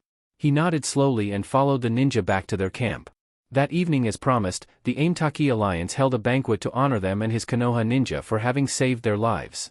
It was a setting few would ever look upon, ninja from 3 different villages, sitting down, eating and drinking together. Naruto, Yoshino and Kenpachi had a separate table a bit further away from the rest of the crowd. Kenpachi patted Naruto's shoulder amiably. We would have died without your help, my friend. Again I thank you. Naruto nodded, and soon their food arrived with their drinks. Naruto unclasped his mask, revealing his face to the 2 ninja, revealing his age. They'd suspected, his body being the first thing to have alerted them. But to see the truth of his age with their own eyes sent them into a brief silence nevertheless. Eventually it was Yoshino who began the conversation again. So, Naruto was it? At his nod she smiled and continued. You look so young, how old are you exactly? I will be 10 in 4 months and 3 days. He replied evenly as he parted his chopsticks with a crack. If Kenpachi or Yoshino were surprised by this, they hid it well. They both knew that Konoha had strong ninja, but to have a boy at the age of 9 already leading his own division of Umbu was practically unheard of. They exchanged a few more pleasantries, asking him about Konoha, where he in turn asked them about Aim and Taki. They didn't discuss the war however, for now, at this moment, it was a momentary time of peace, a place to escape the bloody fate that awaited them the next day and perhaps, Naruto unconsciously understood that. The calm yet jovial atmosphere was broken by the sound of music. The three leaders looked back to where the rest of the ninja and kunoichi were seated and found many of them beginning to stand and dance together to the music. Whether they were leaves, rain or waterfall ninja didn't matter, it was truly a fascinating sight. Yoshino smiled and looked over to Naruto before she stood, walked around the table and grasped his hand, startling the young boy. "Dance with me," was her simple sentence. He looked to Kenpachi but the man only smiled and laughed jovially. Flashback end. Naruto was brought out from his musings as the rest of his commanders entered the open roof tent they were in. Ibiki looked to them but then heard a soft whisper escape the blonde's lips. "They betrayed me." It was so low he probably didn't even realize he said it out loud, but Ibiki had to keep his jaw from dropping in surprise. Before he could dwell on it, the others sat down and Naruto spoke. "I see you're all here." He straightened his posture. "I believe that I have a strategy that will work." He began but was cut off by Guy. "Yosh, our youthful leader has already come up with a brilliant strategy to defeat our opponents. Tell us Naruto-sama. What is your magnificent strategy? Share with us the brilliance that is." He was promptly cut off as Tayuya's flute sailed through the air nailing him on his right temple with enough force to send him toppling over in a daze. "For the love of God just shut up, you monster eyebrowed fuck," she screeched as Guy continued to have swirly eyes, laying on the ground with a rather large bump on his head. Naruto blinked. "If you are quite finished," he said, gesturing for her to sit back down. She did so, with Guy appearing in his seat seemingly unharmed and much more calm than usual. "Now my plan is simple. You five." He gestured to the 5 sound ninja. "Along with myself and the relief force that will arrive from Kiri tomorrow will lead the main unit to meet this coalition." "What about us?" Anko said grinning. "What kind of blood-spilling job you got lined up for me, huh? You three and your respective squads." He gestured to Ibiki, Guy and Anko. "We'll be having a much more." He paused for a moment. Deceiving role. Zhuge Liang stood, grabbing a large, white-feathered fan from its place on the wall. It had a gold handle, and the feathers were nearly 2 feet long. Where or how he had gotten them no one really knew. Tsunade stepped forward, he smirked in her direction, a smirk that was not lost on her. It read, "Just watch." He walked past her, catching both Shizune and Akina off guard as he stood in front of the blonde girl. She looked up into his eyes, pale blue meeting, blank pools of obsidian, never noticing the hand seals he formed behind his feathered fan until, "Gojo Kane!"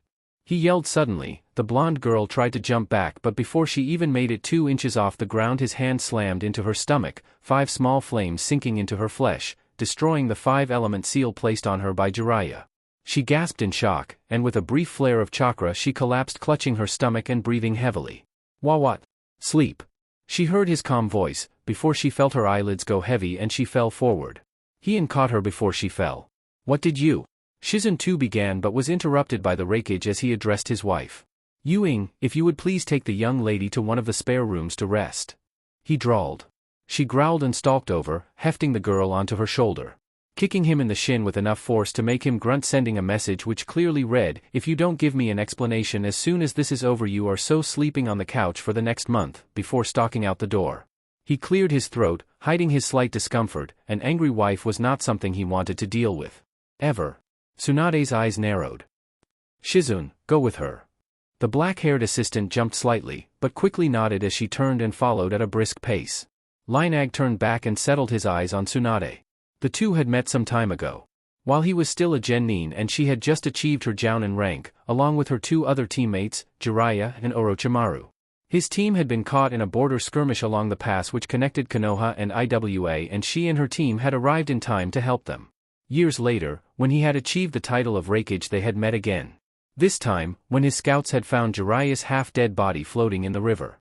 When asked what happened, he only said one thing, Orochimaru. It didn't take long for him to decipher what had happened.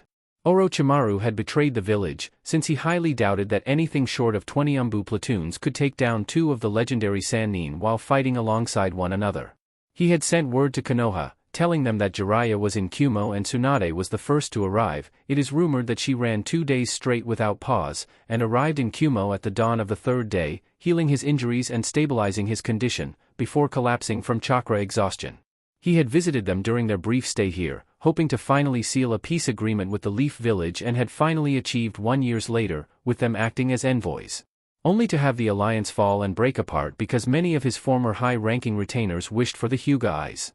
It was at that moment that he swore to never allow himself to be caught off guard by anyone again.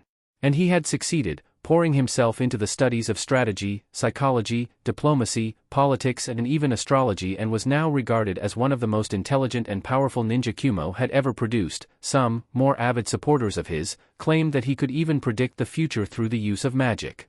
Utter nonsense, of course. He did predict the future, though hardly by magic, but instead by education.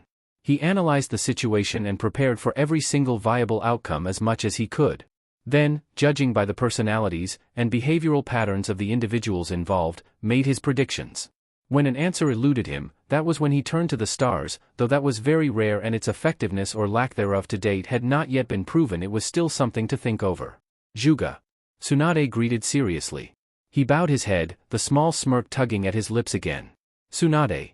He greeted back before gesturing to one of the seats in front of his desk. Please have a seat. We have much to discuss. She nodded, and sat down. As he walked over and also sat down, setting his feathered fan down on the desk, he calmly began drinking his tea. Now, you may ask what you wish. She leaned back on her chair, already having known his elusive mind games as he practiced with both her and Jiraiya when they were messengers between Kumo and Konoha. First off, how did you know about Akina's condition? He reached into one of the desk drawers and pulled out a small file. Placing it on the desk and sliding it over to her, where she carefully took it and began to examine it. You should know that your sensei could never hide something from me forever, Tsunade. He stated before sipping his tea again. Though I do admit, even I had almost missed this. In fact, if it wasn't for that civil war young Naruto caused, I may have never even found out. He heard her sharp intake of breath. But this says that she's his sister. He interrupted, finishing his tea as he set the cup down.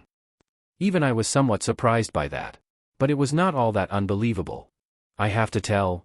She began but was again cut off by the Rakage. You will do nothing. His voice was soft, but held a firmness to it which made Tsunade pause. He leaned forward, staring her straight in the eye. We do not tell her, not yet. She will find out soon enough on her own. Still, this news, if she finds out on her own, it could prove very damaging. Hyuga. Naruto killed the people to believe to be her parents, finding out not only that her parents were never really her parents to begin with, but also finding out that she's the sister of the man who murdered them is not a blow I would deal anyone. He nodded. You're right, however, she has had much to deal with. For now, we will simply inform her of her status as a Jinchuriki. Tsunade nodded, slowly, though it was a bit hesitant before she looked at him. So tell me, what will you do about Naruto? You obviously have a plan. Hyuga nodded. Yes, I do. It all depends on Naruto's next course of action, however. He stood. Now Tsunade-sama, I suggest you go rest, you have no doubt had a long journey. She nodded, stood, and bowed. Before she fully exited the room, another messenger entered, ran up to the Rakage and whispered in his ear. Hyuga's eyes widened slightly, the only thing that betrayed his shock. I see. Thank you. The messenger bowed before leaving. Hyuga walked over to his desk and gripped his feathered fan, before walking to the balcony. It appears my next course of action has been decided for me. He stated simply as he placed a small note on the foot of a hawk, before releasing it to the sky. 2 days later, Iwagakure Tsuchikage residence. Good. All of our preparations have been made to march then.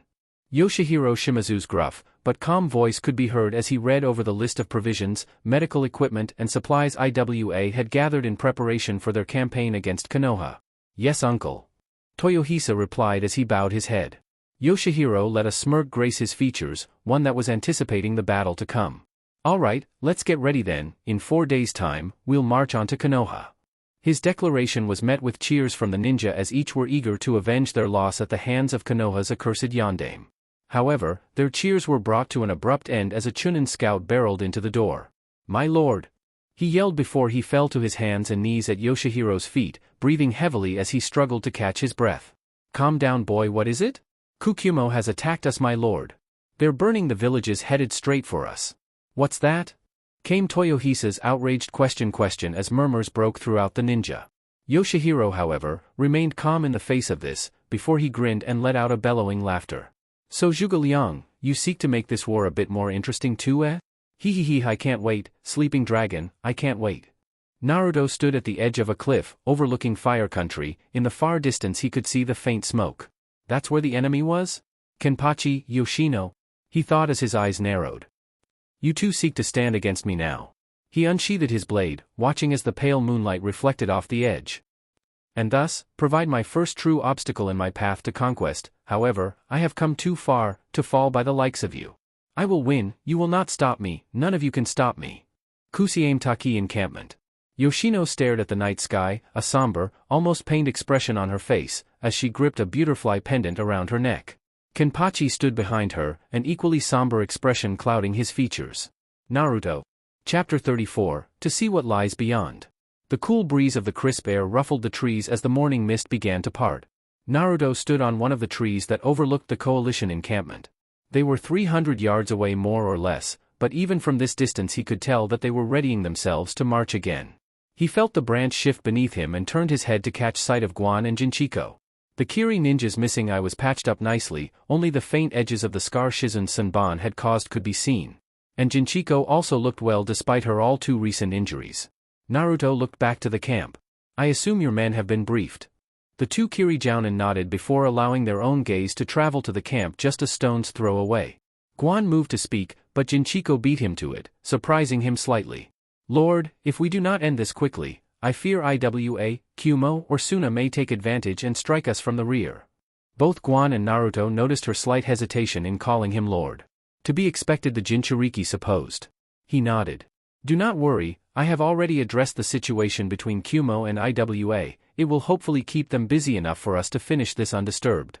Both Guan and Jinchiko exchanged glances before the larger man decided to voice their thoughts. What do you mean, sir? A platoon of 30 Kumo Umbu leapt through the trees silently. Their forms mere blurs as they whipped past. The leader, a man wearing a bear mask with a green cloak, held up his hand, signaling them all to stop. This is far enough. He yelled before he leapt down to the forest floor, the others following closely behind. The leader reached for his mask and with a soft click, the strap was unbound and he slipped it off, revealing. Ah, my youthful comrades. We have arrived in fire territory again, remove your face masks and let our victory be heard.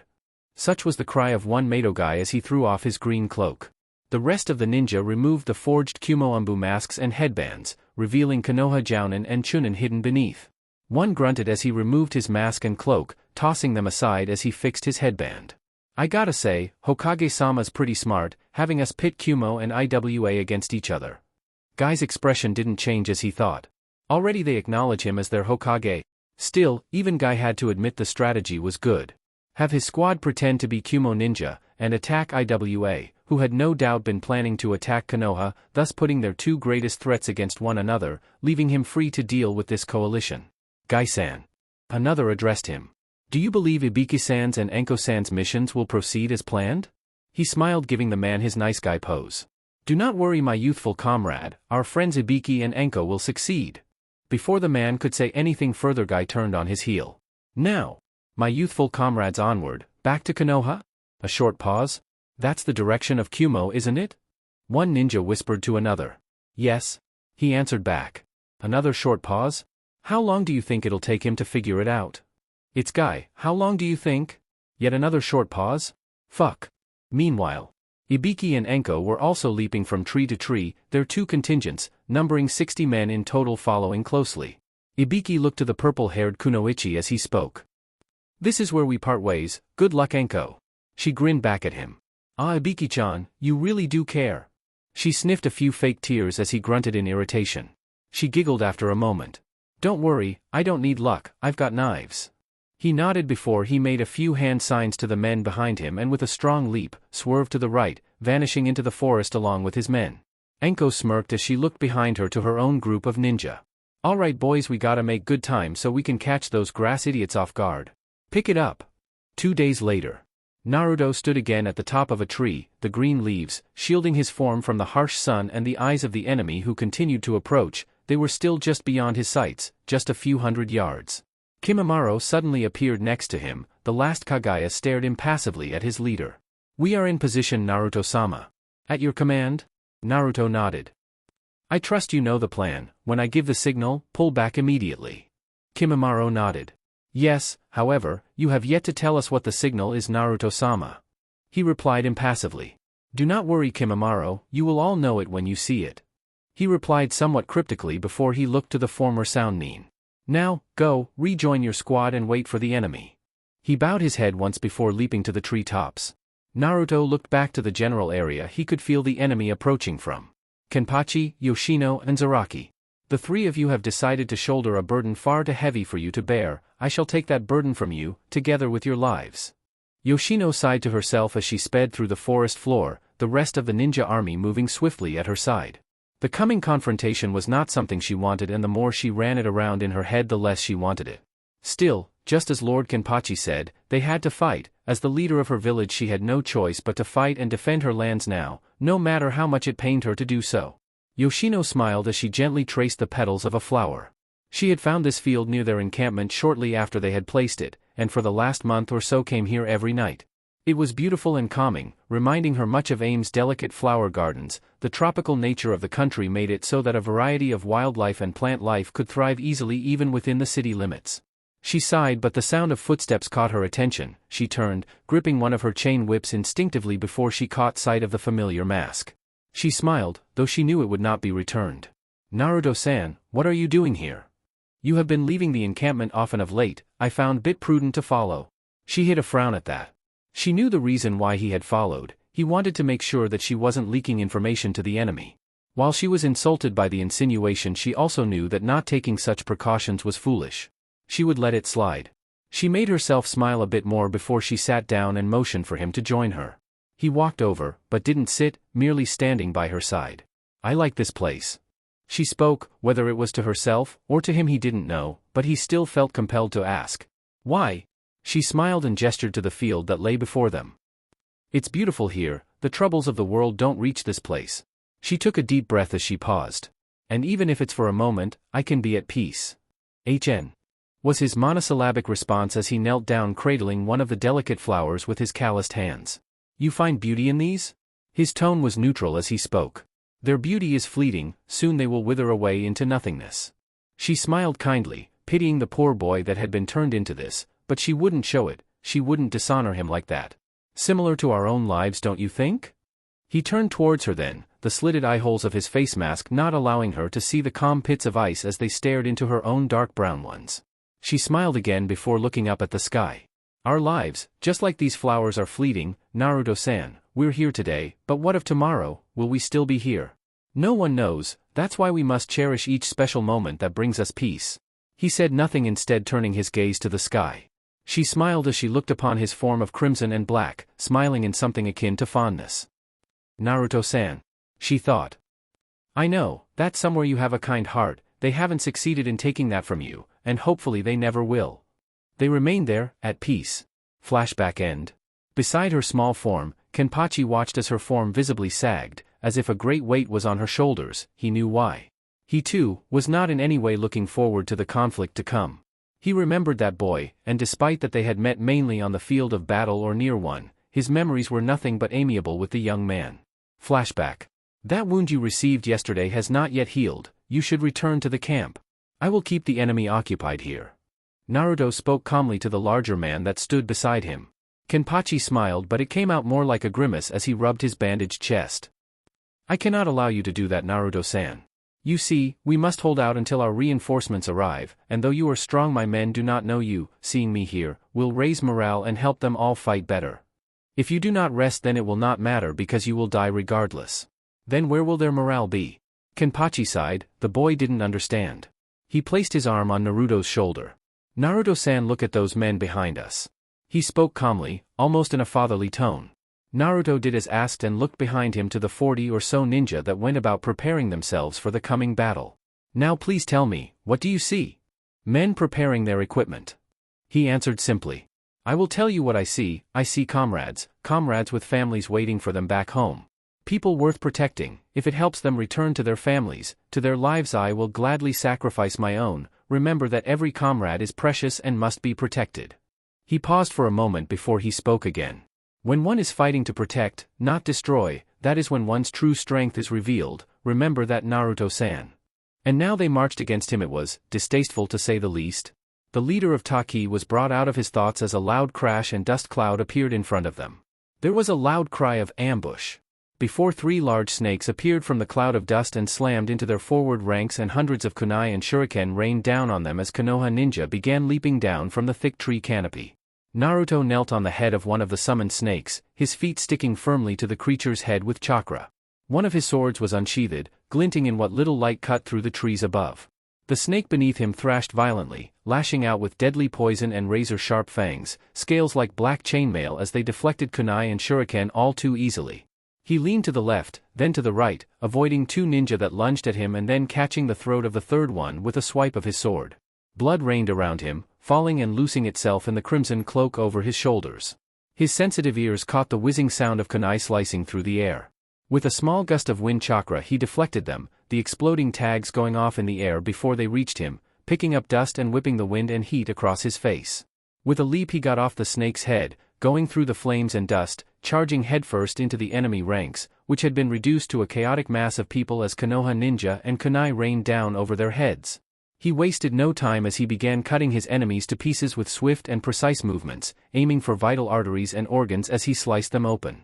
He sidestepped one's attempt at a downward cut before he swiftly and effortlessly cut open his stomach before grabbing his face and shoving him to the floor. He blocked another strike aimed at his thigh and countered with an upward sweep of his blade, cutting off the man's leg at the hip. He took out a kunai and threw it, lodging the metallic projectile between the eyes of another who charged at him. He heard the sound of chains and turned on his heel, raising his forearm in time to block a kunai with a chain attachment. It wrapped around his arm and the man pulled hard. Naruto gripped the chain and sent a burst of wind chakra up the length of the chain, shredding it and the man's arm to pieces. He turned, blocking a kunai easily as he unsheathed his second blade. He could see the former sound ninja as they made their presence known. Arrows from Kadamaru killed ninja before they could scream, Jirobu's massive strength and arsenal of earth jutsu working together with Sakan and his brother Yukon.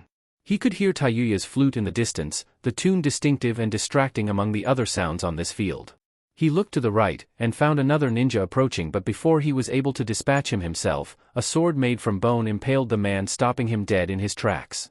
Naruto looked up to Kimimaro as the bone user passed overhead and nodded in his direction. Kimimaro nodded back, before calling his sword back and using his bone whip to lash out at others around him.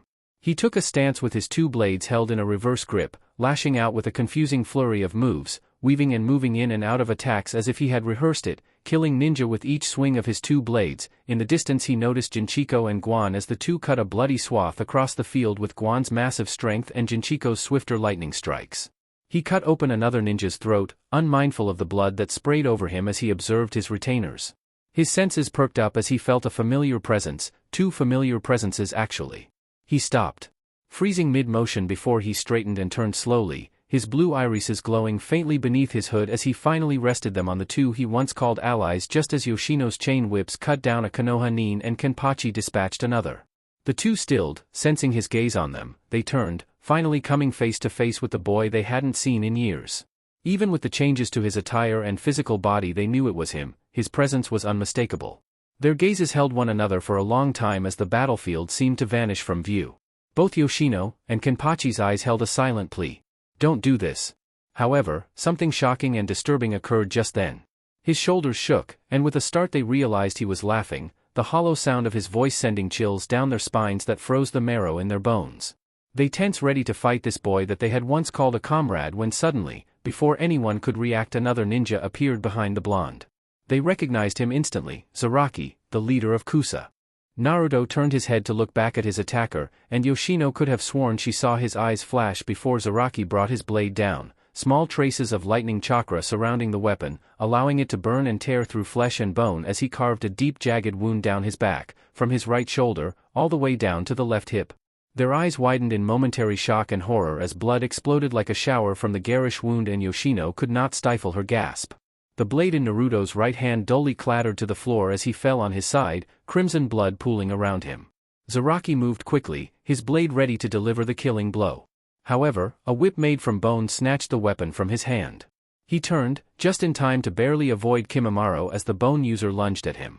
Yoshino and Kenpachi, after a moment of hesitation, moved to join the fight when Jinchiko appeared in front of them. Raitun, Denko no Heki. A small wall of lightning exploded from the ground between them, stopping the 2 in their tracks as she leapt back. She looked to Naruto in time to see Guan place his arm over his shoulder, ignoring the blood as it seeped into his green clothes, turning them a dark brown color. Seeing her commander in such a state, she cooped her hands over her mouth and called the order. Retreat! Retreat!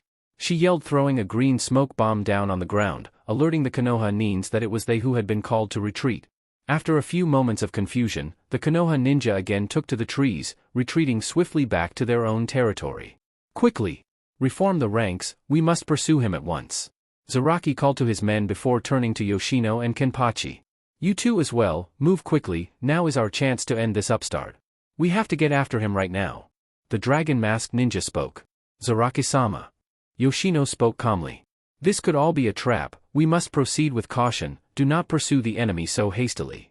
I'm not sure how many wars you've fought, Lady Yoshino, but I assure you that now that their leader has been injured and they stand without him and are demoralized, this is the greatest opportunity to rout them completely. Her eyes narrowed. I have fought plenty of wars, Lord Zaraki, and I also learned that rushing into a fight will more than likely lead to your own defeat rather than theirs. Fine then. The Kusa nin growled out. You two can stay here and plan, resting your frail bones while the rest of us secure our homes. With that he turned to assist in organizing his men to retake the pursuit as quickly as possible. Yoshino grit her teeth hard before she felt Kenpachi's calming hand on her shoulder. Kenpachi. I know, Lady Yoshino. He replied quietly before he too began moving to organize his men. Meanwhile the Konoha ninja rushed through the trees at breakneck speed, the Sound Five, Jinchiko, Guan and the injured Naruto at the head. Guan heard a faint chuckle at his side, and with a slight start, the long-bearded man realized it was Naruto himself that was chuckling. Why are you laughing, Naruto-sama? He questioned, worried that the boy was delirious from blood loss already. Because Guan, they injured me, they believe they can win. It took a moment for the green-clad Kiri ninja to catch up with what he really meant. You knew the attack was coming? Of course I did. Was his simple reply. Then why did you not dodge it? Simple, now that they believe they can win, they will pursue us, leaving their rear open. Guan was left speechless as he dumbly leapt through the trees. Then that means that those 3 squads you sent out earlier. He trailed off as Naruto nodded. Yes, one was to distract Kumo and Iwa, and the other 2 will attack the villages of Aim and Kusa now that they're away. In their haste, they will not learn of it until it's far too late. They've done what? That was the voice of the resident Jinchuriki of Kumogakure, otherwise known as Yujito, as she addressed the Rakage, who calmly sipped more of his tea before he answered. Konoha has fooled Iwa into believing we attacked them. Yoshihiro is marching his men to our borders. What? We have to tell them what happened right now. She spoke as she moved to the door when his voice reached her. No, we will not. Excuse me? Was her incredulous question as she rounded back to him. I said, we will not tell them anything, merely send orders to tighten the defenses around our borders. But sir, Yujito. He interrupted firmly yet gently. Come with me. He said as he stood from his desk and made his way to the balcony, the blonde girl following silently. He stood leaning one hand over the railing and waited for her to join him. When she finally did, he spoke. What you must learn, Yujito, is to see beyond the battlefield, to see the repercussions of your actions, rather than your actions themselves. Is that what you do? Seeing what lies beyond? He nodded slowly, his raven-black tresses waving slightly in the cool breeze. Yes, see what lies beyond, Yujito. When you learn to do that, tell me what you see. Chapter 36, Bittersweet Memories. To the world, it seemed as if the unlikely alliance of Kusa, Aim and Taki had achieved a miraculous victory over the Konoha Jinchuriki along the outskirts of Fire Territory. However, as the main force moved deeper into Konoha's borders, ready to take the legendary Leaf Village once and for all, news reached them that 2 contingents of Leaf Ninja had taken the villages of Aim and Kusa, cutting them off from Taki. The pursuit ended immediately, and the entire army immediately rounded back at full speed, intending to reach and retake their cities before their Konoha pursuers caught up to them. However, their efforts proved to be for naught, as they were intercepted by another contingent of Leaf Ninja, this one led by Madogai, joined by divisions of Anko and Ibiki's troops. The coalition, though holding a much greater numerical advantage, was completely exhausted both physically and mentally from nearly a full 2 days' forced march, and so were no match for the well-rested Leaf Ninja. When the main Leaf force, that had turned around the moment word reached them of Anko and Ibiki's victories, were seen by the coalition's rearguard troops, the allied ninja had no choice and broke ranks. With nowhere to return to, cut off from supplies and quickly losing morale, the alliance that had seemed to be on the cusp of victory less than a week ago, was now on the verge of a total rout. With nowhere left for them to retreat, the coalition forces fled to the abandoned fortress of Nanao on the border of Suna and Konoha. The fortress stood little more as a ruin, built during the very first founding of Konoha. Its military value had deteriorated long ago. Though its walls were imposing, little else of value rested within the fortress. Left by the military forces of Konoha for merely 50 years, it had become a sanctuary and refuge for many refugees, bandits, Rounin and missing ninja over the decades. Soon after their arrival, they fortified their position, barricading the walls of the fortress city once more. Some of the refugees fled, while others remained in their homes, neither having the will or the strength to leave. Naruto, leading the core of the army, rendezvoused with Madogai, leading a second contingent, and 2 more small units arriving from the southeast, led by Hitaki Kakashi and Mika, Guan's apprentice whom had requested the assignment. The Leaf Army swiftly proceeded to surround the city shortly after arriving, cutting them off from any supplies they may have hoped to attain as Naruto began his siege. Damn it! The dragon-masked leader of Kusa snarled as he stormed into the main hall of the old, ruined fortress, Yoshino and Kenpachi following shortly behind him as he began pacing agitatedly up and down the length of the hallway. Lord Zaraki. What? The Kusa nin growled as he rounded on Kenpachi's larger form. The Taki leader sighed in exasperation. I suggest you calm yourself, this is a situation that must be approached calmly. The shorter man took a deep breath and visibly calmed before he nodded. Yes, you are right. He looked to his 2 allies, taking in the serious and tense expressions. From what I've heard, you 2 have dealt with this Uzumaki boy before. What would you suggest as a plan to get out of this situation? Kenpachi and Yoshino shared a glance before they motioned to the chairs and sat down in a semicircle. In all honesty, Lord Zaraki. Yoshino began. We only have one choice that can guarantee, at least the lives of our men, and that is to simply surrender to Naruto-san. Surrender? He questioned. The 2 of you are some of the greatest ninja Taki or AIM has ever produced. You 2 single-handedly led to Kusa's defeat in their campaign to take the central marshlands. I know because I was there. He sounded just a little bitter at the last part. They noticed but let it slide. You are legends in your own right, and you mean to say you cannot think of one single strategy that can help? Yoshino and Kenpachi sighed. Many of the legends of their strength were just that, legends. Naruto had helped in most of their exploits in one way or another, however, so as not to cause an incident. Both his and his Konoha comrades' intervention had been kept a secret. Of course they were both strong, but any victory against the Uzumaki child one-on-one was a long shot, especially if he used his bijou. Kenpachi spoke again. I am afraid, Lord Zaraki, victory at this point is nigh impossible. Nothing is impossible, every adversary has a weakness. Not this adversary. Kenpachi spoke again more forcefully. He leaned forward, staring straight into the dragon mask eye holes with unwavering force. You do not know this boy. When he was only 9 he was already at the level of an elite jounin. I have little doubt that he is at, or beyond our level now. This is not just some green fool that has read up on a few strategy books. This is someone who was bred for this, someone who was made for this. This is not an adversary that we could defeat. You are wrong, that wound I gave him was received on purpose and has most likely already healed. Yoshino interrupted this time. The room fell into silence after that and the 3 looked to each other. Finally Zaraki spoke. Then I suppose we have no choice, we surrender to the Uzumaki boy tomorrow. Wait. Yoshino spoke again. We must make it very clear to him that the peasants here had nothing to do with this. I do not want them suffering his wrath. The 2 other men nodded in agreement. Konoha encampment, outskirts of Nanao. Naruto again stood at the edges of the camp, observing the crumbling walls of the old outpost/city as he watched the enemy ninja frantically work through the night to bolster the defenses to a respectable degree. Foolish really. The strongest defenses were little better than an inconvenience if manned by an exhausted army, whereas a single hill could be held by a well-rested and alert one. He didn't really know why he did this. He could easily send a scout to watch and report the enemy's movements. But for some reason he preferred to do the mundane task himself. Perhaps because he found it more effective that way, or perhaps simply because it helped him mentally prepare for the coming confrontation. Perhaps it was just simply one of his quirks? Was that what Kakashi had called it? He mentally shrugged. Whatever the reason, he found this to be one of his few indulgences. However, over the last day or so he felt a strange ache, like a gnawing feeling in his chest. He didn't know why really. His troops were in position and ready to lay waste to the coalition at a moment's notice. His scouts hadn't reported any change in Iwa's march to Kumo's borders in the north, and Suna was still in a civil and military turmoil. No help was coming for them, and there was no reason for this feeling, no reason for concern.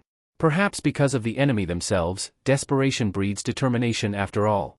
The tides could always turn at a moment's notice. He could not let down his guard, especially against these opponents. He was startled out of his thoughts when he felt a small drop fall onto his cheek. He looked up to the dark sky as they rumbled with thunder. Like battle drums overlooking the battle to come. It had rained that day too. Naruto again found himself walking to the flower field. It had become something of a ritual really. Every day whenever they were both in the camp, they would meet in this field. They did not always speak, sometimes they did not have to. The sky rumbled, as if it was growling as it released the waters held within it, the heavy shower falling like sheets. The battle today had been more brutal than usual. The Kusanins had holed themselves up in a local village and had taken refuge in the homes of civilians. In the ensuing chaos many combatants and non-combatants lost their lives, something that was weighing heavily on the men's morale. He found her where he always did. Her eyes were closed, staring up to the sky as she basked in the cool drops that fell over her skin, running down her face, and for a moment Naruto could have sworn those were tears. He stepped forward, ignoring the flowers he crushed under his feet as he made his way closer. Finally, when he stopped at her side she spoke. "This weather, it's nice." Her voice was melancholy and Naruto could hear the strain there, and he realized that he had not just been imagining her tears. "Why do you cry, Yoshino?" he questioned. "What was done today was necessary. There is no reason to cry over it." She smiled, still not taking her gaze from the black clouds even as lightning streaked through the sky, illuminating everything for a brief moment. When she spoke, her voice was heavy and Naruto realized again how very different others were from him. Unlike himself, she carried the deaths with her. Every flame she snuffed out was yet another weight on her heart. She carried them, he discarded them, like petals to the winds in a storm, never to be found again. When one is a figurehead for the soldiers, you can never show weakness. If you show weakness they will weaken because of it. You can never let your emotions get the better of you, because then that will make them worry. You must be their pillar of strength, you must be the one to keep their resolve strong. She took a deep breath as her smile widened slightly. "But, here, in this rain, I'm free. I do not understand. What do you?" He began but stopped as she walked forward and embraced him, her hands clinging to his cloak. It was almost desperate in nature as she held him tight. "Yoshino-san?" he questioned in a confused tone as she held him tighter. "Just, hold me, Naruto, just for a little while, just until the rain stops." He was confused by her need for physical contact from him, but decided to comply and slowly wrapped his arms around her as the rain fell over them. Naruto watched the rumbling clouds as the memory of that day washed over him. He looked back to Nanao once more before swiftly turning on his heel to walk back to camp. Yoshino sighed silently as she sat in her tent, swirling some sake in the saucer she held in her hand. Despite what she stated, she knew, and she was sure Kenpachi knew as well, there was a very real possibility Naruto would not accept their surrender. They had become close, at least slightly, and betrayal was not something anyone handled well. "I can only hope," she pleaded as she fingered a small necklace, in the design of a butterfly between her fingers. Smiling softly at the memory of just how she had gotten this pendant, and Kenpachi had gotten the marble Buddhist beads he held everywhere. Naruto, Kenpachi and Yoshino stood on the borderline of Konoha, a small contingent of Aim and Taki ninja behind their two leaders, and Naruto's remaining Umbu behind him. "I suppose this is goodbye then." Yoshino spoke with a somewhat sad smile on her lips. Naruto simply nodded, not revealing anything beneath the mask that covered his features. "Yes, it is." He spoke emotionlessly as he always did. "Farewell." The situation felt strangely uncomfortable to him and so he quickly decided to end it. Bowing once before turning and beginning to march to his men. "Naruto-san." He heard Kenpachi see all and turned to face the larger man as he held out a red oak box, about 4 feet long and 2 feet wide, offering it to him. Naruto took the box carefully before sliding it open as Kenpachi spoke. "I noticed many times in our battles that you favor wielding two weapons. I believe these will serve you well. They were made with Taki's finest, chakra-channeling steel." Naruto finished opening the box, and unrolling the purple silk within, was greeted by the sight of 2 scimitars. The same ones he'd wielded ever since. Kenpachi smiled, easily seeing the surprise, if only slight through the minute changes in his posture. Yoshino smiled and walked forward, holding a small item wrapped in red cloth. He closed the box, placing it gently down to the floor before taking the offered item. He unrolled the cloth, revealing another nearly identical to his own. He turned it over to look on the inside, finding numerous small seals over the forehead and cheek areas. "They'll help conceal your chakra, that way you can focus more on the job rather than actively concealing it," she said with a small smile, shifting a little from foot to foot. "Will you try it on?" "I wasn't really sure about the size." Naruto paused for a moment before slowly unclasping his original mask with a clicking sound. When he finally removed it, both Kenpachi and Yoshino had to hide their frowns as they were again greeted by his young features. Naruto placed his new mask on and looked to the two. "My apologies, I did not realize it was a tradition to exchange gifts during a departure, and as such I have not acquired anything for you." The two again hid their sadness at his lack of understanding as they smiled and spoke. "Naruto-san, it is no tradition. We are comrades, and you have assisted us greatly, and as such we want to repay you for everything you have done." "I see." He spoke slowly, though his tone betrayed some of his confusion. Yoshino walked over and hugged him. She felt as he stiffened and pulled back, smiling up into the black featureless mask that stared blankly back at her. "Take care of yourself, Naruto." He nodded before he turned and vanished in a swirl of leaves along with his men. 3 months later. Yoshino sighed tiredly as she entered her room. The last 2 months had been nothing but boring negotiations between Kusa Aim and Taki. Peace agreements they were called, but it was the most boring thing on this earth, and today had been no different. Stuffed bureaucrats with enough of a pretty penny to hire herself and Kenpachi as guards arguing over foolish matters. She just wanted to crawl into her bed, read her book and pray that tomorrow was the last day. However, just as she moved to do just that, something gave her pause, something that was not there before. A small wooden box was placed over her pillow. Now, she knew that the staff at this establishment didn't leave such things. And so she approached carefully, picking up the box after making sure there were no traps and then making sure there were no booby traps that she could detect inside of it. She carefully opened the box and gasped at the sight that greeted her. A necklace in the design of a butterfly, with a silver chain. The butterfly was small but made with beautiful sapphires that gave it an almost purple tint when the sun hit it. When she looked into the box, she found a note. She picked it up and read it. "This necklace has a small seal that can store up to the chakra capacity of an average jounin. It may help sometime in the future." It took her only a moment to realize just who gave her this, and she smiled fondly at the realization. A knock at her door brought her out of her thoughts. Opening the door, she found Kenpachi fingering some red beads. "I assume you received one as well, judging by the look on your face. Mine helps guard against genjutsu." Neither noticed the figure that leapt away from the rooftops. The shadow's time in the light is only fleeting, before returning to its darkness. Yoshino sighed. If only things were different. She wished so much for it to be different, and she was certain Kenpachi must feel the same way. But they had both sworn to defend their village from everything that threatened, even if it was an old friend.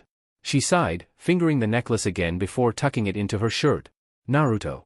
The next morning, Naruto was overlooking preparations that his ninja went through for the eventual assault on Nanao, everything from some basic chakra control exercises to light sparring and even sharpening their weapons. However, one sight brought a strange sense of, perhaps nostalgia was the proper word. Everywhere he looked he could see ninja of different nation. While the unity of Konoha had been broken, it was being replaced by another unity. A unity forged through the desire to survive. He held no delusions that his people loved him. In fact, many probably loathed him. He didn't care as long as they did not spread their hate. But he knew that through fear of him was because why many followed him, now that he had conquered Kiri, was keeping the 3 major nations at bay and now had this coalition against the ropes, so to speak. Some held a faint glimmer of hope or belief that his mission was possible, but many still believed he was nothing but a fool, and so they were now helping each other out of interest for their own survival. It was born out of desperation, as many things in the shinobi nation were, but he knew that if he won this battle, it would evolve into camaraderie, and finally loyalty to each other. Perhaps eventually to him. He was brought out of his musings as a Chunin messenger frantically ran towards him. He didn't even reach him completely before he yelled out, "Naruto-sama, Nanao's gates are opening." That caught Naruto slightly off guard, but he quickly schooled his features and spoke. "Send word to the other commanders, I want them to ready their men for anything and to meet me at point 5 immediately." "Understood, Naruto-sama." The Chunin bowed before he ran again in the opposite direction.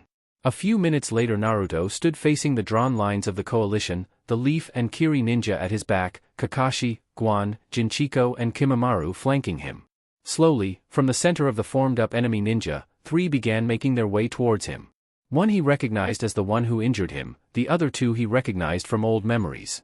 Immediately, Zuroku Kenpachi and Mizumi Yoshino, the leaders of Taki and Aim and 2 people he would have once called comrades. His eyes narrowed as he began walking forward, the 4 commanders following behind him after a brief moment's hesitation. As he approached he watched the features of his 2 former allies carefully. While they could hide it to the world, they could never hide it to him. No, not him.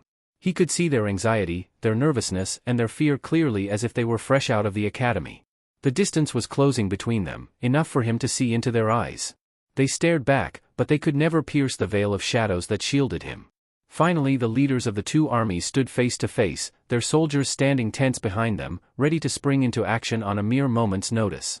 He heard Kakashi as the man slipped a kunai into his hand. The subtle shift in Kimimura's stance indicating he was ready to strike out with his bones at a moment's notice.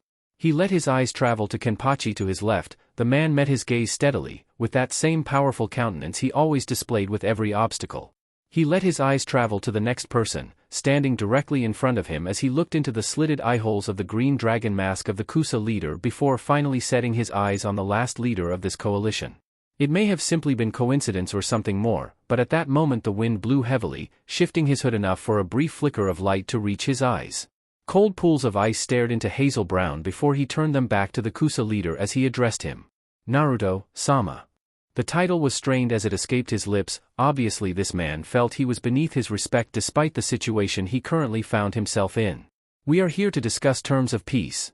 In other words, you are here to discuss your surrender. He stated blandly. He could practically hear the man's teeth chipping from the force with which they clenched together. When he spoke again one could easily hear his anger. We are willing to accept an immediate cease of hostilities, and we will pull back our men fro. Your plea for surrender is denied. Naruto spoke, his voice firm and unwavering as he turned his eyes onto the three coalition commanders. Your three villages sought to destroy us when you thought we were at our weakest. I will use you and your men as examples for any other fools that dare to cross me. He turned and began leaving as he spoke. I suggest you make your peace. Tomorrow is your last day on this earth. Even his own men seemed surprised at his decision. Kakashi and Jinchiko's discomfort could be seen easily. Guan and Kimimura's was hidden, but he could still detect it. He paused as a familiar voice reached him. Wait. He turned and saw Yoshino as she approached him. Kimimura, ever the present sentinel, along with Guan placed themselves in her way. Naruto held up his hand, waving them off. They stepped back, allowing her to pass. She walked up to him, staring straight into his glowing eyes before she bowed and spoke. Naruto-sama, please, don't let your anger towards myself and Kenpachi cloud your judgment. Don't make all of these ninja pay for our actions. The entire group of people present looked decidedly shocked and even took a few steps back as if they'd been smacked. Naruto stared at her for a long while before she bowed her head a little lower. Please, if it will appease you then simply kill me, but spare my men, I beg you. The ringing sound of a sword being drawn echoed in her ears before she found the tip of a sword held at her neck, forcing her to look up into his eyes. He spoke. You would die for them then? She nodded without a moment's hesitation. His grip on the blade shifted. Before the glow and cracking of lightning reached their ears and the Kusa leader appeared behind the Jinchuriki, blade cracking with lightning as he brought it down. No stop. But it was too late. Naruto sidestepped the attack and grabbed the man by the throat. After that, chaos erupted around them as the two armies clashed. Chapter 37, Burden of Grief. If one had ever seen a spark go off in a room full of gas fumes and gunpowder, they would describe the effect to be similar to the effect Zaraki's attack on Naruto had on these two forces. With a snarl of anger Naruto snapped the Kusa leader's neck in two with a sickening crack. A second later the man melted into a pool of mud at the Jinchuriki's feet. Naruto snarled as he turned his glowing blue eyes onto Yoshino's shocked features. The golden bracers on his wrists hissed and pulsed as the seals glowed red. He unsheathed his second blade as he raised the first one, ready to deliver the killing blow this time. Yoshino snapped out of her stupor in time to grab the two chain whips resting on her shoulders, pushing chakra into them. The small jointed areas locked together, forming a solid rod-like weapon with tiny blades sticking out of the edges all around. The unconventional weapon became hard enough to stop his blade as she crisscrossed them in an X pattern above her. Half of the whip was now solid, the other slack as they hung limply from her shoulders. Naruto snarled as he reared back his second blade, but as he swung, it was intercepted by Kenpachi's Naginata. He turned his ice blues onto the large man who met his gaze evenly. With a heave, Naruto was shoved back as Kenpachi helped Yoshino back to her feet. The young woman looked back into Naruto's eyes, but when she did, she found nothing, no hesitation, no sadness, no regret. There was only anger. Anger and hate. The blonde's eyes glared fiercely at the two before he took his fighting stance, his voice laced with venom as he spoke. So be it. Kakashi's first instinct was to rush to Naruto's aid. However, before he could move forward in order to do that, numerous Umbu appeared, blocking his path. His eyes scanned over them quickly before he dashed, full speed as he formed his hand seals. The Chidori flared to life in his hand as he rushed one of the Umbu. The Umbu raised his sword in a futile effort to hold off the attack as Kakashi was moving too fast to dodge perfectly. However, to his surprise, instead of plunging the lightning blade into his chest, Kakashi leapt up, landing on the man's shoulders and using him as a springboard to lunge even further into the enemy ranks, heading directly for one of the two Umbu captains. As Kakashi's form arched through the air, the cackling of the Chidori trailing behind him, he looked to be little more than a streak of black and lightning before he plunged the attack in the captain's chest. The roar of the thousand birds dying down, it marked the start of this battle. Kimamaro's bones shifted under his skin, forming an armor beneath the thin layer of his flesh as he launched numerous bone bullets from his fingers towards the ninja that had just appeared before them, catching a few of them off guard. The bullets punched through their chests and shoulders before they retaliated by launching several kunai and shuriken. The blades were shrugged off of his skin, barely even managing to scratch open centimeters of skin before they struck hard, unyielding bone. His attention was brought to the area in front of him as one of the Umbu appeared, sword already reared back for a swing.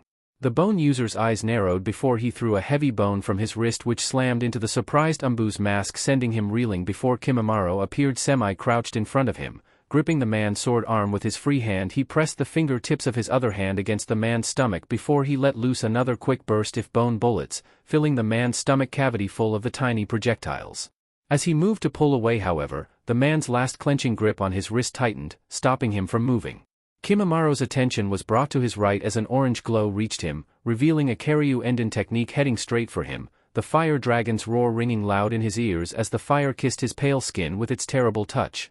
The heat was intense, he wasn't sure if he would survive it. Fire was the only true weakness of his bloodline, while his bone armor worked on almost any other attack. The heat, as well as the fact that his armor had practically no air holes, made it very difficult for heat to escape should he come too close to it, thus, making it so any katan jutsu that was too close would literally boil his organs from the inside out. Receiving a direct hit as he was about to do now, well, he began to sprout bones to form a cocoon around him, but he knew he'd never get it up in time. The attack was coming too fast.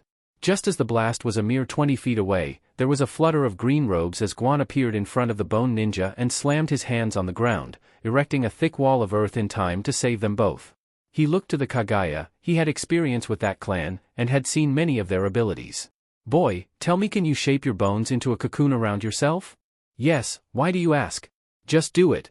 The older man snapped, though Kimamaro never liked taking orders from anyone other than Orochimaru. And now Naruto, he complied and enlarged the bones in his body to wrap around him in a protective shell.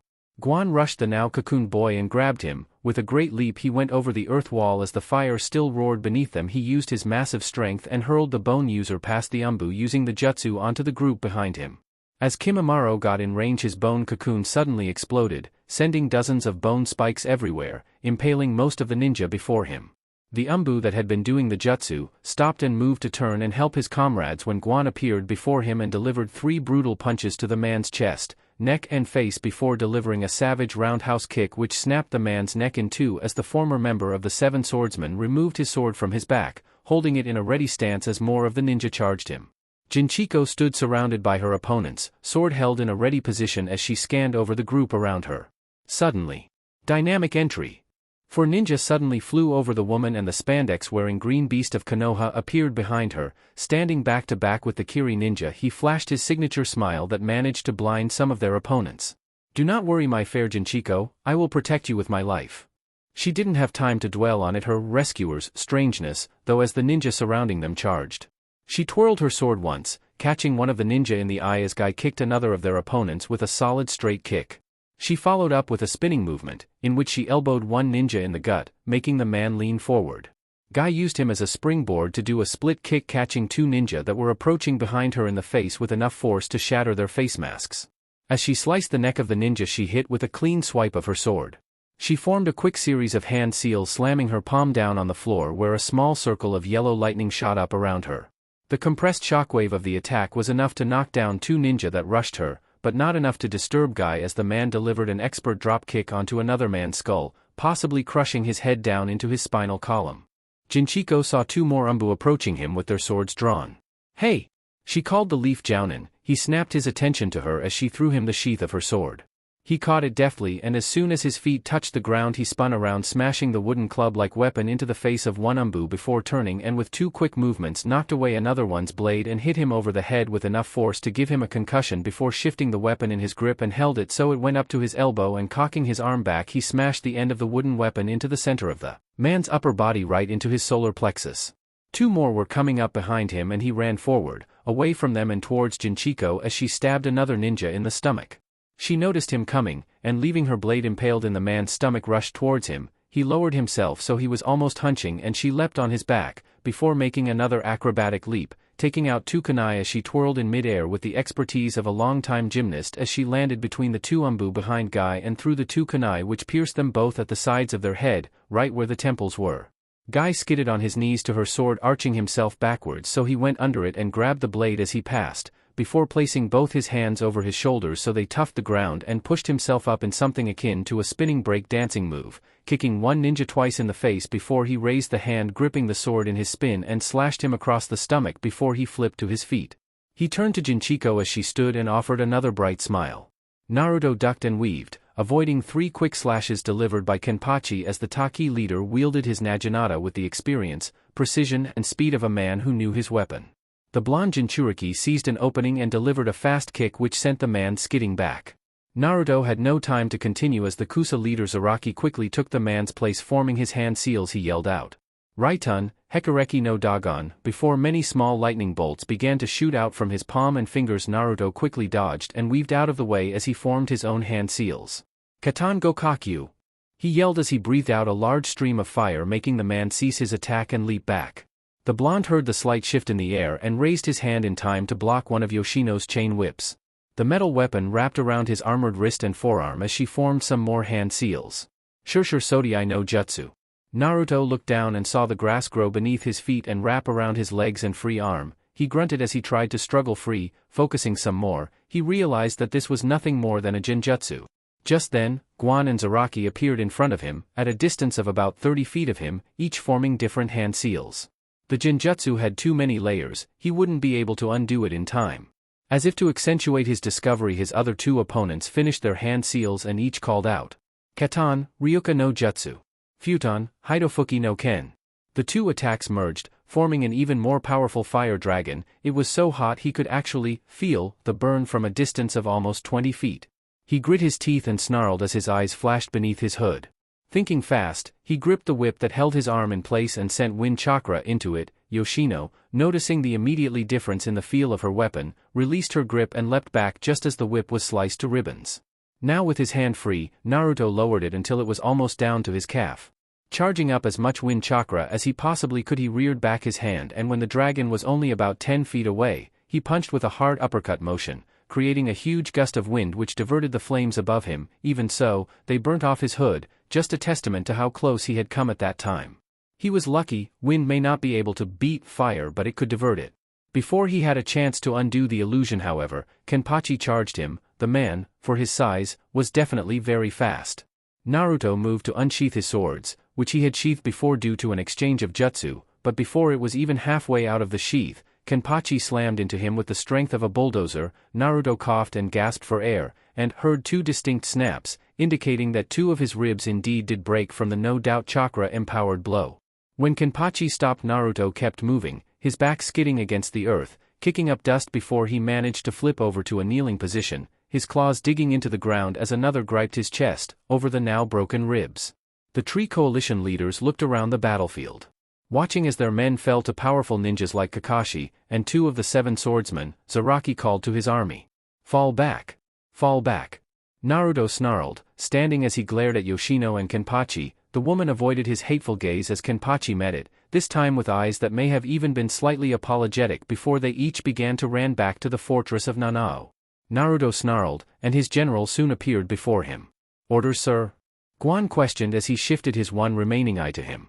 Naruto's eyes narrowed, cold fury shone through brightly now that everyone could see his features as they were not obscured by the hood. However, Kakashi and Guan caught another emotion in his eye, one that came and went so quickly they wondered if they had ever even seen it at all.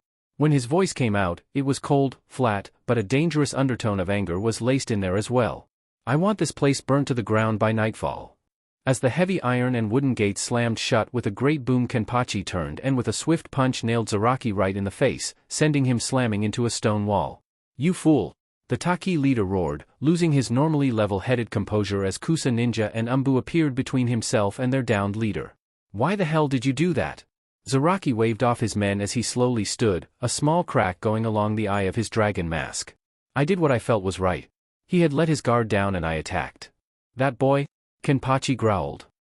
"Never lets his guard down. This isn't like any enemy you've ever faced before. He is a force of nature, possibly one of the few living natural disasters if he so choose to be, and now our only hope for our men's survival you have squandered on your foolish overconfidence. If I hadn't attacked he would have killed Yoshino and then attacked us regardless." Zaraki roared back with equal ferocity. "You don't know that for certain," Kenpachi said as his lips settled into a thin grim line. "And what you do?" he shot back.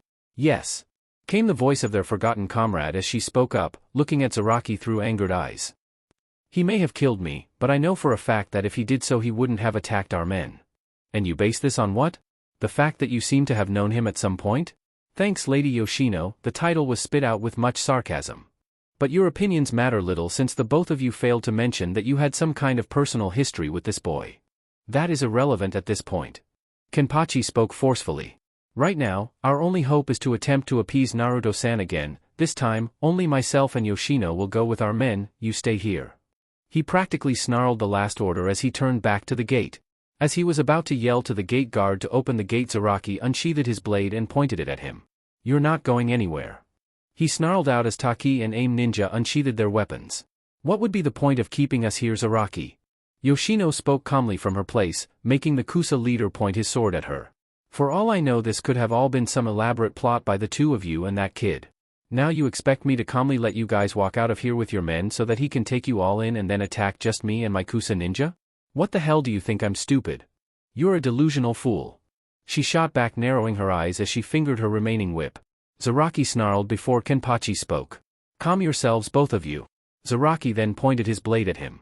"Shut up, old man, none of you are leaving me and my men here to die, even if I have to kill you all myself." Kenpachi narrowed his eyes. "Put that weapon away, boy, before you hurt yourself." Several hours later, Naruto, already healed from the light injuries he received in the previous skirmish, sat in his tent, his mind going over the short reunion, if it could be called such, as he rested his head on his fist, blonde spiky hair framing his features and shadowing his eyes from view as the bracers glowed with red chakra and hissed eerily from his wrists. When one of the Chunin entered his tent, Naruto was surprised at what he stated. "Naruto-sama. Nanao's gates are opening again." The bracer's misty glow faded as he turned his eyes onto the Chunin, who pointedly avoided his gaze as he bowed. He swiftly stood, nearly knocking his chair back before he walked around the man and out of the tent. The sun was already setting and the men were scrambling to their battle positions, no doubt because of this latest development. "So they have not made any move at all since the gates opened?" Naruto found himself questioning Kakashi as the man stood next to him. The silver-haired Jounin shook his head. "Not one. It's strange, but I don't even see their men on the walls." Naruto grunted before he turned to a Chunin. "Bring me one of the Hyuga, a strong one with good range with his Byakugan." The man hastily bowed and rushed off. Kakashi turned his visible eye onto his blonde commander. For the last few hours the only real topic of conversation among both the generals and the soldiers was simple. What was Naruto's history with the Taki and Aim leaders? Indeed, it was a question that plagued even him, and he usually didn't give a flying fuck about other people's histories. He was hesitant to speak on it. Hell, who wouldn't be? He was arguably facing one of the most dangerous ninja in the world, and questioning this ninja on an apparently sensitive aspect of his past. A few minutes passed in which the silence around them became almost oppressive, during which time Kakashi managed to gather his courage and was about to open his mouth to speak when. "You summoned me, Naruto-sama? Damn it."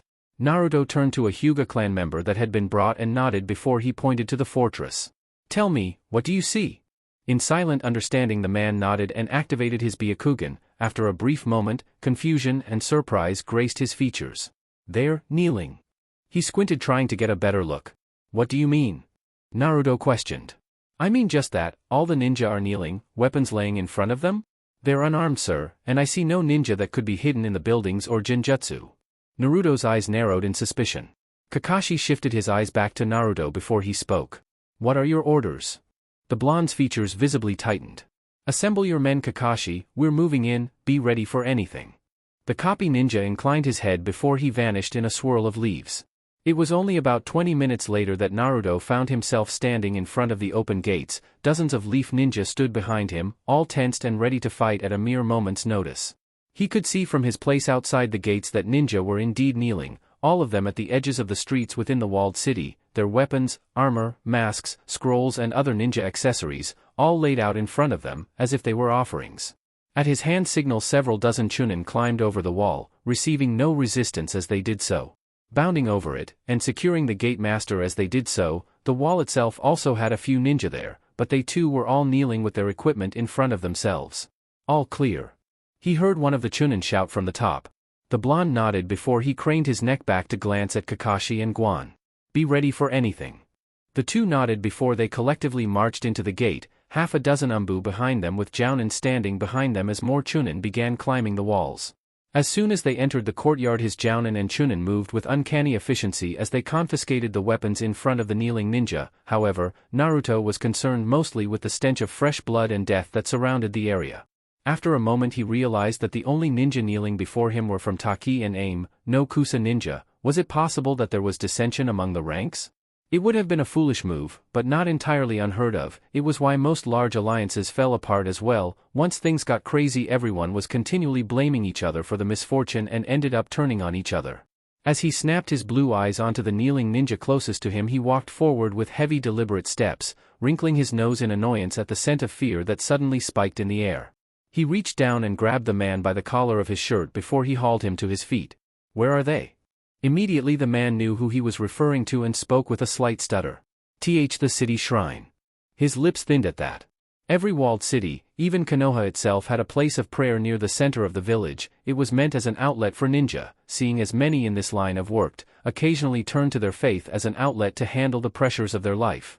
He unceremoniously dropped the ninja before he turned and began making his way towards the shrine, Kakashi and Guan following silently as the ninja continued to confiscate weapons from the kneeling Taki and Aim ninja. As they walked forward, the smell of blood and death became so strong even Kakashi could smell it. It was then that he noticed many bodies, lying on the side of the road, each lined up and covered with a long cloth, the Kusa headband resting above it, some more from Taki and Iwa as there had been dissension among the ranks then. He noticed many other injured Kusa ninja lined up on the other side of the street, for guards set around them, the only Aim and Taki ninja with their weapons still present. As the Konoha umbu appeared, they hastily bowed and began disarming themselves as the huddled prisoners watched on with unveiled disgust. Finally they reached a circular courtyard with 5 streets that served as its entrances and exits. A large open temple was all the way at the end of the circular courtyard, where he could faintly see 2 silhouettes kneeling before the large gold statue within the temple. As Naruto stepped forward, he paused before turning to Kakashi and Guan. No matter what happens, do not interfere. Kakashi gave him a reproachful look. What are you planning, Naruto? Naruto snarled as his fists clenched tightly. Do not question me, Hatake. He snapped at the older man, making the copy ninja take a step back. The boy then turned and with heavy strides made his way to the temple. As his footsteps echoed loudly in the eerily empty courtyard, Naruto couldn't help the sharp pang that went through his chest as he drew closer and closer. Passing the wooden beams that held up the roof in the place of walls without a second glance as he approached the 2 kneeling figures. His 2 comrades? His allies? His betrayers? His enemies? As he came to a stop, his final footsteps seemed to echo from the pillars that held up the temple. He watched as Kenpachi bowed to the statue again before he slowly lit some incense on one of the many candles laid out before him before he placed it in its proper place. This seems familiar, does it not, Naruto-san? All 3 of us here, standing side by side again. Enough, Kenpachi. He growled at the pious man. What are your intentions? The older man sighed as he slowly stood, picking up his naginata as he did so, Yoshino following his example after a brief moment. When they turned to face him, he could see their veiled sadness, the silent apology in their eyes, and the regret in their souls. They knew, and he knew that they knew, that at this point, he would not accept their surrender. He would not pardon or disregard their betrayal. We decide this through battle, you against us? If we win, then you leave Taki and Aim, you'll leave us alone and we shall leave you alone. If you win, you may have your revenge on us. And why should I even accept these terms? My men already have your men captured and your cities under our control? You've already lost everything. I stand to gain nothing. Silence was his answer, an infuriating silence which angered him more than their very presence. He wanted to fight them, he wanted to accept their terms, and what was worst, they knew he wanted to do so. His eyes, those cold pits of ice that showed the equal coldness of his soul, bore into Kenpachi's own fiercely, glaring to him with fury rarely displayed. The older man returned his gaze calmly, almost, as if with pity. That only raised his anger more. How dare he pity him? He was the most powerful man currently on the face of the earth, both on and off the battlefield. He controlled 1/3 of the entire nation, and this fool was pitying him? He turned his eyes onto Yoshino, and she met his gaze with a strange look of pleading. But for what, he could not tell. Silently he unsheathed his blade, watching as Yoshino and Kenpachi hesitantly fingered theirs. "Naruto-san, please return home. This is not what Sarutobi-sama would have wanted." Kenpachi pleaded with the blonde Jinchuriki. Naruto's eyes narrowed as he growled. "Silence, Kenpachi, you know nothing of what you speak." However, due to the uncharacteristic display of anger, Kenpachi knew that he had hit a sore point. "You do a grave dishonor to him, Naruto-san.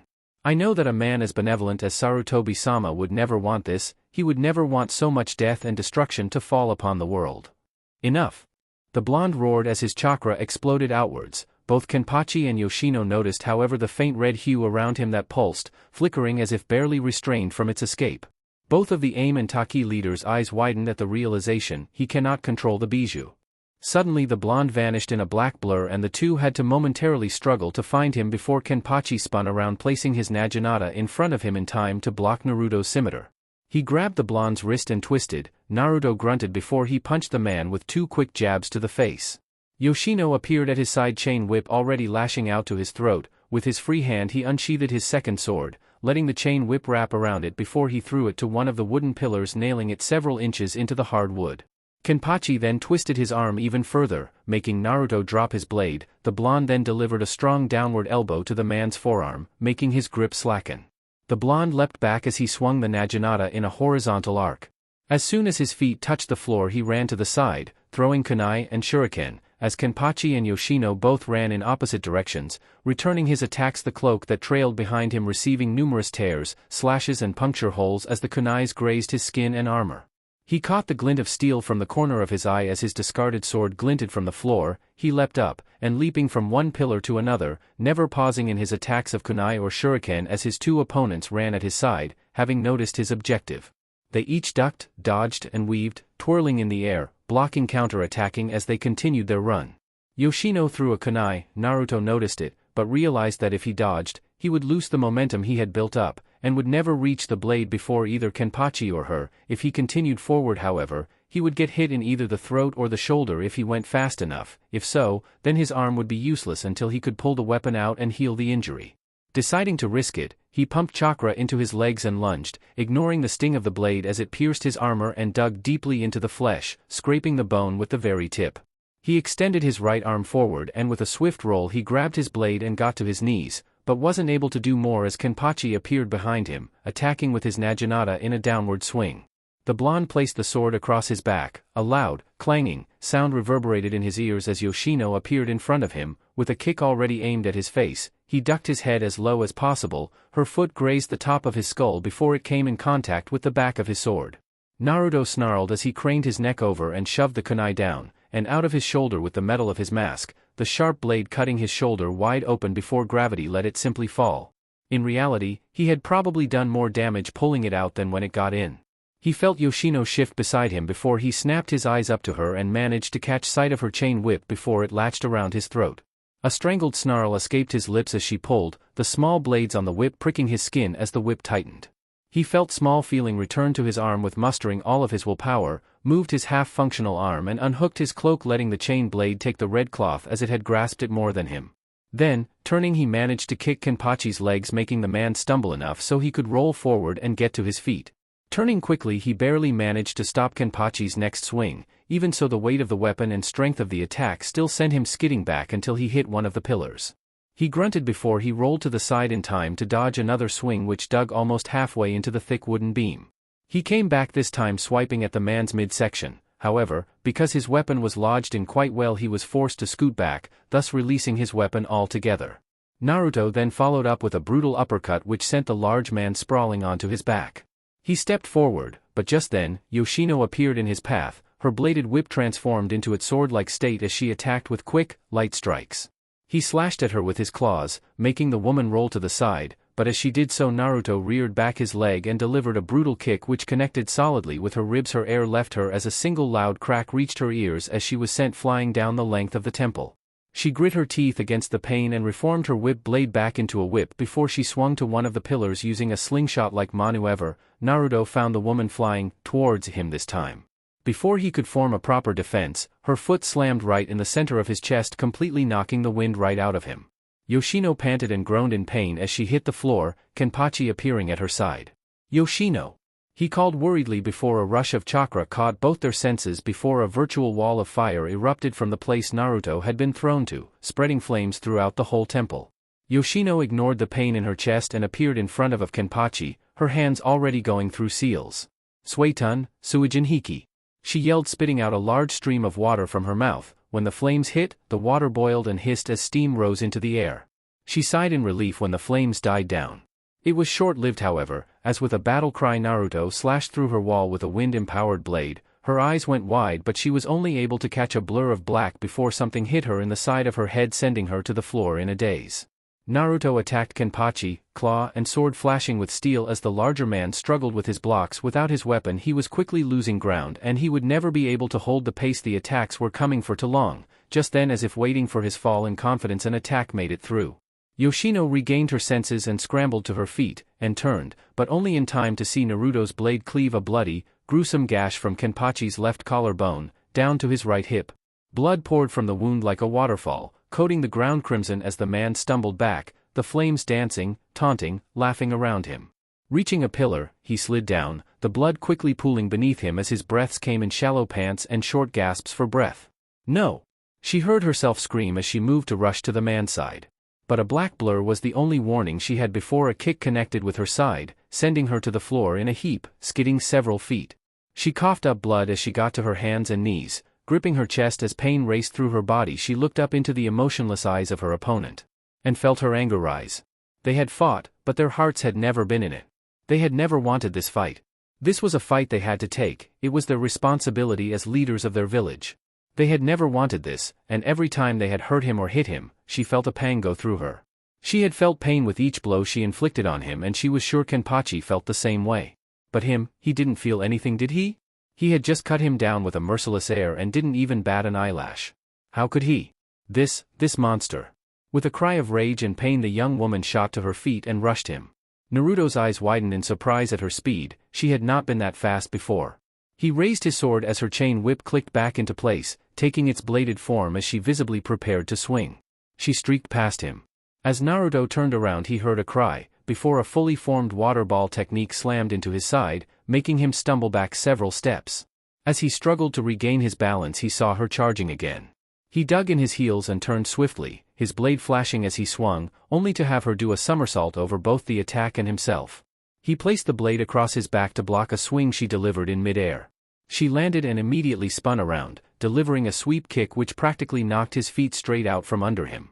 She got to her feet and tried a downward swing, only to have Naruto flip to the side and quickly take a defensive position as she continued her furious attack.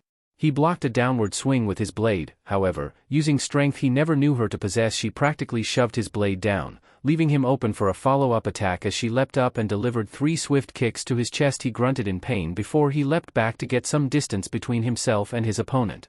He had been caught completely blindsided by her increase in strength. Just what had happened? Was it perhaps Kenpachi's death? Could she have gained the same kind of strength Jinchiko gained when Hidetada died?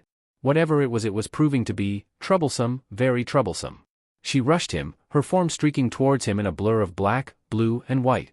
His eyes widened before he raised his blade again, exchanging a quick series of blows in mid-air before they both landed on one of the pillars, fighting parallel to the ground as they stuck to the wood with chakra. He continued to step back, up to the roof as her attacks continued to come at a very fast pace, one that he was having a difficult time keeping up with. She screamed in rage and her pace increased. Naruto's eyes went wide as even her strength seemed to increase, the jewel at her neck activating and glowing fiercely, the stored chakra being unleashed. Her attacks were becoming erratic in her anger, but he could not bring himself to seize the openings in her attacks as she swung at him with an almost animalistic fervor. Finally one strong swing made him stumble slightly. The momentary delay was enough as she slashed at his chest, the wound going from the right side of his chest, up to his right shoulder. He grunted in pain, but his surprise was visible for all to see as the woman vanished and reappeared above slash behind him, her leg coming down in a brutal axe kick which slammed against the small of his back. Naruto barely bit back a roar of pain as he was sent slamming into the wooden floor, making it crack and break beneath the force of his impact. He growled as he felt the metallic taste of blood in his mouth. He rolled onto his back, but as he did so Yoshino suddenly fell on top of him, one knee in his stomach, the other foot stomping down on his wrist as she loomed over him, her blade glinting as she prepared to plunge it into his heart. His free hand shot up and latched around her throat, but with an angry cry she grabbed onto his wrist and yanked him off, ignoring his claws as they cut her. Just a few more centimeters and he would have slashed out her jugular. She looked into his eyes and he into hers. Her eyes were grief-stricken, torn, tears glimmering over the orbs. But she held them back as she always did, glaring into his eyes fiercely. He could see her. He could see her trying to gather her anger, her pain, her hatred for him, but she couldn't. It slipped through her fingers like sand. Her features twisted, and with a strangled sob, her weapon fell from her grip, clattering to the floor as her tears fell with it. She stumbled off of him, before she slumped against one of the pillars. Something within himself twisted painfully at the sight. She had never openly cried before, she had always hidden her tears, her grief, her anger and her pain. She had always hidden them, or masked them. He had driven her to this, and while a part of him said that he should not care, that it was inevitable, another part couldn't help but to care. He sat up, ignoring the pain in his shoulder and back as he walked up to her sitting form as she cried. He didn't know what to do. He had never had any such experience with anyone and was at a complete loss. After a brief moment of hesitation he spoke. "Yoshino?" Her sobs slowed before she looked up to him, her pain and hurt, evident for him to see within her brown orbs. She looked into his eyes, those blue eyes that still showed only apathy as they looked upon her. As she looked in deeper, however, she noticed something there, something that wasn't there before. "Tell me why." Silence was his only answer as she averted her gaze. "Yoshino," he snarled. "Answer me, tell me why."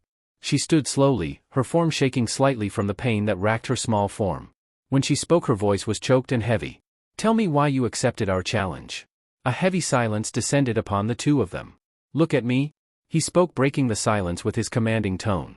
Slowly, almost hesitantly, she looked up to his eyes and gasped. There she found something she thought she would never see within those blue orbs. However, before she could properly identify it, the shifting of a figure behind him brought her out of her musings.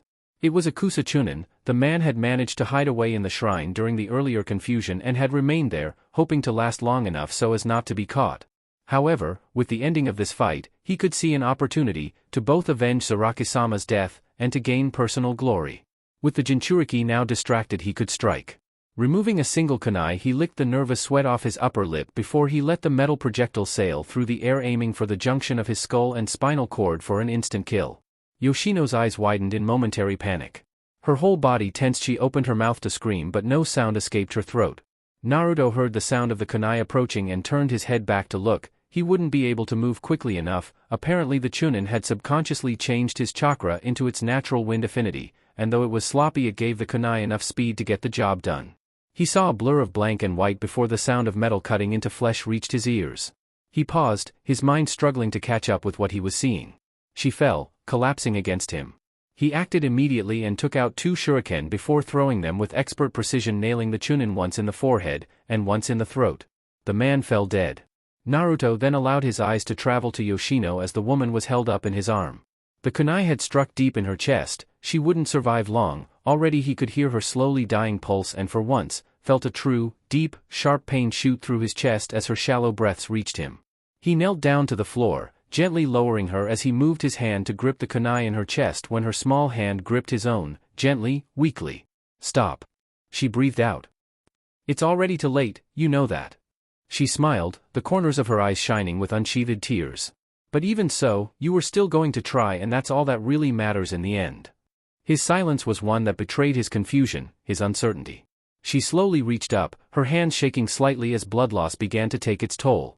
Slowly, ever so slowly, she reached to the clamps of his mask and tried to undo them, but her strength failed her. As her hand began to fall away, he reached up and gripped hers in his. Pausing slightly at his action, he reached up and helped her undo the clasps, letting the metallic item fall to the floor with a dull clatter. She smiled softly up to him, caressing the jagged whiskers on his cheek as he stared down at her. I wish. She began as the tears fell from her eyes. Things could have been different, maybe, if we had never become the leaders of our village. She paused as she coughed up a small bit of blood, her breaths coming in more and more strained. Naruto, I'm sore. Her hand on his cheek fell to the floor limply. After a brief moment of hesitation, he moved his hand to grip hers. She weakly squeezed his hand before her eyes drifted closed. He heard her heart cease in her chest. A ripping pain tore into him, growing and gnawing on his insides as he continued to look down on her as the flames continued to spread, to destroy, to consume, to create, and he could only wonder. Why? The next morning, Kakashi, Guan, Guy, Kimimaro and several Anbu shifted through the burnt and charred remains of the temple. Soot and ash covered their legs up to their knees as they searched through the remains. Look there! One of the Anbu pointed, making the group turn into the direction he was pointing. They each rushed forward, finding Naruto's blonde form sitting among the ruins of the temple, a perfect circle of uncharred wood around him. He was looking upon a naginata stabbed into the ground. Wrapped around it was a chain whip of sorts. On the floor in front of him were some prayer beads and a butterfly necklace. Naruto-sama. Kakashi spoke up as he stepped forward. Are you all right, sir? A brief moment of silence before he spoke. Kakashi, make preparations to return to your post in Kiri. Guy, you are to return to Konoha. Kimimaro, go and reinforce Ibiki and Anko. The three mentioned ninja bowed before they each vanished in a swirl of leaves. Guan, the last remaining general, hesitated for a brief moment before he spoke. Naruto-san. What am I to do? Keep the men organized for now and simply hold your position. Naruto-sama. He hesitated again. What will you be doing? The boy slowly looked up to the cloudy sky as it rumbled with thunder. I'm going to wait. Confused by the cryptic answer, the former seven swordsman spoke up again. For what, Naruto-san? He saw the boy's eyes closed as he took a deep spoke. His voice was strained. For the rain. 5 days later. Gaara sighed tiredly as he walked into his home. Again, more reports of the Konoha Jinchuriki's victory. Every day his people lost even more hope, every day his ninja lost more morale and his village more money as jobs went to the now seemingly more powerful Konoha village, thus weakening Suna even further. He trudged up the stairs with heavy steps and slumped shoulders. He found this job to be more exhausting than a field mission where one couldn't sleep. As he passed Temari's room, he noticed her door was slightly open. Peering in, he found his sister sitting on the railings of her balcony, a worried frown on her features. Sighing tiredly, he walked in. You should be asleep, Temari. He commented, making her jump a little. She looked back to him, then back to the full moon that hung from the sky. I can't really sleep. So you've heard too then? He asked with a sigh. She nodded slowly. It's worrying, Gaara. She whispered after a moment. He nodded slowly. I know. Zhuge Liang silently observed as Akina practiced their meditation in the gardens. Yujito had been tutoring her long and hard on the proper way to draw out the power of a bijou. The process was slow, but assured that they would have much more control over their actions than what they would otherwise. When she had been informed of her status as a Jinchuriki, she had been, predictably, shocked and had even at one point felt disgusted with herself that she actually shared something in common with the man she wanted to kill. But they had told her little else besides that, just that she was one of 2 children taken to seal the 9 tails and that she had held hers in secret to both protect her and act as a countermeasure should the first Jinchuriki get out of control, which truly at this point isn't far from the truth. It was manipulative of him, but it was a necessary evil, and one that had proven beneficial, for now added to the drive of revenge she also felt a sense of duty to defeat him. He saw the red chakra slowly form around her, taking shape of a fox with a single tail as she struggled to draw it out by pure will alone. By doing this, I may even sink lower than you, Naruto-san, however. The Rakage turned, walking down the darkened hallway as his eyes showed with his determination. We must prepare for the coming storm, and our best defense is currently your own flesh and blood. Lord Yoshihiro, please be reasonable. We must move now. We must stop those leaf bastards before they gain even more momentum. We must avenge the disgrace we suffered at the hands of that bastard the Yondaime. The Iwa Anbu captain yelled, slamming his hands on the table that Tsuchikage was currently occupying with his nephew and his new girlfriend. Yoshihiro placed his bottle of sake back on the table before he addressed the man in a calm but dangerous tone. Kanemuyo.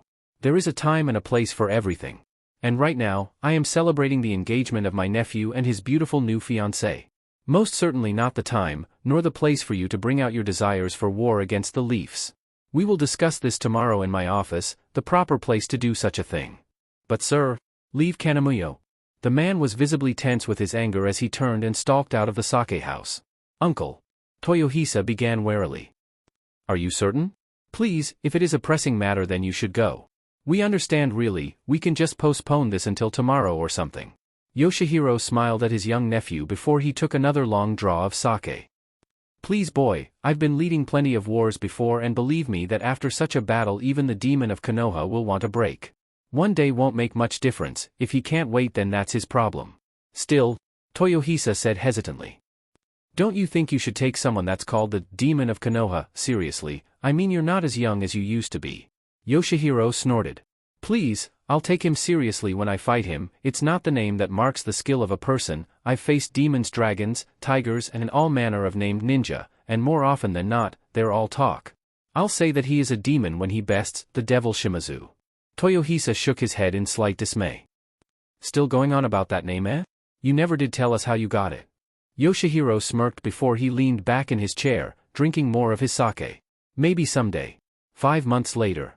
The Hokage Tower, as usual, was abuzz with activity as ninja of all kinds and ranks rushed up and down the halls, carrying messages, taking missions, giving out reports of successful or failed ones and so on and so forth.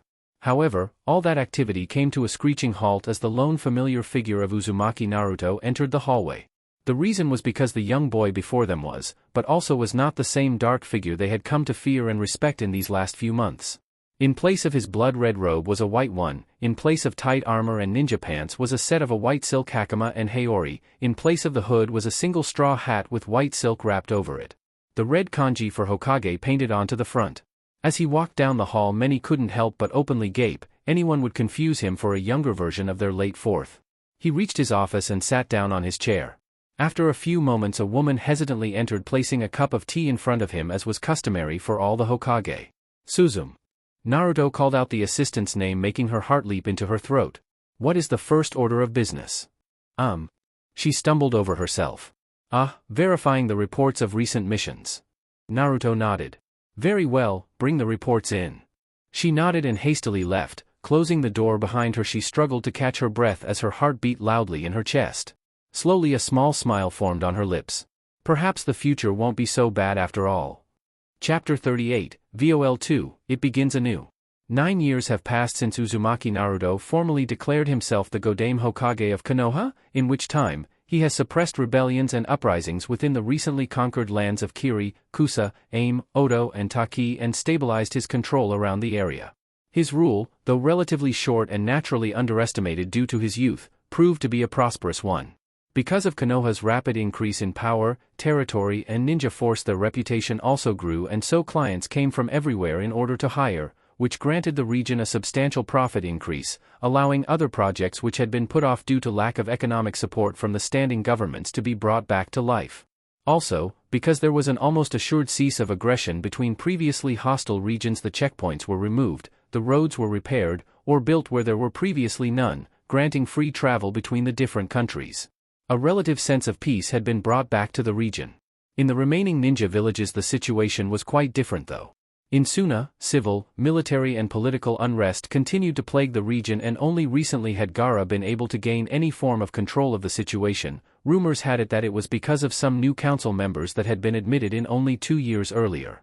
In IWA a status of high alert was present on the area at all times, the borders, checkpoints, supply routes and key bases were fully manned. Missions that were accepted were only accepted B class or higher, very few C classes were accepted if any at any time, allowing the genin in the village to train and prepare themselves for the storm all knew would be coming. The Tsuchikage Yoshihiro himself looked over the training of every first-year genin and higher. No chunin exams were hosted within the village and anyone that wished to enter or exit the village was checked thoroughly before being granted their leave. Movements in Kumo had ceased almost entirely. No ninja had been reported leaving or entering their borders and spies dressed as civilians with their chakra sealed who had entered the village had reported only possible sightings of ninja. From what could be gathered outside the village missions were rarely taken and little to nothing was heard of the Rakage. It was as if the ninja of the region had suddenly dropped off the face of the earth and all that was left were the echoes of ghosts. To most, this seemed to be the calm before the storm, and they were right. Naruto's ambitions of world peace through conquest would soon be reignited. He now had the money, the manpower and the resources to go with his ambition and soon the world will once again fear the demon of Konoha. The war room is what this place was called. It was a room specifically designed for war councils. It was built as an extension of the Hokage Tower just 1 year after Naruto was formally declared the Godame Hokage of Konoha. The room was circular, about 35 feet in diameter. Dramatized portraits of the 4 previous Hokages hung from the walls. The Shodaime as he stood, his hands in a simple seal which framed the necklace he once wore, which was now worn by his granddaughter Tsunade. A lush green forest was the background set for him. The Nidaime stood with the Raijin in a ready stance atop a jagged rock, the waves of the ocean crashing behind him. The Sandaime, in his younger days wearing his classic battle armor and shinobi equipment, wielding his old summon and friend Enma as flames danced around him. And finally the Yondaime, an especially dramatized portrait where he held his trademark kunai in one hand, a Rasengan in the other, as he stood atop the head of the toad boss Gamabunta, which could be scarcely made out due to the red bumpy floor as he faced down the Kyuubi no Kitsune, its 9 tails in a seeming frenzy as its red eyes seemed to follow you as you walked past. There was a large red oak round table in the room, the center of which held a massive map of the continent. Twin mahogany doors barred the entrance. Currently gathered here were the familiar faces of many Konoha ninja. Mato Gai and his students Rock Lee and Tsukumi Tenten, the Hyuga clan head Hinata and her sister Hanabi, Hatake Kakashi, Yuhi Kurenai, the Toad Sanin Jiraiya, Kagaya Kimimaro, Tayuya, Sakan, Jirobu, Kidamaru, Marino Ibiki, the newly instated clan head Aburame Shino, and finally, last but not least, Midorishi Anko. Mato Gai had changed little in 9 years. His eccentric nature, horrid clothing, and ridiculously large eyebrows remained. In his mid to late 30s he was still considered one of the strongest ninjas in the village, and his still impeccable physical health showed it. Rock Lee, however, had changed some. Like his sensei, he still held the boisterous personality, youth preaching speeches and ridiculous training regimens. However, his choice in wardrobe had changed some, which was enforced by Tenten. He now wore a white Chinese-style shirt, with black loose-fitting pants and black shoes. His hair was no longer in a bowl cut, but was rather pulled back in a long braid which reached his mid-back. Now standing at 5 feet 10 inches, he was almost as tall as his sensei, and despite his somewhat embarrassing nature had his own little fan club. Tenten had not changed much over the years. She was now considered Konoha's #1 weapons expert and wielder, and anyone that chose to face her with one was almost certain to lose. She also wore a short cloak which reached her hips, with which she used to hide said weapons and scrolls. Underneath that she wore a long-sleeve form-fitting white shirt, along with a pair of dark black pants with white sandals. Between the fabrics lay a thin chain mesh which would help stop incoming kunai or slash attacks. At the age of 23 she was currently dating Lee. Hinata had also changed over the years. She had filled out nicely and was considered one of, if not the most attractive woman of her age group in all of Konoha. Unfortunately, she was also considered Konoha's resident ice queen. Her features, narrow and delicate as they were, hid a silent strength and determination within them. Her dark hair, which was only enhanced by her white clothing, reached her lower back as it hung freely. At 21 her experiences within the Hyuga house had hardened her and made her into a skilled politician and warrior. Hanabi had changed little in terms of appearance, except for the fact that she was now taller, more filled out, and wore mostly black clothing, a contrast to her sister. At the age of 17 she was considered a prodigy among her clan members. Hatake Kakashi, much like his arch-rival, Mato Gai, had changed in little to no ways during the last 9 years. The only real visible difference on the man was a jagged scar that went down the right side of his face, which was mostly hidden beneath the mask. Yuhi Kurenai, the Genjutsu mistress of Konoha, had not changed at all in the 9 years, and despite her age of 36 didn't look a day over 28. Jiraiya, though in clothing and personality hadn't changed, one could now tell the various signs of his age as the years caught up with him. Once white teeth now sported a thin shade of yellow as the first signs of wrinkles began to sag his skin at the age of 59. He was also slower than he had been before, having been diagnosed with arthritis at 54. The Toad Sage was beginning to have trouble forming hand seals as fast as he used to, but still enough to keep up with most of the younger ninja regardless. Kimimaro and other members of the Sound Four now wore green cloaks with different kanji for numbers 1 through 5 on them, written in dark red, and were now considered Konoha's elite bodyguard unit for high-paying clients and, of course, the Hokage. Marino Ibiki, like Jiraiya, also began to show signs of his age as he now had to walk with a cane and a slight limp due to an injury he received on a mission. At the age of 38 he was still considered the top interrogator within Konoha. For his appearance he now sported a groomed beard which was beginning to show signs of gray. He still, however, wore the trench coat and bandana which identified him so well. Aburame Shino, now head of the Aburame clan, after his father Shibi died of a heart attack 7 months ago, wore a simple beige trench coat with a high collar. His hair was short. The glasses were still present however, and the boy continued to remain the silent observer of the group. Midorishi Anko, though hardly changed at all. The massive doors opened slowly, silencing all conversations in the room as the Godame Hokage walked through. He stood at 6 feet 2 inches, the Kage robes and hat making him seem all the more regal and imposing than he already was. The slightly darker whisker marks identifying him as the Jinchuriki of the Kyuubi scarred his cheeks. His slit blue eyes caught the eyes of all in the room before he spoke in the deep and commanding voice they had all become accustomed to. "Good, you are all here." Before he pulled out his chair and sat down, gesturing the others to do the same. "Now, let us begin this planning session." Tsunade. The Godame Kazekage, Gaara stood with his arms crossed and glaring at the closed door before him. The glaring red light of emergency stood out above the white double doors as nurses and doctors scurried about the hallway, rushing past him as they went to do their rounds. He wore white and rust-red robes, the hat with the kanji for wind sat proudly atop his full head of blood-red hair. Flanking him were the familiar forms of his sister, Sabaku Temari, and his friends, Inazuka Kiba and Akimichi Chuji.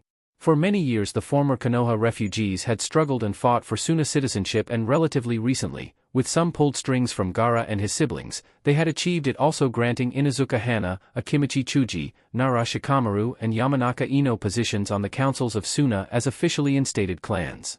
They, of course, fully supported any decision to go to war against Konoha, and so now with their help the unrest had begun to stabilize after almost a full decade, and most of Suna was ready to go to war should the need arise, but still most were fearful of beginning something they could not finish, especially now that the Kyuubi Jinchuriki seems to have calmed some during the recent years. "Hey buddy, don't worry about it. I'm sure Kankuro will be fine," Kiba said as he patted him on the back.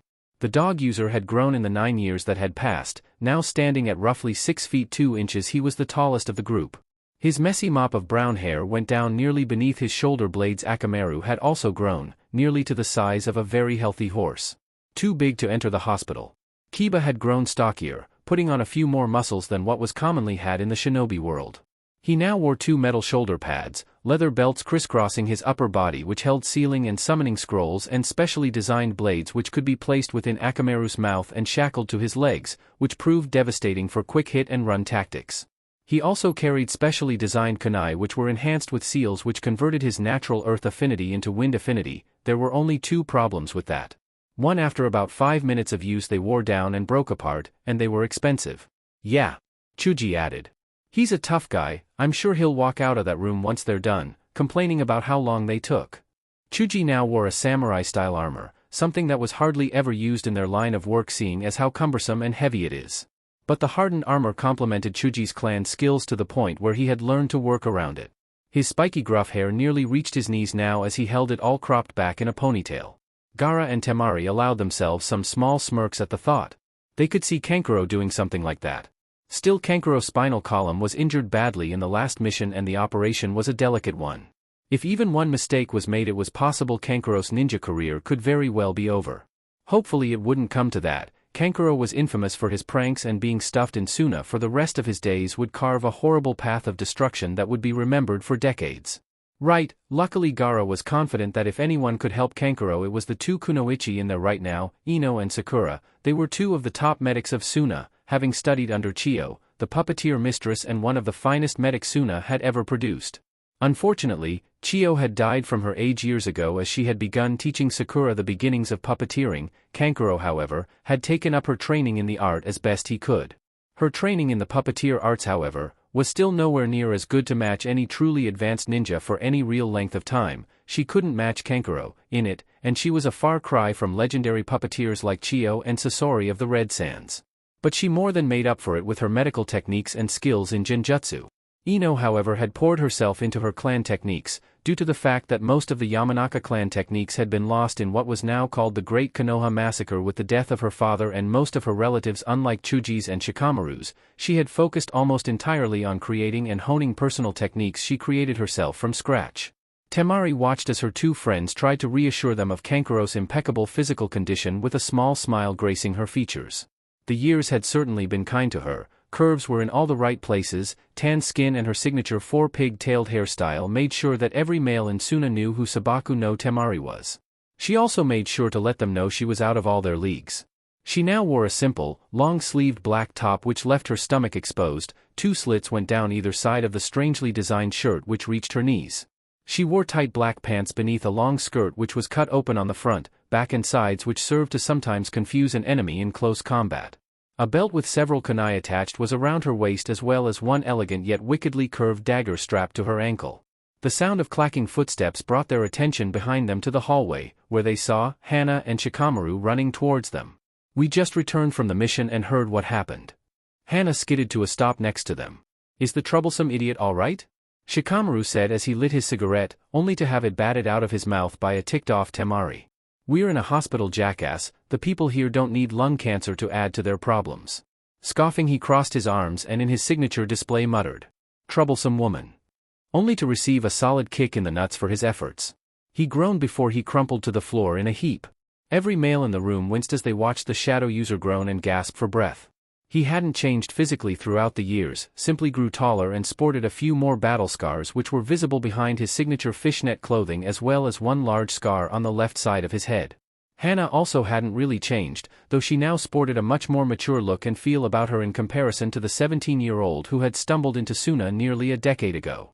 She also carried herself in a much more guarded manner, something she had gained in her dealings with the council no doubt. Gaara ignored Shikamaru's pain and spoke to Hana. "We don't really know anything at this point. Hopefully soon Sakura or Ino will be able to come out to give us some kind of news."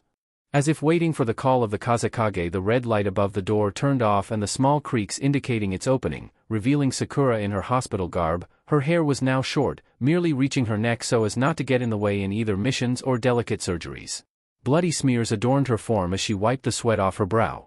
She looked up to the gathered crowd who each held their breath and smiled, softly, allowing them all to breathe a sigh of relief. She wiped her hands as she spoke. "He's resting now, but he's likely to make a full recovery with some physical therapy." Gaara nodded and one saw his shoulders visibly sag in relief. "Thank you, Sakura. Can we see him now?" Temari asked from behind her brother. She offered a small apologetic smile as she shook her head. "Sorry, but he really needs his rest for now. Hopefully tomorrow he'll be well rested enough for us to allow you to go in and see him." Gaara nodded and sighed in something akin to exhaustion. "Very well, you heard her. Everyone get back to work. God knows I have to."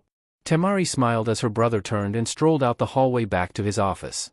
She would take him some lunch or something later, hopefully that would cheer him up. Kyuumogakure, Rakage residence. Zhuge Liang stood off to the side of his personal training field as Kyuumogakure's 2 resident Jinchurikis battled it out. He had not changed in the slightest with the passing of the years. He still looked exactly the same as he did 10 years ago, not one more wrinkle or scar or anything. Akina, however, had changed, no longer the young, slip of a girl that had come, battered and exhausted from her encounters with her, as of yet unknown, brother. She now stood at 5 feet 8 inches and held a physique that could match any healthy kunoichi. Her form was lean and built for speed, agility, and flexibility. She wielded a 3-piece staff which could connect together to form a single 6-foot-long staff. She wore dark blue clothing. A long blue-sleeved shirt with slightly loose wrists. It parted at her navel, that however was covered in bandages. She wore light blue pants with a bright red cloth as a belt. It fit her loosely, with the end of it hanging down her side and reaching down to her calf. On her hips were 2 twin curved daggers and on a leather belt which went over her right shoulder and under her left arm was a small clasp in which she used to hang the staff from her back. Her control over the deadly force of Kyuubi's chakra had grown as well. She could now easily control 3 tails and keep them active for a solid 30 minutes. The 4th tail, however, continued to prove unstable, and all attempts so far at controlling the colossal level of chakra and bloodlust that came with it always ended in failure. He remembered the first time they had attempted to control that state, and he would never forget it, neither would many in Kyuumo. It had been nearly impossible to keep the incident under wraps, but he had managed with the help of his wife, apprentice, and Tsunade. Speaking of the slug Sanin, she had been key to his plans within Kyuumo so far. She was now leading the hospital and had been immensely helpful in keeping many of their neens alive. Their manpower was growing every day because of her, and that was something they would need if they were to survive the coming fire. Liang watched as Yujito was sent tumbling to the floor from a solid swing which connected with her stomach, leaving her winded as she recovered and slipped back into her fighting stance. Yes, they would need every piece to win this game. Yoshihiro looked over some documents as he inspected the storehouse. "So, we have enough grain to last us approximately how long here?" "Almost 5 months, Tsukiji-sama." The man replied as he bowed to the larger man which easily towered over him. Yoshihiro was, despite his age of 68, he was still every bit as imposing as he was 10 years ago, easily towering over almost all of his subordinates as he stood at 6 feet 5 inches. He held his back straight, refusing to slouch forward as most men his age do. His tanned skin and handlebar mustache and short ponytail was still in place. Yoshihiro held back a few coughs which threatened to escape his throat as he pounded his chest a few times before it cleared. Right, ration it as best you can, I got a feeling that soon enough we may be needing it. Naruto's eyes passed over all in the room, observing their somewhat grim gazes as they looked down onto the map which laid out their battle plan. Our enemy is at IWA. Chapter 39, Fear and Preparation. The agitated voice of the Kazekage echoed off the walls of the hallway and reached the ears of one Sabaku no Temari as she made her way up the stairs to receive the mission she would be assigned today. Judging by Gaara's tone of voice, though, she would have to see what was wrong, though she most likely already knew. In the last few days, rumors among the high-ranking ninja had been circling that Konoha was again on the move, to where was still uncertain, but spies had supposedly reported massive troop movements along the borders and within the villages of Konoha, Aim and Kusa. Hopefully they were wrong. But as she entered her brother's office and found several secretaries and messenger ninjas running in and out in what seemed like a panicked frenzy, she knew somewhere in the back of her mind that the rumors may just turn out to be more real than she would like. Gaara, her voice was barely heard over the background noise, but the red-headed Kazekage snapped his gaze up to meet hers. She saw a grimness in his eyes and immediately knew the answer to her question. Temari. He spoke as he stood up, letting the papers he was holding fall listlessly onto his desk as he gestured her to come over. She walked up next to him and watched as he leaned down to whisper something into her ear. Find Kiba, Sakura, Ino, Shikamaru, Chuji and Hana and tell them to come to the Kazekage mansion at midnight tonight and make sure they are secretive about it. There's a mission of the utmost importance only they can accomplish. She nodded before she turned and walked out the door, the fear beginning to coil around her heart like a slithering snake. The demon of Konoha was returning. The doors to Hyuga's study room burst open as a young kunoichi barged in, her expression a mixture of anger, anticipation and wariness. Is it true? She questioned as she marched up to the Rakage's desk. The man calmly looked up from his scroll as he looked at her and spoke. Is what true? Don't play stupid, master, you know exactly what I mean. Is it true that he's on the move again? She nearly growled, allowing her anger and frustration seep into her voice. The Rakage rolled up his scroll before he stood and faced her fully. And even if it is, child, of what concern is it of yours? She looked momentarily taken aback before she spoke again. What do you mean, what concern is it of mine? We've been preparing for nearly 10 years for when he makes his move again, now he's finally made his move. And we will do nothing until the time is right. He interrupted her firmly before he walked around his desk and looked at her dead in the eye. You are still not ready, Akina. Her teeth ground against each other in anger as she snarled. I've been training for so long, I've mastered my weapon, nearly mastered my lightning element and have gained control of 3 full tails of Kyuubi's chakra. You said that he most likely can't use the Bija's chakra for long. If I'm still not ready after all this time, then damn it, when the hell will I be? She screamed the last part out as she pounded the desk in front of her with all her strength. The wood groaned and creaked in protest and the right leg buckled and splintered from the force, allowing it to lean dangerously to one side. Hyuga watched her as she vented her frustration and remained silent as she continued speaking. Every day, I see him in my dreams, as he kills them over and over. I hear his voice as he says that I'll always be too weak, I want it to end. I want. You desire revenge, but while you have been training so has he. And unless you follow my instructions, Akina, you will never get your revenge upon him. Be patient, soon the time will come, but not yet. He watched as her shoulders shook from holding back her tears of frustration, anger and acceptance of his words. Hyuga patted her once on the back before he straightened and silently left his office. His own preparations needed to be made now that Konoha was on the warpath again. He must be ready for when the time came to execute his plans. Soon, Akina, very soon you shall have your revenge and we shall all have our new world. Yoshihiro barged into the council chambers, silencing the uproar of voices that had been squabbling and panicking as he did. He looked over the council members, several of whom were younger than him, before he spoke. All right, listen up because I'll make this extremely quick. Konoha is reported to be advancing on our borders. We'll meet them at the only entry point Konoha now has into IWA and mount our defenses there. Apparently they've gathered a huge force against us and still have plenty in reserves to guard their borders. Therefore, we need every man, woman and able ninja at our disposal, even yourselves if you're still able. One of the council men stood up. He was young, that Sachikage noticed before he spoke. Yoshihiro-sama, the scouts report that the enemy ninja number nearly 3,100 strong. Compared to our force, we have little chance of victory. We should send word for peace towards Konoha and attempt to stave this conflict before it starts. Yoshihiro snorted. Boy, sit down. I've led more wars and fought in more battles than the years you've lived, and I know from his previous actions any attempts at a peace talk will end in failure. He's powerful and ambitious, a deadly combination. Our only choice is a war of attrition. He looked to the rest of the council before he spoke again. Now you are each expected to have your men ready to depart in 2 hours, otherwise it will be considered an act of treason and I will kill you myself. Good day. Before he turned and left as quickly as he had come, old as he was still not someone to be trifled with. As Yoshihiro exited the council room, he caught sight of his nephew Toyohisa. The young man straightened as he saw his uncle approached and offered a smile in greeting. Uncle, how did the me? He stopped as Yoshihiro took off his robe and tossed it over his shoulders before taking off his hat and placing it on his head. You're in charge until I get back. It took him a moment to catch up with what his uncle had said. What? Wait a minute, uncle. He yelled, catching up to the man before he placed himself in front of him as he walked backwards. What do you mean until you get back? I'm coming too. No you're not, the older man stated simply as he continued walking. But uncle, I can't just sit by while. How old is little Yuichiro now, Toyohisa? The tall man questioned, locking eyes with his nephew. The younger man paused for a moment at the unexpected inquiry towards his young daughter. She's 3, uncle, you know that. Wouldn't you like to be here when she becomes 4? The question made the young man pause as his uncle continued.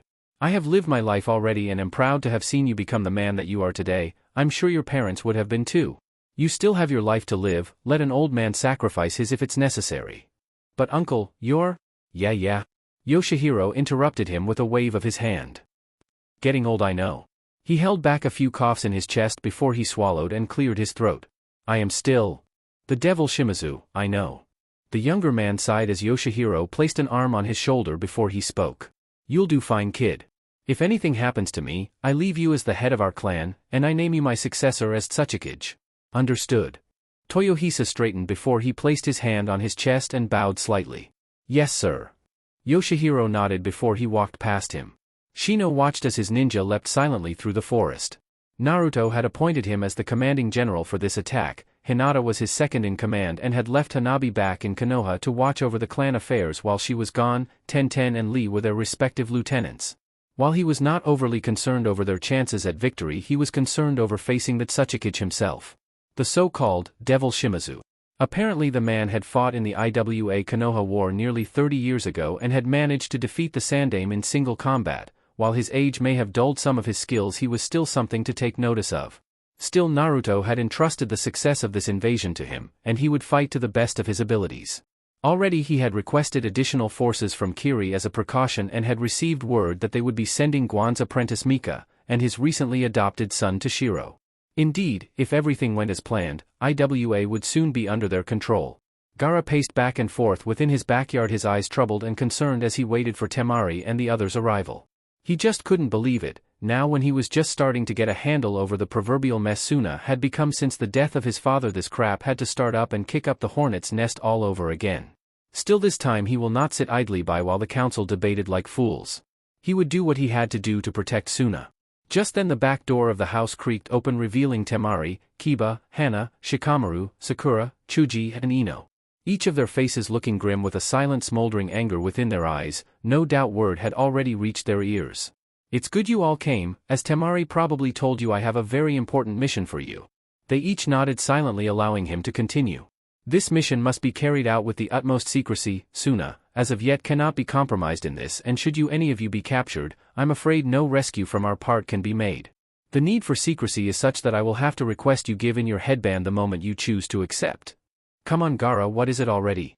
Kiba growled in annoyance as his impatience got the better of him. Gaara looked straight at them. Intelligence reports Konoha is advancing on IWA, that Tsukikage, Yoshihiro Shimizu is moving to meet them.